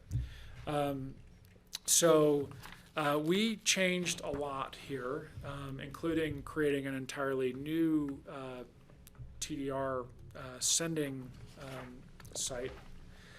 And so I'm going to just read through what I think are some of the highlights, and I'm going to look at the bulleted list too. So it still prioritizes TDR's value in preserving rural and remote. So we're proposing to adjust the square footage value of TDRs, but we are that rural and remote sending sites still have a substantial higher square footage value versus other sending sites to create incentives for people to send to extinguish 1,000 square feet in rural and remote. We're proposing now that instead of amplifying to 2,500 square feet, it only amplifies to 1,000, but in every other case, it's a 1-to-1 ratio. The other thing, one of the other things we're proposing is to lower the denomination of TDRs to 500 square feet. So that new 2,000 square feet that you get for extinguishing 1,000 from a rural and remote site becomes 4 or 500 square foot TDRs. And I think I remember hearing, Steve, perhaps you mentioned something at some point about the kind of the unintentional incentive that comes with receiving a full 2,500 square foot TDR. Am I right that you said something about that? Yep. That it incentivizes people to build 2,500 more square feet because they've paid for it, and that's how you kind of embed that square footage value in whatever it is you're doing. I've talked to people when I've talked through some of this proposal who said, yeah, I built 2,500 and I didn't need it. Or people have said, I would have gone 500 more, but I didn't want to buy a 2,500 square foot TDR. So that denomination is going to allow kind of more right sizing and here's a critical piece that's important to remember when we speak to this, the new form of TDR that we're proposing. Because of the tiering system, tiers 3 and 4, if you are at that square footage, they are going to require more TDRs than the square footage more square footage value in TDRs than the square footage that you are proposing to build. So if you're in tier 3, your ratio to build 1,000 square feet is 1 to 1.5. So you have to go out and find 1,500 square feet. You'll transfer that first 1,000, and that second 500 just gets extinguished. So it's a way to say, again, if you go bigger, it gets harder and you're asked to do more. And one of the things that you're asked to do is to extinguish future square footage beyond the square footage that you're going to build by some amplified ratio. And if you're in tier 4, that ratio becomes 1 to 2 or 2 to 1, however you think of it. But to build 1,000 additional square feet, you need to find the 1,000 that you're going to build to transfer, then you have to find an additional 1,000 to extinguish.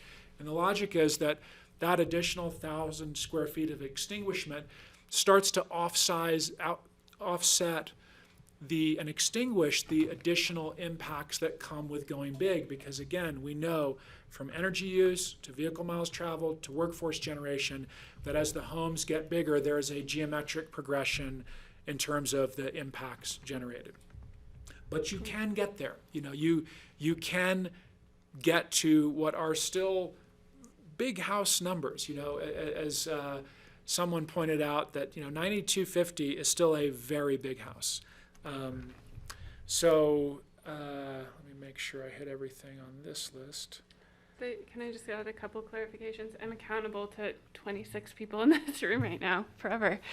Just one clarification in your packet that we did miss, and I want to call out because I think it's important for everyone around the table, is that the group intentionally called it 500 square foot denominations. It is not fractional TDRs. So I know there's a couple misses in your packet, and just want to call out it's denominations. The group is not proposing fractional TDRs.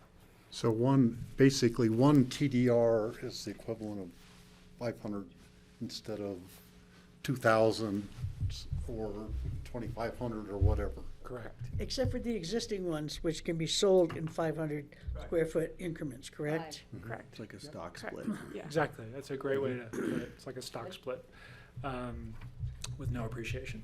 So, We'll see about that. so I mean, they can't grow to 600 feet, right? They're 500 square feet.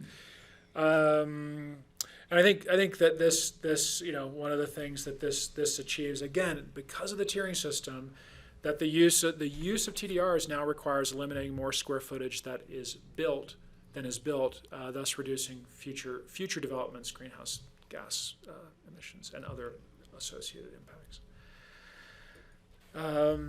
And here's the wild one we think is really cool, which is this new TDR program. So, like the existing program, this is you've got your TDR sending sites, and what this does is it basically creates many more potential sending sites, which will need to be defined in some way because you don't want to flood the market with additional square footage that can be suddenly bought cheaply. But this residential program eliminates future development, but in residential areas. It allows a homeowner of a to be determined, and this is critical, this is one of those things that has to be studied and understood, of a to be determined type. It could be their tenure in their home, this has to be determined, but to sell off future allowable square footage. So for example, if someone's in a 3,000 square foot home, but they could build to 5,750, that's their by right, they could sell off a portion of that delta of 2,700 square feet. And because large homes are now required to buy more than a 1-to-1 TDR square footage ratio, there's going to be a demand for this. So based on the tiering system, we think there's going to be a greater demand for TDR square footage, additional square footage. And again, the TDR square footage that is purchased comes out of that annual square footage quota system allotment. So it's not like it's growing over here without being accounted for over here, which I think is how it has worked, right? We like this for a number of reasons. One, it allows residents to maybe not cash out and move away. That there might be a generational handoff that can happen. If they agree to sell off that additional square footage, they are agreeing to forever limit that home's potential maximum square footage to whatever it has been reduced to by selling off those 500 square foot increment TDRs.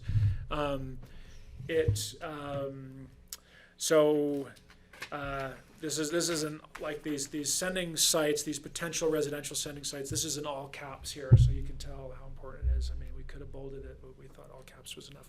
Existing long-term, full-time residential units. So you can't go out and shop for that delta. You can't say, oh, I'm going to go find a home that's 3,000 square feet, and they can go to 5,750 and I'll buy the home, and my play is going to be to try to just sell off the delta, and then I'll turn around and sell the house. So it really needs to be fenced smartly so that it achieves the goal, which is to also try to kind of like save that middle piece of housing that tends to disappear in terms of serving local workforce when it's sold. And then a piece of this that is not on the slide here that's an important one though, going back to performance standards, I mentioned wanting to create ways to electrify and create energy efficiencies within the existing housing stock. That anyone who used this residential TDR program would agree that 10% of the money that they made would go to energy retrofits. So it's a way, so they get this, it's almost kind of like found money if they don't want to, if they didn't plan to sell and move on, but it comes with some obligations, and the big one is that they have to try to make their home as energy efficient as they can using 10% of those funds. And again, all those numbers can be adjusted and should be adjusted based on studies. So we looked at kind of existing home size, the number of homes, what that delta looked like when you added it all together. So how many 3,000 square foot homes there were, which I'm realizing there's a couple points I failed to make on home size that I'm going to circle back to if you don't mind. That the average home size in Pickens County, what is it? Rural is 3,400. Yeah, so like that's the 3,400 is kind of the average size now. So I've mentioned that on home size to say like the reduction that we're proposing is not inconsistent with what's out there now. It was looking at the trend lines and seeing what was happening, and that there are more big homes being built, and they do bring a lot of impacts, and they do tend to act like kind of microeconomies versus housing. Anyway, we did the math, and we looked at kind of what the delta was. We looked at what the demand would be if people were building a reasonable number of big homes, and we felt like that the math kind of worked out, that the selling side that we were creating by creating this new residential TDR and the demand side that we were creating with this new tiering system actually kind of worked out. And again, because in tiers 3 and 4, you're required to extinguish more square footage than you're building, it results in kind of in a net reduction in future square footage while allowing people to build bigger homes if they want to. Oops. Not too far. Oh no. Where is it? Oh. We had a slide We disappear. We did. Can we find it quickly? The next one is The overlay, Yeah. it's page 27. Well, it starts on 26. Yeah. Speak to it. I'll find it. Can you just pull it up? Do you have for your us? points? Yeah. So, and on the this additional residential TDR, on our scoring chart, you can see that workforce housing does not have a check. This is one where I think we graded too harshly, and I think that workforce does deserve a check here, because one of the goals with this is to keep current housing stock from being kind of sold and having a family who's been here for some time who might want to hand the house off to a younger next generation. It allows them to stay. So we're seeing, as you know, conversion as homes get sold. They tend to not be sold to local workers. They tend to be sold by people who are investing in them or who are buying second homes. So this slide is fine to speak to this. So this idea of location, of that where a home is, what its lot size is, should have an effect on its size, and its proximity to infrastructure should be a determining factor in its size.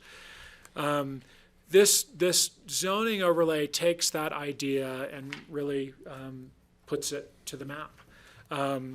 So we have sort of takes the rural and remote concept that you have a zone in the county where the rules are different from what you can do. So you can build a 1,000 square foot cabin there, and it kind of steps it in all the way to the urban growth boundary. So it creates 5 zones: the existing rural and remote, rural/valley, the Highway 82 corridor, and UGB. And this map is just for planning purposes. This is a good attempt, I think, of what it would look like, but it needs to be studied and understood. But within each of those zones, it's not just how big a home can be, it's how it can act. So there are pieces in the packet, thank you, that which zones allow special events and which don't, which allow for short-term rentals and which don't. This kind of circle back to kind of one of our guiding principles of houses should act like houses and not vehicle trip and workforce intensive microeconomies. That's particularly true the further you get into kind of the rural and remote areas. That's where a home should least act like a commercial enterprise. And so in the packet, you'll see, Zone A is rural and remote, and Zone E is urban growth boundary, with it stepping towards the urban growth boundary as you descend the alphabet. And we kind of asked ourselves, okay, like we've done so much with so many of the components that have come before in our list that I've gone through. We asked ourselves kind of what's left, and we thought that the overlay map could kind of back clean up and sort of mop up with our goals that we felt still needed to be addressed. And again, it's this locational idea, where a home is, rural and remote preservation. And you would see, what did we say for that? No, just what's that? Oh. Oh. Let's see.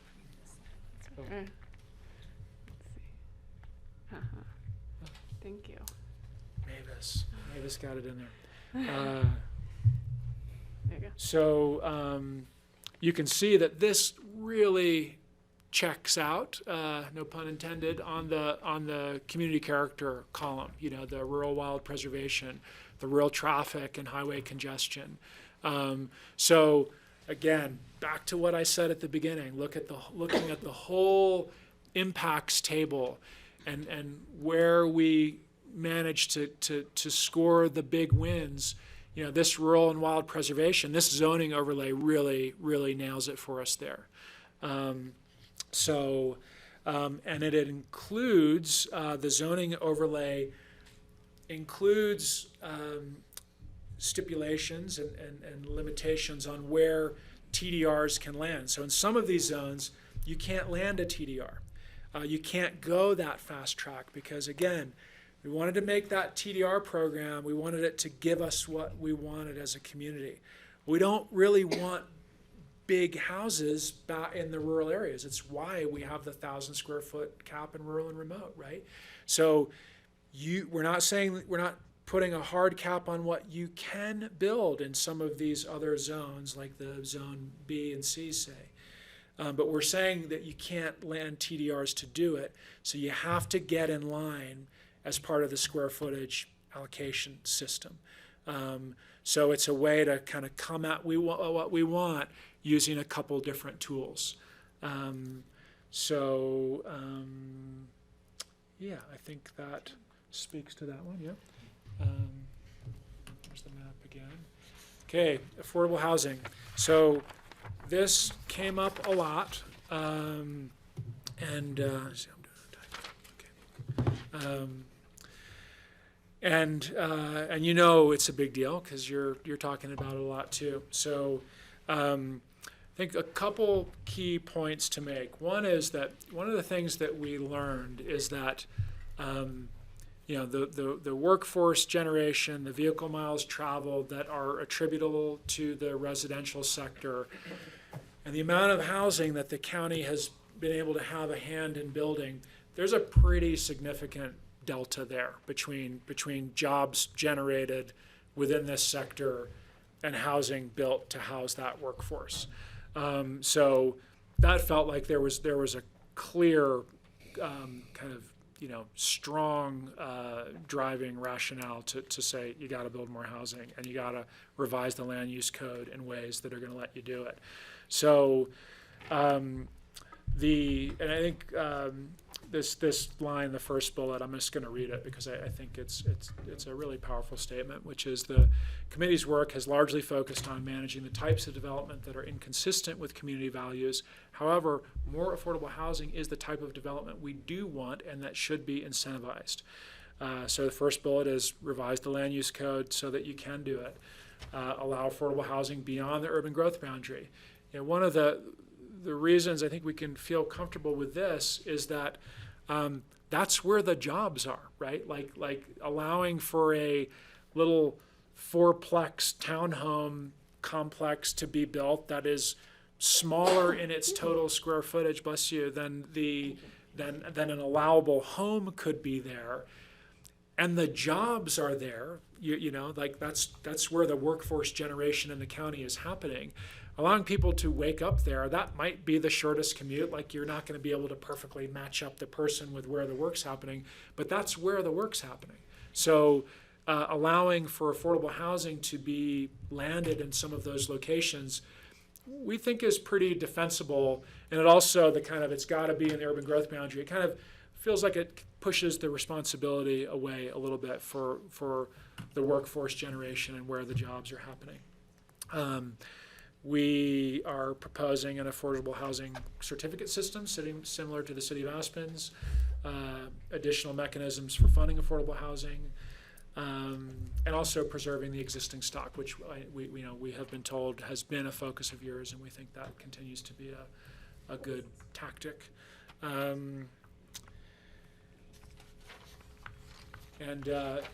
me say here that I mentioned it in the co-chair letter. I hope they'll still agree to this, but there are, lots of people behind me who, in addition to no attrition, I think half the committee showed up for a special meeting on affordable housing and met for 2.5, 3 hours and came up with what I thought, I couldn't make that meeting, was an incredible list of ideas that is in the table of recommendations.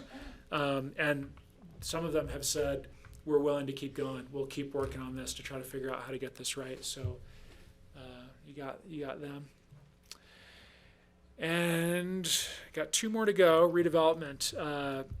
So redevelopment we got to late, but it came up multiple times from the very beginning that this is huge. And in fact, this is as important as anything that we're proposing. And if you don't suggest that this work lands on redevelopment, then you are almost shirking your responsibility as a committee. So I'm going to jump to the component achieves bullet at the very bottom, which says, in some ways, this is the most powerful recommendation.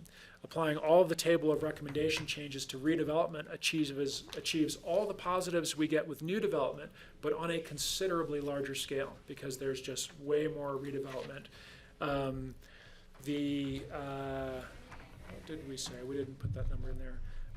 Anyway, in the I think in the home size white paper that is a link in your appendix section, which I really encourage you to read because it's fascinating. It really shows how redevelopment is, there are more redevelopment applications than there are new home applications, and it really speaks to how significant getting this piece right is. And what we are proposing, I'll read the second bullet. Redevelopment of square footage outside the existing footprint area above 5750 is subject to TDR square foot allocation. This is considered new development and subject to new code changes in this table of recommendations. And then the definitions on what constitutes redevelopment is very clearly articulated in the table of recommendations. Okay, last one. What's that? You got 2. Oh, yeah, sorry.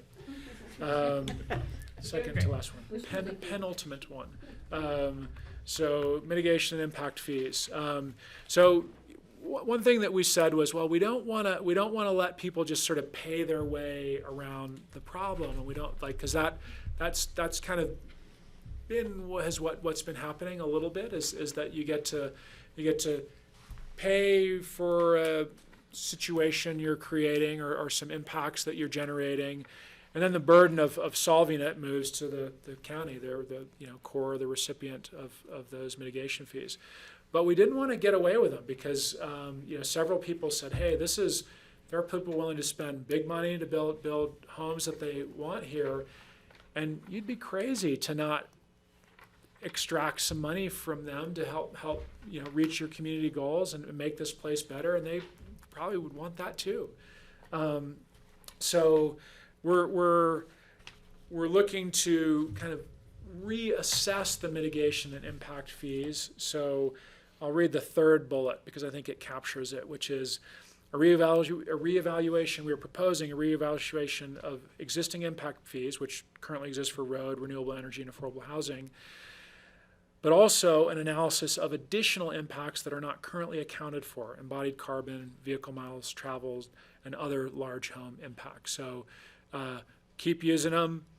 Look at the impacts generated that you could ask for mitigations fees for.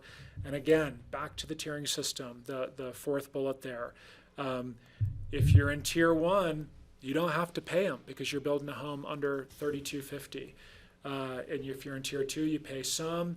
If you're in tier 3, you pay significant amounts. And if you're in tier 4, you're going to pay a lot, because the logic being that you're creating more impacts because of what we know about large homes.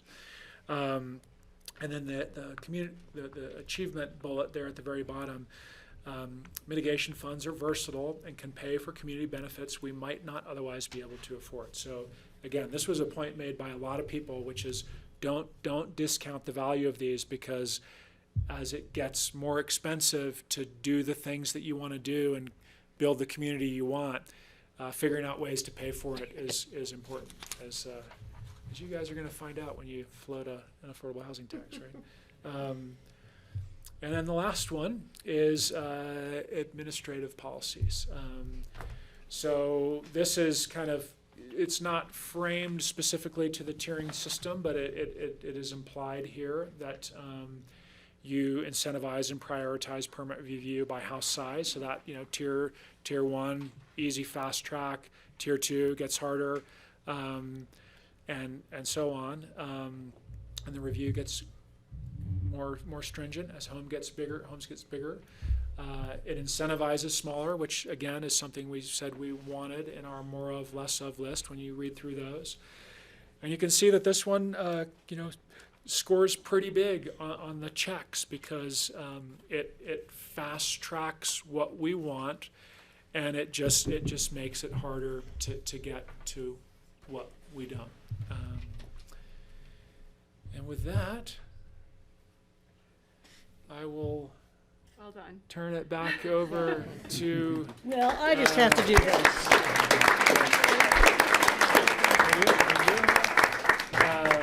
I hope I did my folks right in the back of the room, because while I'm the one sitting here, they did it. There's so many smart people behind me, and so please, as I said before, the Q&A, I think I'm done talking. You guys, so if maybe we can help start the answer and point to someone who might be able to give a better answer than us. Can I add one simple one that I tried to interrupt? This is, I've got a lot, but this one I can clarify because I see Brian Hannigan there from Holy Cross.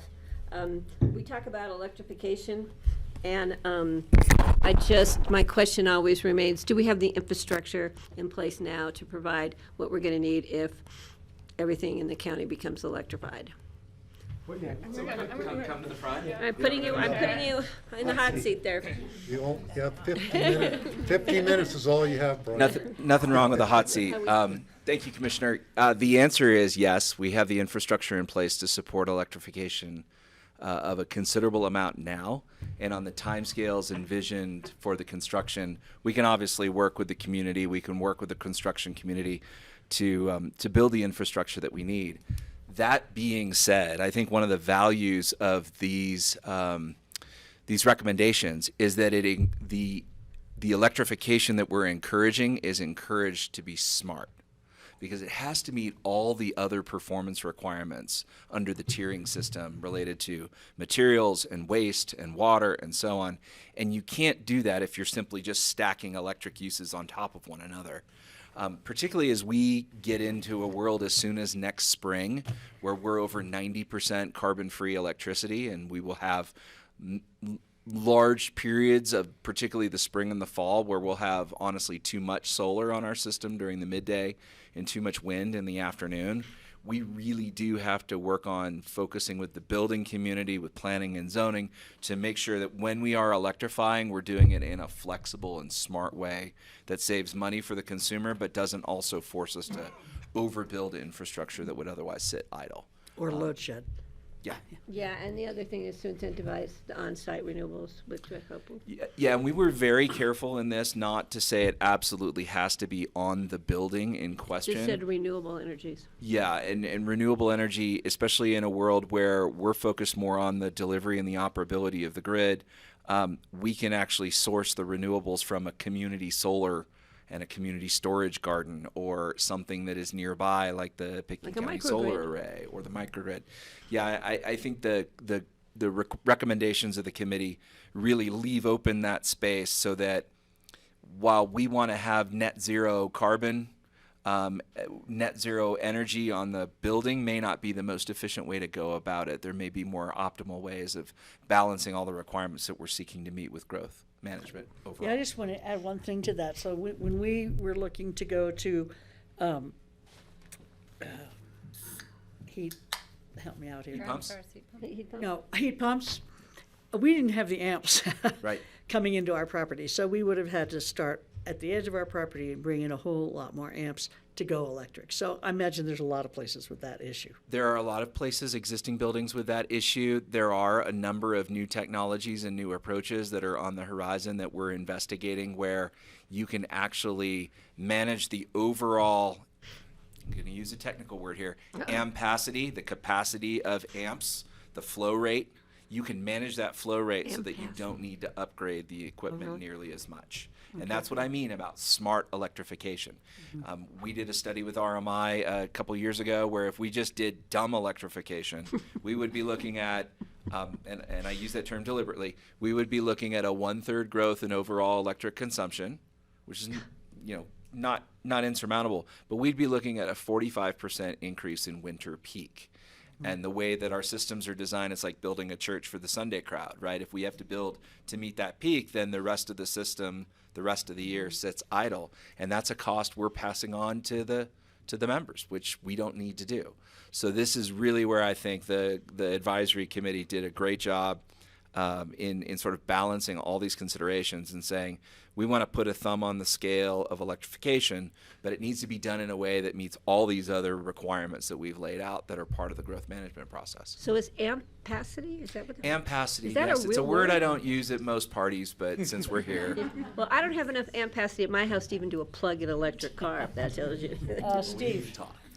So Brian, while you're here, if someone doesn't want to, maybe they're not in a good place for putting solar panels on their house, or maybe Holy Cross Energy doesn't want them to because of power line capacity or whatever reason.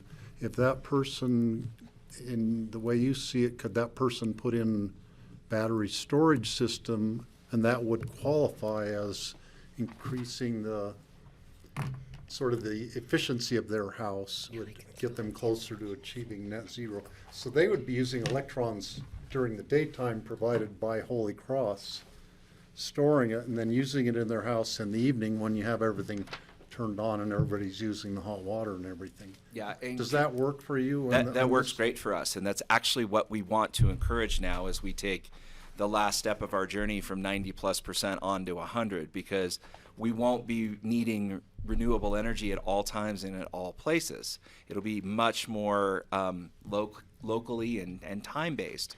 And so that's one of the reasons why, and for another time, but in the rate changes that we proposed, we really put a focus on incentivizing solar with storage, because that flexibility now allows you, the consumer, to say, I want to make sure I never pull more than my, there's this word again, ampacity from the grid.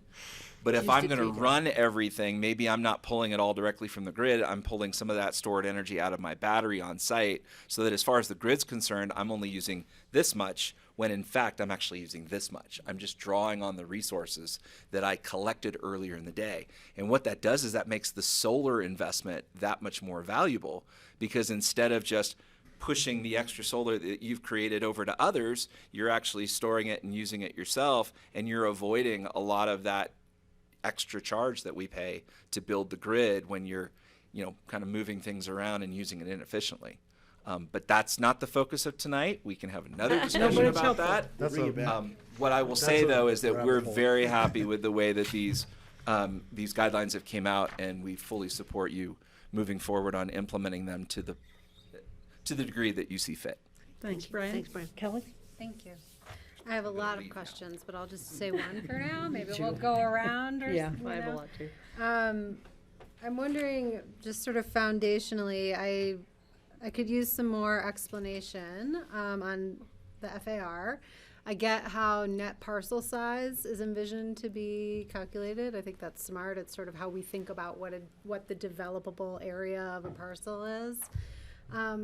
But how explain to me how that interacts with FAR, and then what that means for max house size on a parcel. Okay, I will try, and there's a lot of experts in the room to come up and speak to or add color. Call them up if you need to. Others.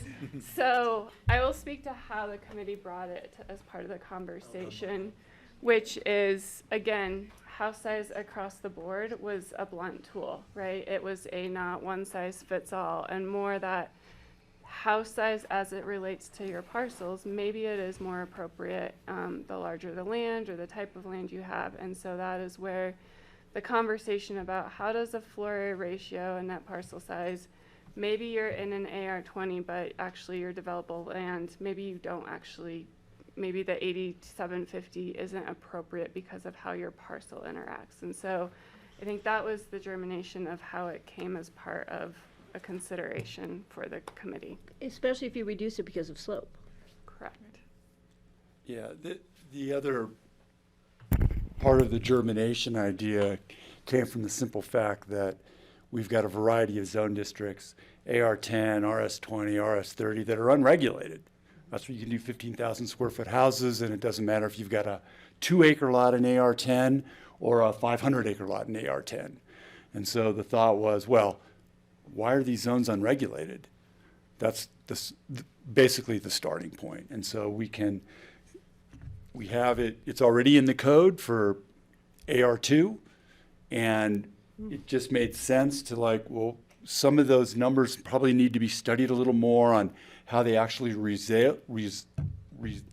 reflect on effective parcel size, but it just made a lot of sense. And then we added, now slope reduction is not even a consideration in development of a single house. It is with regard to subdivision, but not for a particular house. And so there's going to be other site issues that all affect and translate to effective parcel size, and that's going to also correlate to the floor area. Okay, so if a floor area ratio can't accommodate a 8750 house, then it would be reduced on that parcel. Yeah, absolutely. Yeah, there's no guarantee that you get 8750 like it is now. Or it's not a guarantee, but it's certainly doable. Yeah, I mean the floor area is going to control, unless of course the caucuses have a more stringent. But yeah, the floor area applied across all zone districts is one controlling mechanism. Okay, thank you. That's all. Okay. Kelly, if I could tag on to that, similar question about the FAR is, who will be calculating the FAR? Is this going to be something that ComDev staff does, or is it something that someone is going to have to hire a consultant, one more consultant to pay to do those calculations? Maybe that's a staff question more than. Yeah, exactly. My guess, but I don't know for sure. My guess is it's going to get done similar to the way it gets done now. It is going to require more work. That's why people have architects. I mean, And- they and present their planners. floor area calculations to us, and we review them. That's how it works today. Right. So it would be, So they similar. would most likely be having an architect or a planner of some type doing the FAR calculations for them. Yeah. Okay. Any questions from P&Z? Is the front door open? There's a lot of people coming up, and I don't know if they're trying to get in or if they're, tell them they can't. Yeah, go ahead. Sorry, we're closed. Yeah. I'm like worried about it. Jeff? I have one question. Okay, Suzanne. Wait, let me get the mic over for you. I have about 10. Glenn, Do you want to add anything to what, since you and Randy were both key to the development of that proposal, do you want to add anything to what Randy just said?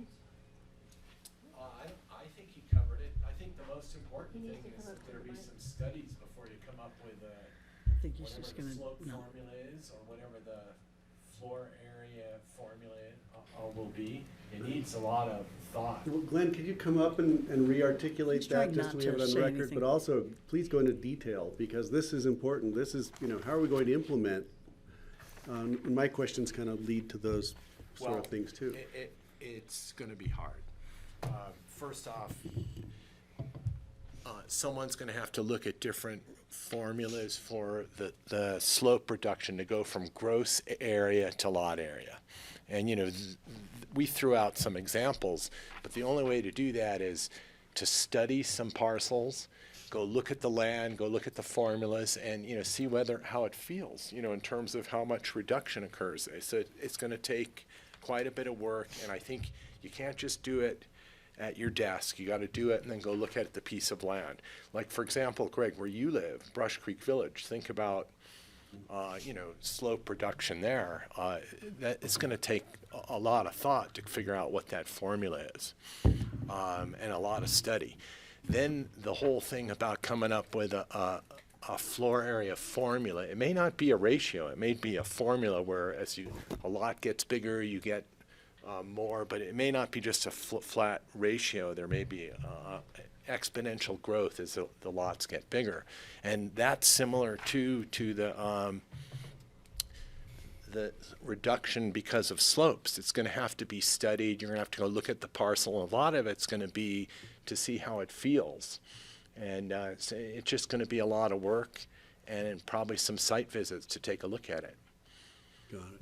Yeah, as you were mentioning, if I could follow up, Francie, just Sure, go ahead. regarding the steep slopes, often the actual cost to make a developable site out of a steep slope is so incredibly high that will be a red flag. If that helps, just thinking that the money that has to go into the foundation and the retaining walls and the pylons and the whatever it takes to actually create a developable flat surface on a steep slope just seems to be so high that there ought to be an indicator there that will help us. Yeah, that's true. And speaking of the point that you asked Suzanne about, is how you're going to come up with what you were talking about, Steve, the floor area. GIS has, most of GIS has 2 foot contours.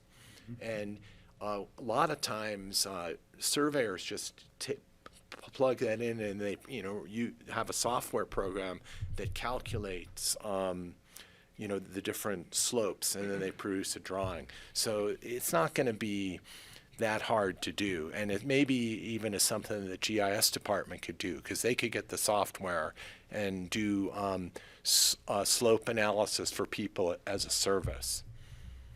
So there could be a program that would do the slope calculation.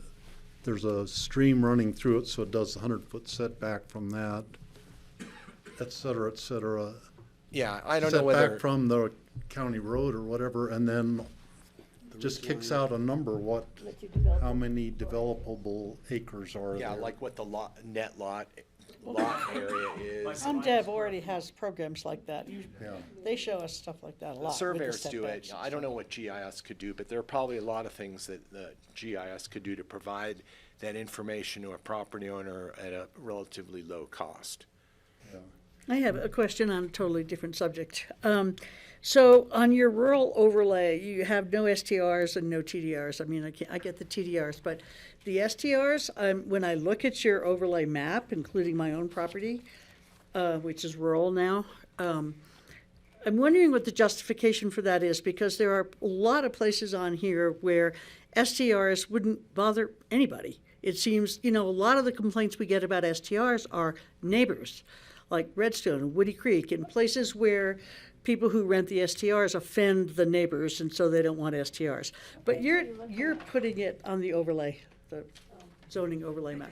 But you're putting it on all of the rural properties, which is obviously mostly Forest Service, but on the ones that aren't Forest Service, you know, those are places where people might be trying to hold on to their houses, and they have a lifestyle that really is conducive to having STRs under the regulations or whatever. But so I don't understand that particular one. So I'll give and anyone else can weigh in, but I'll give a two-part answer. One is that the map is just a starting point. This is one where we took a run at it. We actually talked about removing the map from this presentation altogether because we didn't want it to be a distraction. So consider you know that first. And then, you know, we didn't just ask ourselves about the neighbors. We asked ourselves about the land. You know, like someone at some point made the case of, you know, you're defending the land too, and what are the appropriate uses. And you know, I think you're saying there's probably, you know, there's a house and infrastructure, and like it's like having a house guest almost. So again, this is one that needs to be looked at more deeply. But that doing this felt consistent with our, you know, the values that we all more or less agreed to. And I think, you know, we made something of a last minute adjustment. We actually, yeah. Come on up, Randy. Come on up. Sorry, I could be wrong. Come on up.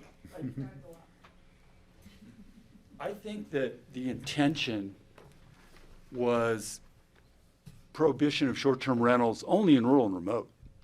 Well, it's That's in the- rural, on your map. It definitely is. I don't know says- that was the intention. I mean, I could be wrong. It says A and B, Can I so. So if I think it was supposed to If be I can wrong give a about that. clarification, so it Microphone. was, sorry. It was intentional to be A and B because the thought is that B is where there's not a lot of services. So again, go more with the definition of the characteristic of Zone B, less than the map. And it's the thought that there's less services, less, you know, whatever, access to emergency personnel, all those kind of pieces. And then I would say, and I know Lydia's in the room too, at the last meeting where this was discussed, it was initially proposed as A through C, and I think there was a really good discussion about the group change to allow STRs and the special events under different circumstances in that Zone C, and I think it's getting a little bit to what you are, Francie, of trying to balance that we want homes to function like homes, and in the rural areas, recognizing maybe that is where it's a resident occupied. So STRs can happen, but it must be resident occupied. And so I would say it's more of thinking about Zone B and the characteristics there, and then what the group put forth in Zone C and the characteristics there versus under the current STR regulations. Yeah, that was my next question, was about special events, because in a lot of cases, you're talking about ranches and places that might not make it ranching, and so they have a few weddings a year, or they have short-term rentals sometimes in order to stay agricultural. So that's my concern about those restrictions in the B zone. So, And anyway. I think that's reflected in the changes that are in Zone C and as a path forward for moving forward. And I know Lydia kind of gave comments to speak to those concerns as well. And you thought about vehicle miles traveled plays a big part of that. For an STR implies service, whether it's the florist or the housekeeper, right, or the chef or the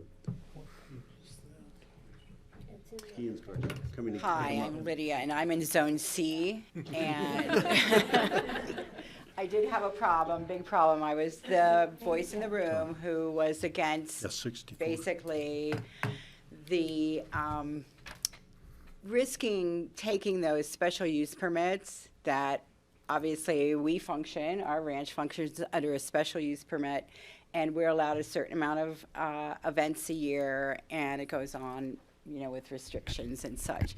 However, allowing us to do that for the last 20 years has also allowed us to make enough income to pay some of the overhead that a ranch generates. So we were talking about B and C, and C, I think we were allowing the special use permits and the short-term rentals because that was another issue. So questions? Lydia, I think that you pointed out to us the difference, or pointed out to the group, the difference in a special venue and a special event center. Yes, so. That was important, I think. Well, I think you can apply for a special event permit for like a day, but we function under a special use permit where we have certain parameters that we function under, and we need to come in and go through review, and there cannot be any objections from neighbors. So I think we are still allowing that. So you're talking venue versus just a simple permit? Yes. A venue. Yes, You're a yes, venue? yes. We are a venue, and we function under the special use permit, but it is like a yearly, 5-year, 10-year thing. It's not like for one event or two events. And there's a lot of structure in there that makes you have to mitigate a lot of problems. So I think that we'll be continuing that in this packet. That, if you're yellow, but if you're purple, If you're not. yellow, and Yeah. then the purple thing would have to go to someone else. Okay. So, Thank you, some- Lydia. Greg? If I could, a couple questions. I want to throw a few out here, and maybe these are just future discussion topics, but things that popped up. In your performance and your development standards, I saw the caveats. It said, doesn't address transportation or VMTs, vehicle miles traveled. That can be pretty important, but I wasn't sure quite what you meant on those slides. And I was wondering about materials, local materials. I still have a problem with the guy who ordered the stone for his house from China. Right. And I'm thinking, he could have gotten stone locally and saved us all a lot of embedded carbon. Are we talking about that here? Can we incentivize local building materials, lower carbon building materials and techniques? Is that a fantasy of mine that we can get the architects to start doing smarter materials, or is it the owners? I don't know. And that's just in 3 and 4, where you even do embedded carbon, right? Embodied carbon. It's just in 3 and 4. So that was one of the questions. And if I could, just on the TDRs, I love the new thinking on the TDRs. I really appreciate that. I want to thank you all for doing the heavy lifting. One of my biggest concerns with TDRs is it creating price inflation in the rural and remote, say for conservation easements, things like that. That's a big concern we've had. If somebody can get a TDR for something that may not bring much on the market, all of a sudden it may create inflation in places that we're trying to conserve. So it's a pretty important thing. That comes up. I'm just asking the question because I know we don't have a lot of time here. Let's see where else. Affordable housing, I love seeing that. Promoting it outside the UGB makes me jittery. Where the jobs are happening, I wasn't quite sure what you meant when you said that, where the jobs are. So it does make sense to be near the jobs, but what does it mean outside the UGB? And what if we can't tie the affordable housing to the jobs that are adjacent to it? Does that defeat the purpose? And then one more question, then I'll let go. Regarding redevelopment, I love the redevelopment of marginally, energy efficient homes. Like, let's make sure we can incentivize somebody to do the right thing when it comes to taking an ancient energy pig of a house and trying to remake it. I'm hoping we can incentivize that. There was one more on that same topic. A local home averages about 3,200 square feet. We're basically going to offer them some 3 TDRs to not build it to 5,750, or not to take away that right.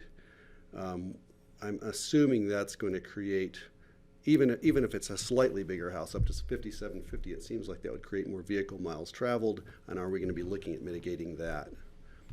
I didn't see it in there, but I'm assuming. I'm confused. Are these rhetorical questions, or are you wanting them all answered now? I want the answers now. We've got 20 minutes. Okay, I wasn't sure. No, just throwing it out there because those are the things that popped into my head, and I'm sure you've thought about all this.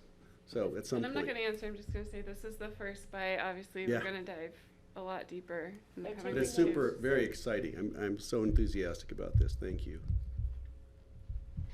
Can I ask a question and make a comment, please? Yes, and I think Jeffrey has a question, and I know Kelly does. And Steve, Hi I think everyone, you did. thanks. I listened with my video off for probably 80% of the meeting, so I'm familiar with a lot of what you're saying, but some of it was new, so I do have a question. But I do want to make a quick preview comment to everyone who, if I don't know you, if I have met you before, nice to see you all again.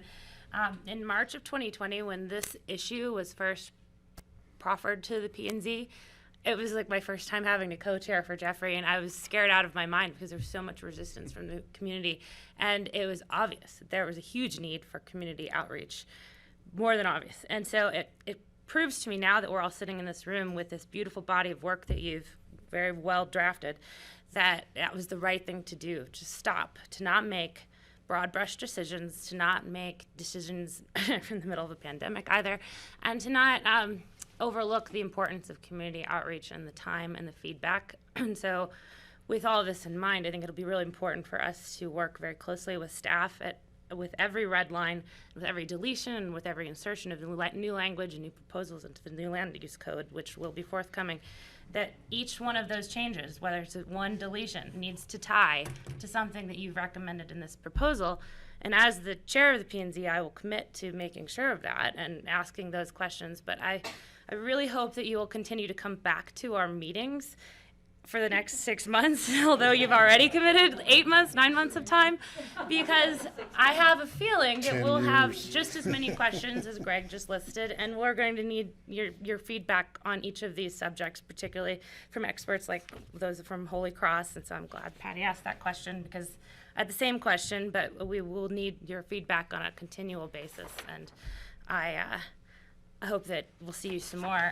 My question that I would like a little bit more clarification on today, or you don't have to answer it today, but I'm interested in how you commented, Michael, that the new TDR program will be intertwined and reconciled on an annual basis with GMQS. And how do you prevent one system from or the TDR system and potential new activity in that arena to not eat up the square footage allotment that's allowable in the GMQS system, so that there is still some left over to avoid the pay-to-play scenario? That's my...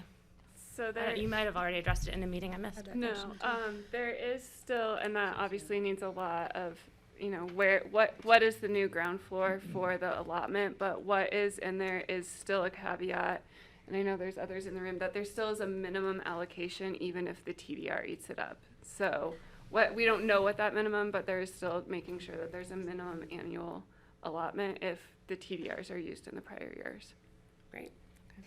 Jeffrey. Easy answer. Mine's pretty straightforward. For the last 5 years, we've upped the mitigation fees, specifically employee impact fees. We've looked at fees relative to core as well. And I'd love to see a fiscal summary as we roll the tape forward and say, okay, what's the future of exaction through the employee impact fee, and what's the future of core vis-a-vis this new structure? So we have a pretty good idea of the growth and the fees that we've generated over the past few years, but I'd love to see sort of the fiscal table in the packet going forward. So, thank you. Mine's pretty straightforward. We just had a presentation of that in our work session from Impact. So I guess I have a little bit of an overarching question and then one that's more specific, and you can take either one in whatever order.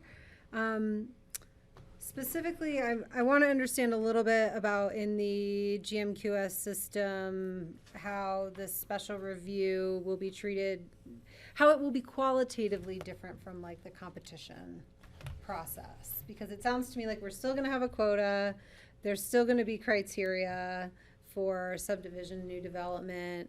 We're still going to look at these impacts. The competition had impacts sort of built into it and scored to it. So just help me understand how it really is qualitatively different. And then my other question is, I'm wondering, are there topics that did not get included in these recommendations? I noticed, for example, there's not like a demolition quota. Were there topics that you all just decided this is off the table for us? And I'd be curious so that maybe we don't try to invent them as we talk. Do you want to tackle the demolition first? You remember? I'm remembering it from today being on one of these bullets that I wrote, so I know it's in there somewhere. I'll jump in and add color. So interestingly, it's actually started demolition and redevelopment caps were in there, but actually as we went through right before the last packet, the tiering system kind of took care of it. So there was so demolition is still in there as a consideration, but actually when we went back through kind of what was the legacy over the iterations, the idea of a cap on redevelopment permits and all those pieces was kind of already captured through the tiering system that the group had come up with on their own. So that's what I can speak of on the demolition. I would defer to Michael or others on the committee if there's other topics that didn't get included.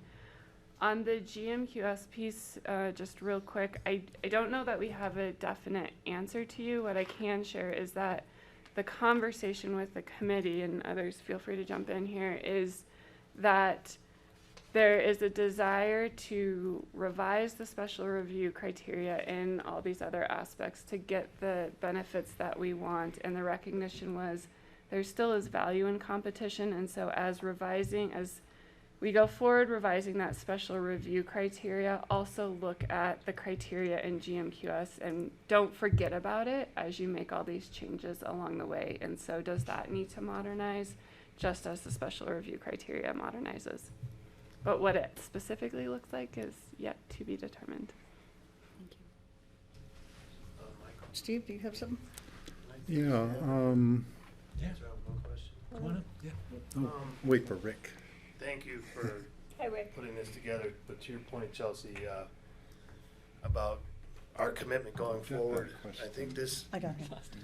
no, it's not, it depends on your DNA, I guess, but I think most everybody in this room that participated in this would agree that the social and intellectual capital that's available to you from this community is really overwhelming. And I think that one of the recommendations that we didn't make loudly enough or clearly enough is that we want this process to continue in the format that you've set it up to work in.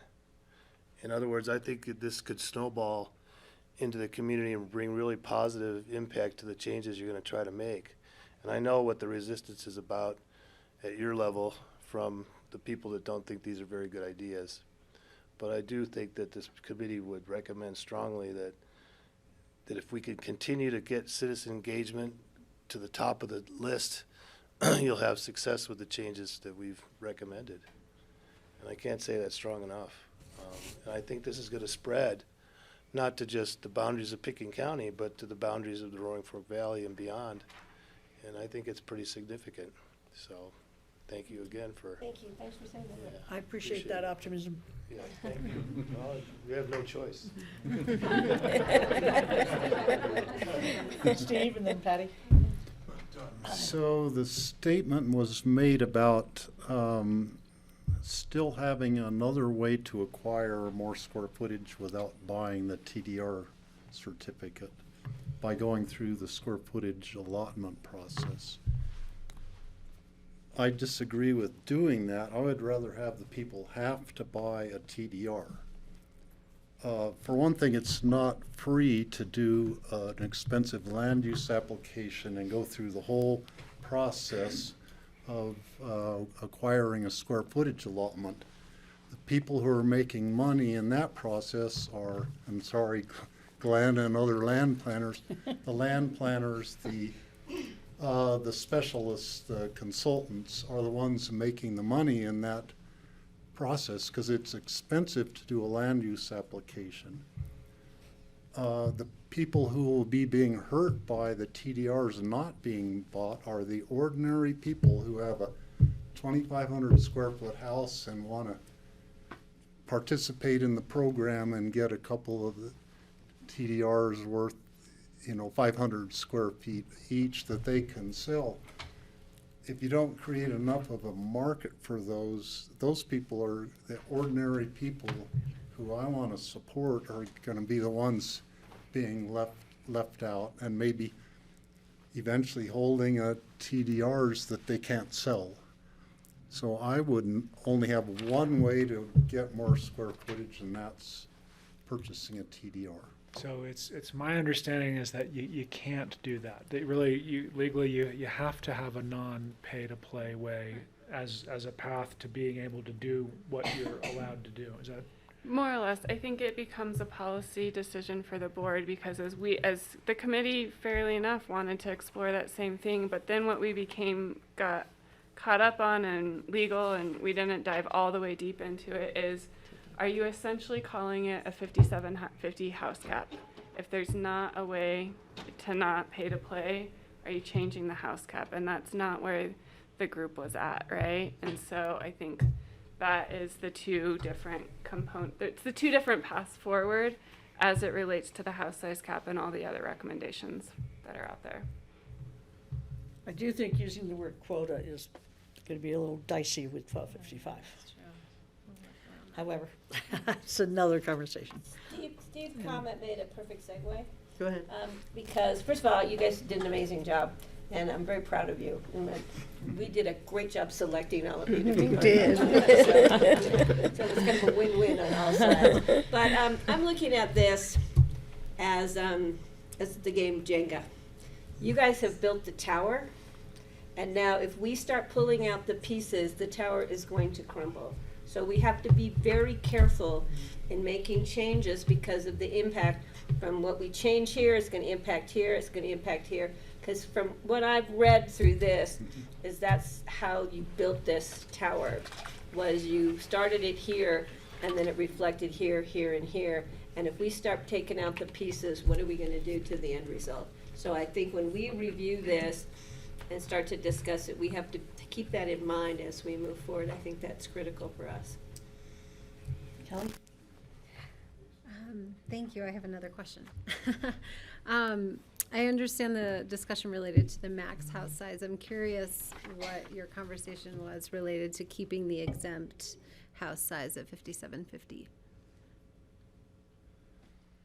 But still tiering below that. Which I think meaningful that, and interesting. Yeah, that's the answer. Is that So I should say about house size too.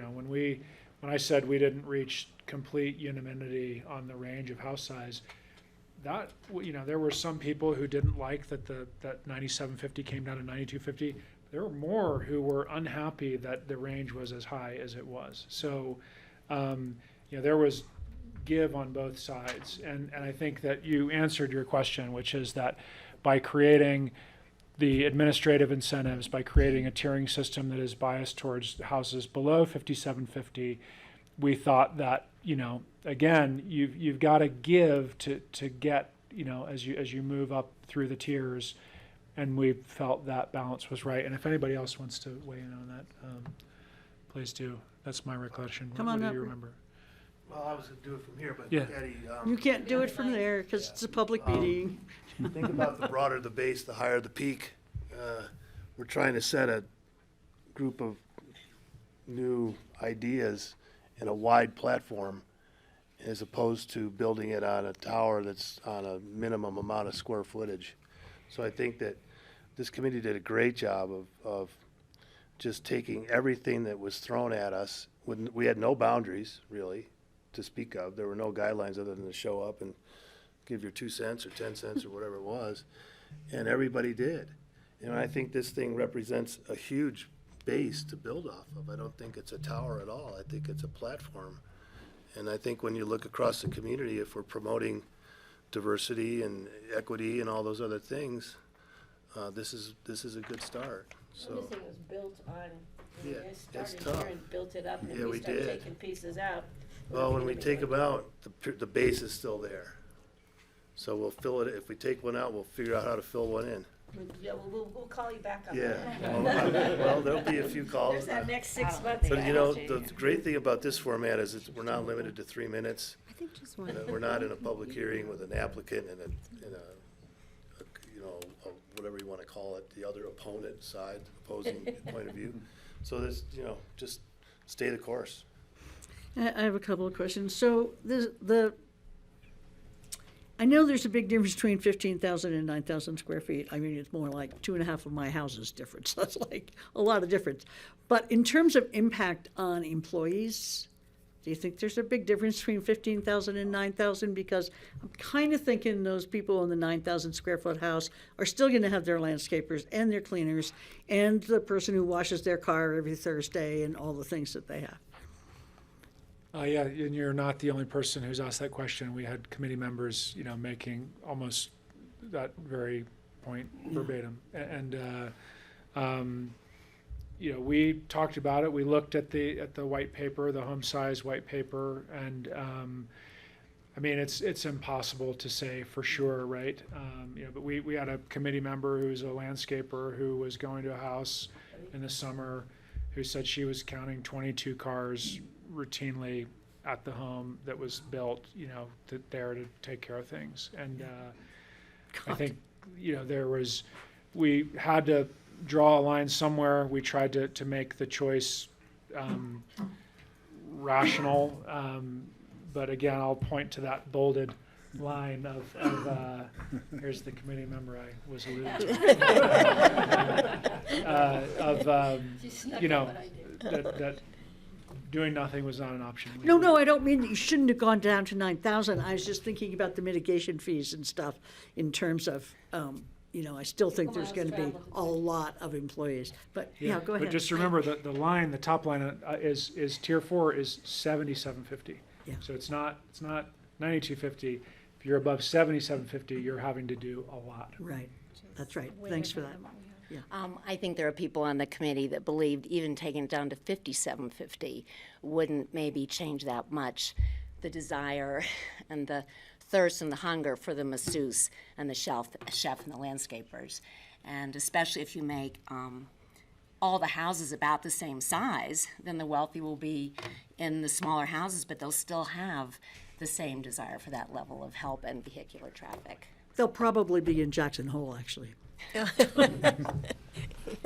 Thank you for that. My other question, just really quick, is so the embedded carbon requirements are just for tiers 3 and 4. Is that correct?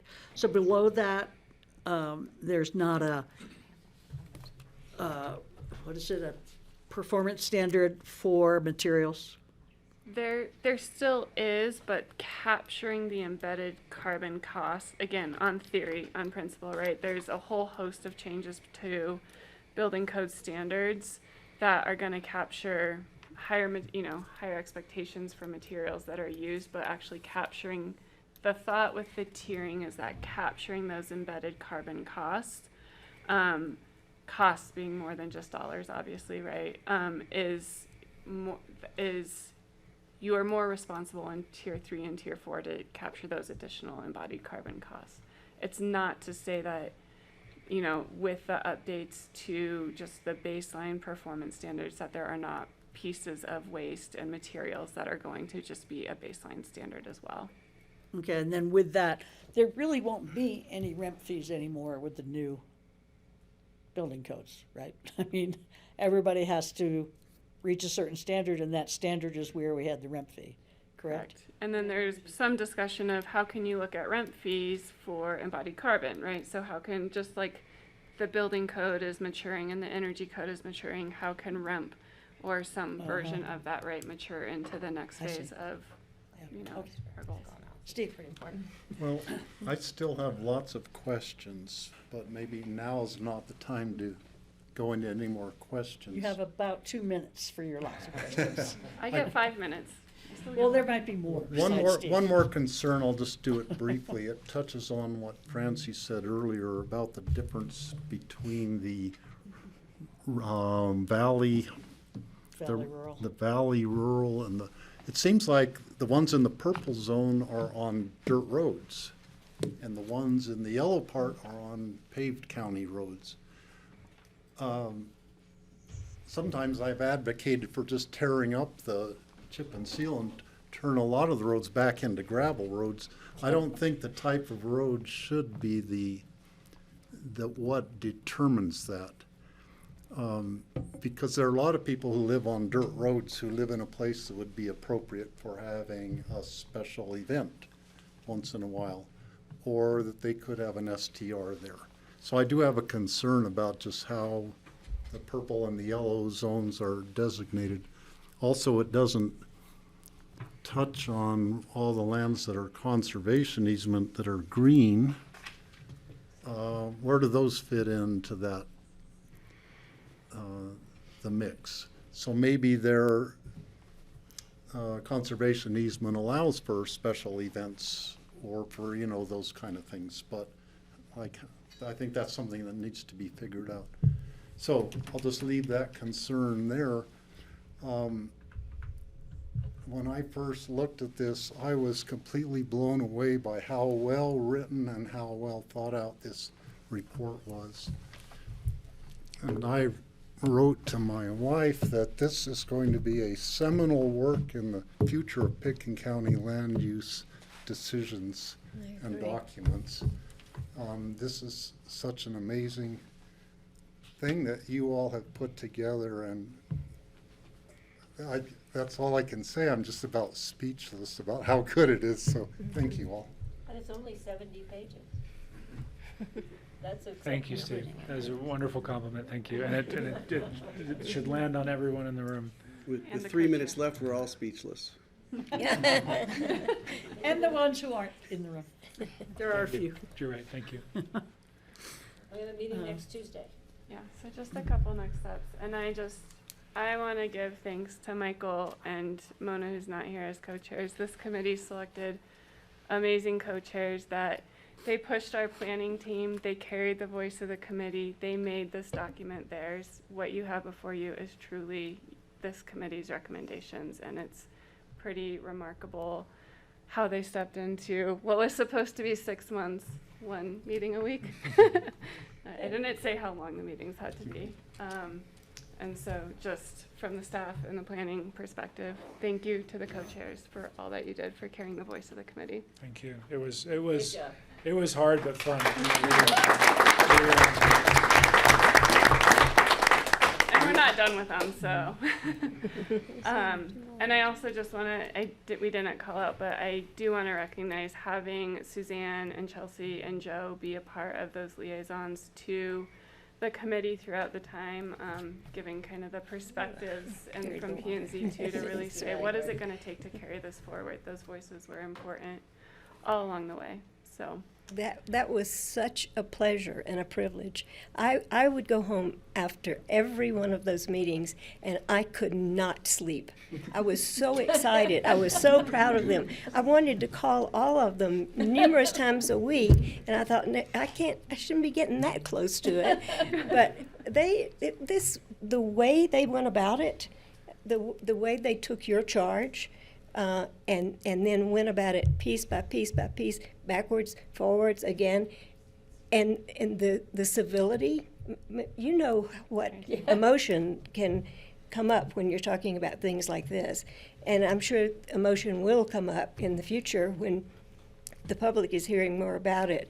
But they rose to the level you wanted them to. They accomplished what you asked them to accomplish.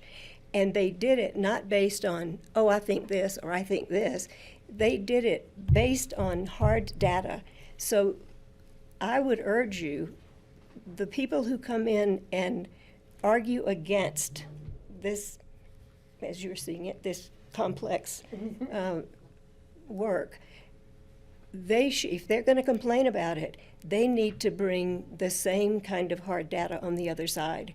It couldn't be. It shouldn't be just because I don't want it. It needs to be backed up with facts, and that's what they did. And they never flagged, and they never yelled at one another, and they felt very strongly. It was those cookies we. And now we are Thank you. at 6 o'clock. Perfectly timed. Nicely done, Michael. I'm going to take 1 minute. So I know we all of us are anxious of what is the steps ahead, and I think we will all learn together. But just really the next step is, I know the BOCC is going to do a little mini retreat next Tuesday to really dive in. You all can kind of sit with these recommendations, dive in, ask additional questions. This is news to the committee, but have some of the committee there if there's additional questions, but really let you all start to spend some time with these. And really what happens next is up to the BOCC to direct, staff to start to draft any changes. Obviously, draft changes is a whole nother process. But really draft those changes and start to carry those forward as comprehensive plan updates to P&Z and any kind of what that takes the formation of as code amendments through P&Z and back to BOCC for a formal adoption. So there's a lot in those 70 pages. It will be much more to come as we all kind of learn together how we move this packet into action. And thank you to you, Kara. Oh my goodness, yes. The consultants put in a lot of work. Pat yourself on the back, Cindy. We are adjourned. Thank you. Guys, thanks. Good job. Thank you all for coming. That was really amazing. Good.